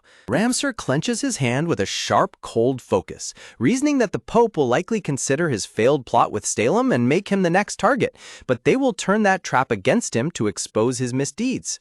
The advisor urgently warns that while they might obtain proof this way, it is far too dangerous for His Majesty to risk. Salem steps forward, desperately offering to face the danger instead because he has Irene to protect him. Ramsar closes his eyes with a weary sigh, slightly exasperated by the frantic arguments. Gently placing his hands on Salem's shoulders, Ramsar silences his protector with a steady and serious gaze. Ramsar looks Salem dead in the eye, warning him with absolute gravity that the church must never find out she is the Maiden of Healing. As Fiage stands in quiet distress, the heavy realization sets in. If they want to keep Irene safe, she must remain hidden. But what will happen to Ramsar? Clutching her hands tightly against her chest, Fiage looks on with a pale, trembling expression, deeply overwhelmed by the mounting danger. Turning back to his loyal allies, Ramsar commands them to leave so he and Fiage can prepare. Salem and the advisor bow politely, murmuring their excuses as they quietly slip out of the chamber. Left alone with her, Ramsar turns his gaze to Fiage and asks gently, "Is there something you want to say?" They stand facing each other in the quiet room, their gazes locking in a moment of unspoken tension and deep emotion. Her eyes pooling with tears, Fiage looks up at him and demands to know, "Why were you in such a hurry to marry me?" Ramsar looks down with a sorrowful, pensive expression, confessing quietly, "I don't have much time left." Fiage stands in absolute breathless shock as his devastating confession echoes in her mind. Desperately searching for hope, Fiage asks if the sickness wouldn't be under control now since his last manifestation was 3 years ago. Unable to give her the reassurance she desperately seeks, Ramsar closes his eyes with a heavy, painful sigh. Before she can say another word, Ramsar pulls her tightly into a silent, desperate embrace, catching her completely off guard as she blushes in shock. Clinging to his chest, Fiage weeps as she confesses that she thought he was a terrible person at first, but after seeing his care for Salem, she realized he was different. Her voice cracking with emotion, Fiage cries out that he is indeed a terrible person for making her fall for him, only to talk about dying. Ramsar rests his face against her hair, his expression softened with deep regret and tenderness as he listens to her tearful outburst. Holding her close in his protective embrace, Ramsar whispers a soft, heartfelt apology. "I'm sorry." High above, the grand cathedral of the Holy Church stands imposing and serene under the bright morning sky. Deep beneath the church, the Pope, carrying a lantern, leads Lady Romain down a steep, dark stone staircase. Romain follows him in silent apprehension, wondering how their conversation about tea leaves suddenly led them to the basement. Entering a hidden brick-wall laboratory, the Pope smirks and commands her to come closer. Staring at the bizarre chemical setups and shelves of potions, Romaine asks in confusion, "What is this?" With a twisted, prideful smile, the Pope reveals that it is a highly concentrated drug designed to accelerate the royal family's dragon sickness, made possible by her experiments on Salem. Romaine's eyes widen in absolute horror as the terrifying weight of his words sinks in. The Pope raises his hands and laughs maniacally, boasting that with this drug they can finally destroy Ramsar and take over the nation. Later, Romaine stands alone in her chamber, staring anxiously at the ornate lavender bottle containing the deadly poison. She recalls the Pope presenting the bottle to her with a sinister smirk, ordering her to give it to Ramsar to drink. Stunned by the dangerous task, Romaine gasped in panic. "What? Me?" She tried to reason with him, pointing out that Salem had likely already spoken to Ramsar and that administrating it would be highly difficult since they are probably suspicious of her. The Pope dismissed her concerns coldly, telling her to simply use that lowborn instead. A chill ran down Robinet's spine as she realized, with wide, startled eyes, by lowborn does he mean Fiage? When Romaine protested that she isn't exactly friends with Fiage, the Pope glared down at her, asking coldly, "What, you can't do it?" Pointing his finger at her with menacing intensity, the Pope scolded her, demanding to know who she thinks stands in her way of becoming #1 in the country. Romaine shrunk back in fear, her cheeks sweating as his finger hovered threateningly close to her face. Looming over her, the Pope whispered that if she wants to be worshipped as a saintess, she knows exactly what she must do, forcing Romaine to submissively whisper, "Yes." Back in her room, Romaine's thoughts turn dark as she realizes that in order to secure her position as #1 in the country, she has no choice. Staring resolutely at the lavender bottle on her desk, Romaine hardens her heart, thinking, "I must eliminate Fiage and Ramsar." She reminds herself that the orders of her father, the Pope, are absolute. With a cold, merciless determination shining in her blue eyes, Romaine resolves, "I must carry them out." Sometime later, a maid approaches with a letter and presents the sealed envelope, announcing, "You have a letter from Lady Romaine." Holding the letter in her hands, Fiage reads Lady Romaine's invitation, wondering what she could possibly want. Fiage looks down at the letter with deep suspicion, convinced that Lady Romaine must be up to something sinister. Ramsar suddenly appears behind her and reaches for the letter, asking what's wrong as a startled Fiage gasps in surprise. Reading Romaine's invitation, Ramsar lets out a confident, knowing scoff, finding her obvious intentions almost laughable. Fiage closes her eyes in quiet determination, deciding that she is going to reject Romaine's invitation. Startled by her decision, Ramsar turns to her with a look of surprise and concern.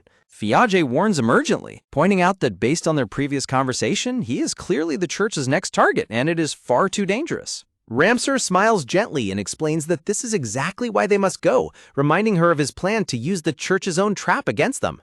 Ramsar steps closer and gently places his hand on Fiage's shoulder, looking down at her with intense tenderness as she murmurs his name. Surrounded by a beautiful backdrop of soft purple roses, Ramsar pulls Fiage close and kisses her deeply. Though comforted by his embrace, Fiage looks down with a lingering worry, thinking to herself that her anxiety isn't about her own safety, but his. Sometime later in the palace gardens, Lady Romaine greets them with a sweet, polite smile, asking how Fiage is feeling. Fiage puts on a polite smile, assuring Romane that she is feeling much better now, while Ramsar stands close behind her with a cold, watchful expression. As they sit around the garden tea table, Ramsar leans forward and casually brings up Salem, asking if he has been causing any trouble. Romaine sits silently across the table, her gaze shifting warily as she senses the underlying tension in Ramsar's quiet demeanor. Ramsar smirks with cold, razor-sharp focus, directly asking Romaine if she is seriously planning to feign ignorance about her family's schemes. As Romaine quietly sips her tea to hide her unease, Fiage takes a nervous sip of her own, wishing the oppressive, suffocating silence would end. Setting her teacup down gracefully, Romaine softly apologizes, stating that she unfortunately only has time for a single cup. Fiage and Ramsar watch in silence as Romaine prepares to take her leave, keeping a close eye on her every move. With a serene and gentle smile, Romaine tells Fiage once more that she is truly glad to see she has recovered. Fiage looks at Romaine with wide, startled eyes, sensing a sudden, inexplicable chill from her polite parting words. Ramsar crosses his arms and glares after Romaine with a deep, silent suspicion, refusing to let his guard down for a single moment. Ramsar and Fiage walk alongside Romaine down the grand, open corridor of the palace to escort her out. Fiage walks in quiet contemplation, wondering if Romaine is really just going to leave like this when she fully expected her to make a move. Walking ahead of them, Romaine keeps her gaze fixed forward, her expression hidden as she silently prepares to strike. Suddenly, Romaine subtly steps back and stomps on the hem of Fiage's long dress, causing Fiage to lose her balance with a startled gasp. Fiage trips and falls forward, but Ramseur reacts instantly, catching her in his arms and calling out her name in alarm. While Fiage quickly apologizes for stumbling, Romane secretly slides a hidden syringe with a glowing purple liquid out of her sleeve. In a flash of cold, calculating movement, Romaine plunges the syringe directly into the back of Ramseur's neck while his back is turned. Ramseur gasps in absolute shock and pain as Fiage turns and screams in horror, realizing what Romaine has just done. Ramseur staggers backward, clutching his neck in pain as Fiage stands frozen in sheer disbelief. Her heart racing with fury and terror, Fiage glares at her and demands to know what in the world she has done. Holding the empty syringe, Romaine explains with cold indifference that she has just injected him with a highly concentrated poison made from the same tea leaves Salem consumed, warning that even a few drops are fatal. Staggering under the immediate effects of the poison, Ramseur collapses to his knees and mutters with a grim glare that it was indeed her all along.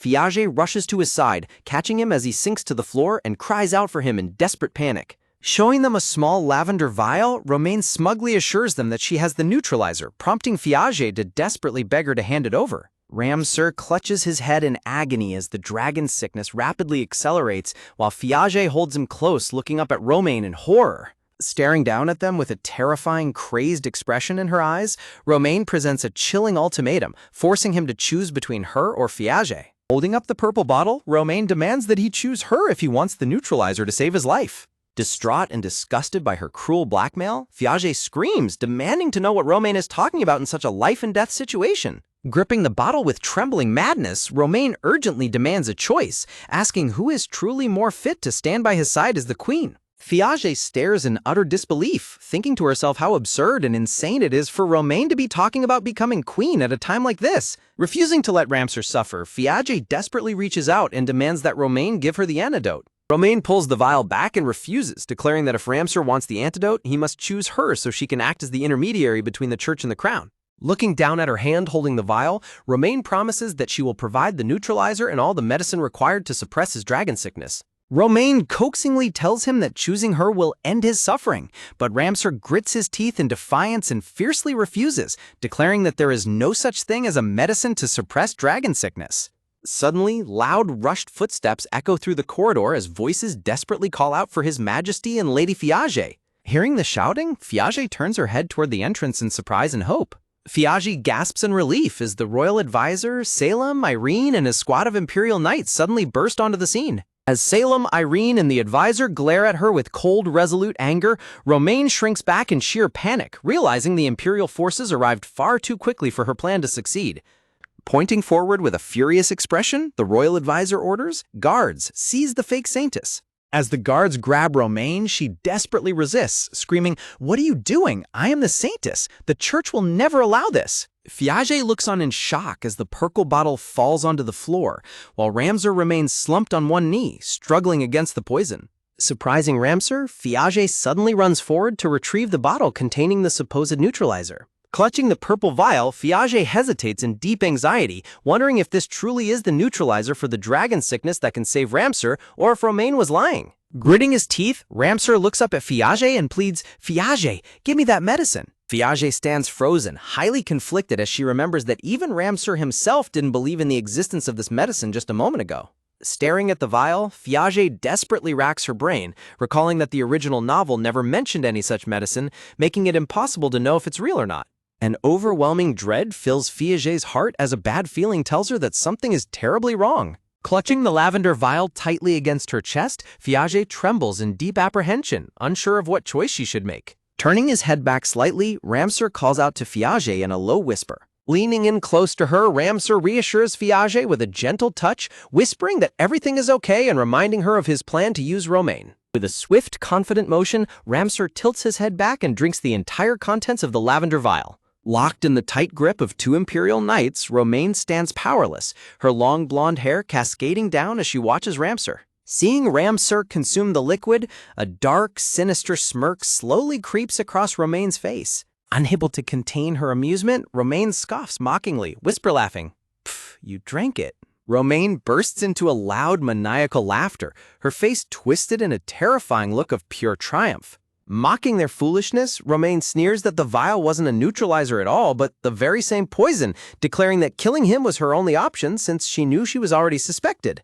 Romaine continues to mock them with a crazed smile, questioning how they could be so blind to her obvious motive and calling their foolishness ridiculous. Romaine laughs hysterically as she is held by the guards, completely unbothered by the cold, disapproving glares of the royal advisor, Salem, Irene, Fiage, and Ramseur. Ramseur groans in pain as Fiage cries out to him in sudden panic, reaching her hands out in alarm. Watching him bend over in agony, Fiage gasps in absolute horror, wondering if his dragon sickness has been triggered. Outraged by her treasonous actions, the advisor commands the guards, take Romaine to the dungeon, imprison her for the attempted assassination of His Majesty. Completely unfazed by her imprisonment, Romaine smugly smiles and reminds them that she is the saintess and will be set free as soon as the church takes action. Feeling completely triumphant, Romaine celebrates to herself, believing she has successfully carried out her father's orders. Placing the empty vial down gently on the floor, Ramseur casually murmurs, I see. Romaine's eyes widen in utter disbelief and confusion as she realizes that Ramseur didn't actually swallow the poison. A cold smirk playing on his lips, Ramseur declares that they now have definitive proof that the church conspired to bring about the royal family's downfall. Standing up to his full height with absolute composure, Ramseur prepares to unleash his final blow against the treacherous church. Raising his hand high, Ramseur commands with booming authority all soldiers to the church. Ramseur orders the dissolution of the church for rebellion, demanding that no key members escape and warning that Romaine will be executed if the pope is fled, before coldly commanding, take her away. Panic finally setting in, Romaine screams frantically as she's dragged away, shouting that she is the holy woman and demanding to know why the herb she injected into his neck isn't working. Ramseur looks down at her with pure disdain, calling her foolish and revealing that such a crude injection would never work on him, and that he was simply playing along to expose the church's treason. Shattered by the truth, Romaine stammers in absolute despair, realizing that her desperate gamble was all for nothing when all she wanted was to become the queen. Rushing to Ramseur's side, Fiage anxiously clutches his shoulder and asks, Your Majesty, are you truly all right? Fiage lets out a sigh of relief, realizing this was his plan all along, and says, I see. This is what you meant by using her, isn't it? I'm glad the medicine didn't actually work. But suddenly, Ramseur collapses to his knees, letting out a painful shriek as he clutches his head in intense agony. Fiage freezes in sheer terror, her eyes wide with shock as she calls out to him, Majesty? The royal advisor screams in panic, calling out to the emperor and Fiage as the situation takes a sudden, terrifying turn. Horror washes over Fiage as she realizes that despite his claims, the poison Romaine injected might actually be taking effect. Gritting his teeth against the overwhelming pain, Ramseur gasps that he can no longer hold back the sickness, desperately warning, Fiage, get away from me. As Fiage tries to rush back to Ramseur's side, Salem and the advisor firmly hold her back, with Salem pleading, Lady Fiage, please do as His Majesty says. Ramseur looks up with fierce determination, instructing Terran to carry out their prior plan and warns Salem not to hesitate if he loses control. Tears stream down Fiage's face as she realizes Ramseur kept this dangerous gamble a secret to protect her, weeping in despair. No, is this truly my last moment with Ramseur? Staring at Ramseur through a veil of tears, Fiage's heart breaks as she wonders if this is truly the end of their time together. Ramseur kneels in isolation in the center of the Grand Palace corridor, while the others watch him from a distance with heavy hearts. His expression somber and resolute, Salem slowly draws his sword from its scabbard, prepared to fulfill his promise to his master. Fiage's eyes widen in absolute horror and panic as she witnesses Salem drawing his weapon. Desperately trying to break free from the advisor's grasp, Fiage screams in terror, Salem, what are you doing? Looking extremely pained and conflicted, Salem yells out in emotional agony as he prepares himself for the unthinkable task ahead. Gasps of pain escape Ramseur as he struggles to stay conscious, whispering that his uncle asked him to see this through to the very end. Fiage can only look back in complete despair, tears streaming down her face as she whispers a desperate, heartbroken plea, no. Panting heavily, Ramseur struggles to stay upright as the agonizing dragon sickness takes its toll, whispering to himself that Salem is right. Fiage gasps in sudden panic and horror as she watches Ramseur slump over in intense pain, desperately calling out, Your Majesty! Looking down at Salem, Ramseur commands him with heavy breaths to hold onto his sword firmly and not to waver, reminding him of the grim duty ahead. Staring into Salem's sorrowful eyes, Ramsar gently explains that because Salem is gentle, any hesitation will make him indecisive, before reminding him that he will become the king of this country after Ramsar is gone. Gritting his teeth through the pain, Ramsar commands Salem to protect the Empire's people, to which Salem reluctantly nods and whispers, "Yes, understood." Clinging to Fiage to keep her back, Salem, Irene, and the advisor watch in utter despair, while Fiage realizes with horror that Ramsar is about to be killed by Salem, with events unfolding exactly as they did in the original novel. Tears streaming down her face, Fiage looks on in absolute denial, screaming that she refuses to accept such a tragic and cruel ending. Ramsar smiles weakly, expressing his own deep disappointment that he couldn't stay by Fiage's side any longer. Heartbroken and weeping, Fiage pleads desperately, crying out that she cannot bear a goodbye like this because it is simply too cruel. Staring at the floor as tears stream down her face, Fiage closes her eyes in despair, unable to imagine a future without Ramsar by her side. Held gently by Irene and Salem, Fiage suddenly musters all her strength and breaks free of their grasp, catching them completely off guard as she lunges forward. Reaching her hands out desperately, Fiage runs toward Ramsar with tears in her eyes, determined not to let him go. Throwing her arms around his neck, Fiage tightly hugs Ramsar, prompting him to call out her name in complete shock and confusion. Burying her face in his shoulder, Fiage holds onto Ramsar with all her might, refusing to let him face his fate alone. Holding him tightly in a warm embrace, Fiage reflects on how she has fought against the original story's flow all this time, but realizes that as long as she is with Ramsar, she no longer cares what happens. As Fiage continues to hold Ramsar, a mysterious, soft hissing sound suddenly echoes around them, signaling a strange shift in the atmosphere. A brilliant, glittering light suddenly begins to emanate from their embrace, enveloping both Ramsar and Fiage in a magical glow. Ramsar stares down at his hands in utter disbelief as the shimmering, sparkling light sweeps over his body, causing his agonizing pain to completely vanish. Seeing the miraculous scene unfold, the royal advisor stands by the pillar with tears of joy streaming down his face, deeply moved by what he is witnessing. Witnessing the glowing light, Salem looks on in relief and remarks that there is no longer any need for him to ready his sword. Irene stands completely speechless, her eyes wide with awe and wonder as she looks at the magical light. With the pain of his dragon sickness fully subsided, a healthy Ramsar smiles warmly down at Fiage, who looks up at him in confusion and asks if he is truly okay now. Fiage looks up at Ramsar in disbelief, her heart pounding as she tries to comprehend how his symptoms vanished so suddenly. Ramsar stands tall and radiant, surrounded by glowing roses and sparkling light, completely cured of his symptoms. Fiage gasps in utter shock, questioning the idea of being a healing maiden and wondering if it's even possible for such rare maidens to appear so frequently. Placing a hand on his chin, Salem contemplates the mystery, noting that while it seems impossible, there is no other explanation given how instantly Ramsar's symptoms subsided.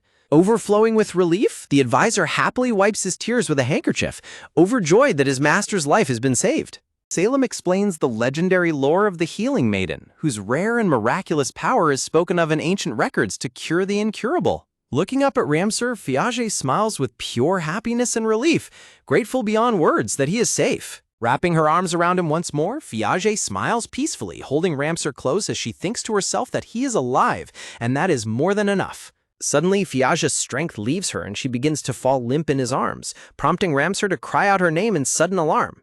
Looking up at him with a tired but content smile, Fiage whispers a final, tearful, "Thank God," before her eyes close. Fiage loses consciousness completely, resting peacefully against Ramsar, who gazes down at her in deep, protective worry. Ramsar cradles Fiage gently in his arms, whispering a heartfelt thank you, while Salem, Irene, and the advisor watch them with warm, smiling faces. Meanwhile, Romaine is firmly escorted away by Imperial knights, desperately trying to make sense of the situation as she realizes Ramsar was supposed to die from the dragon sickness. Her face contorted with intense rage and panic, Romaine grits her teeth and screams, "Why? Why?" in complete frustration over the failure of her plan.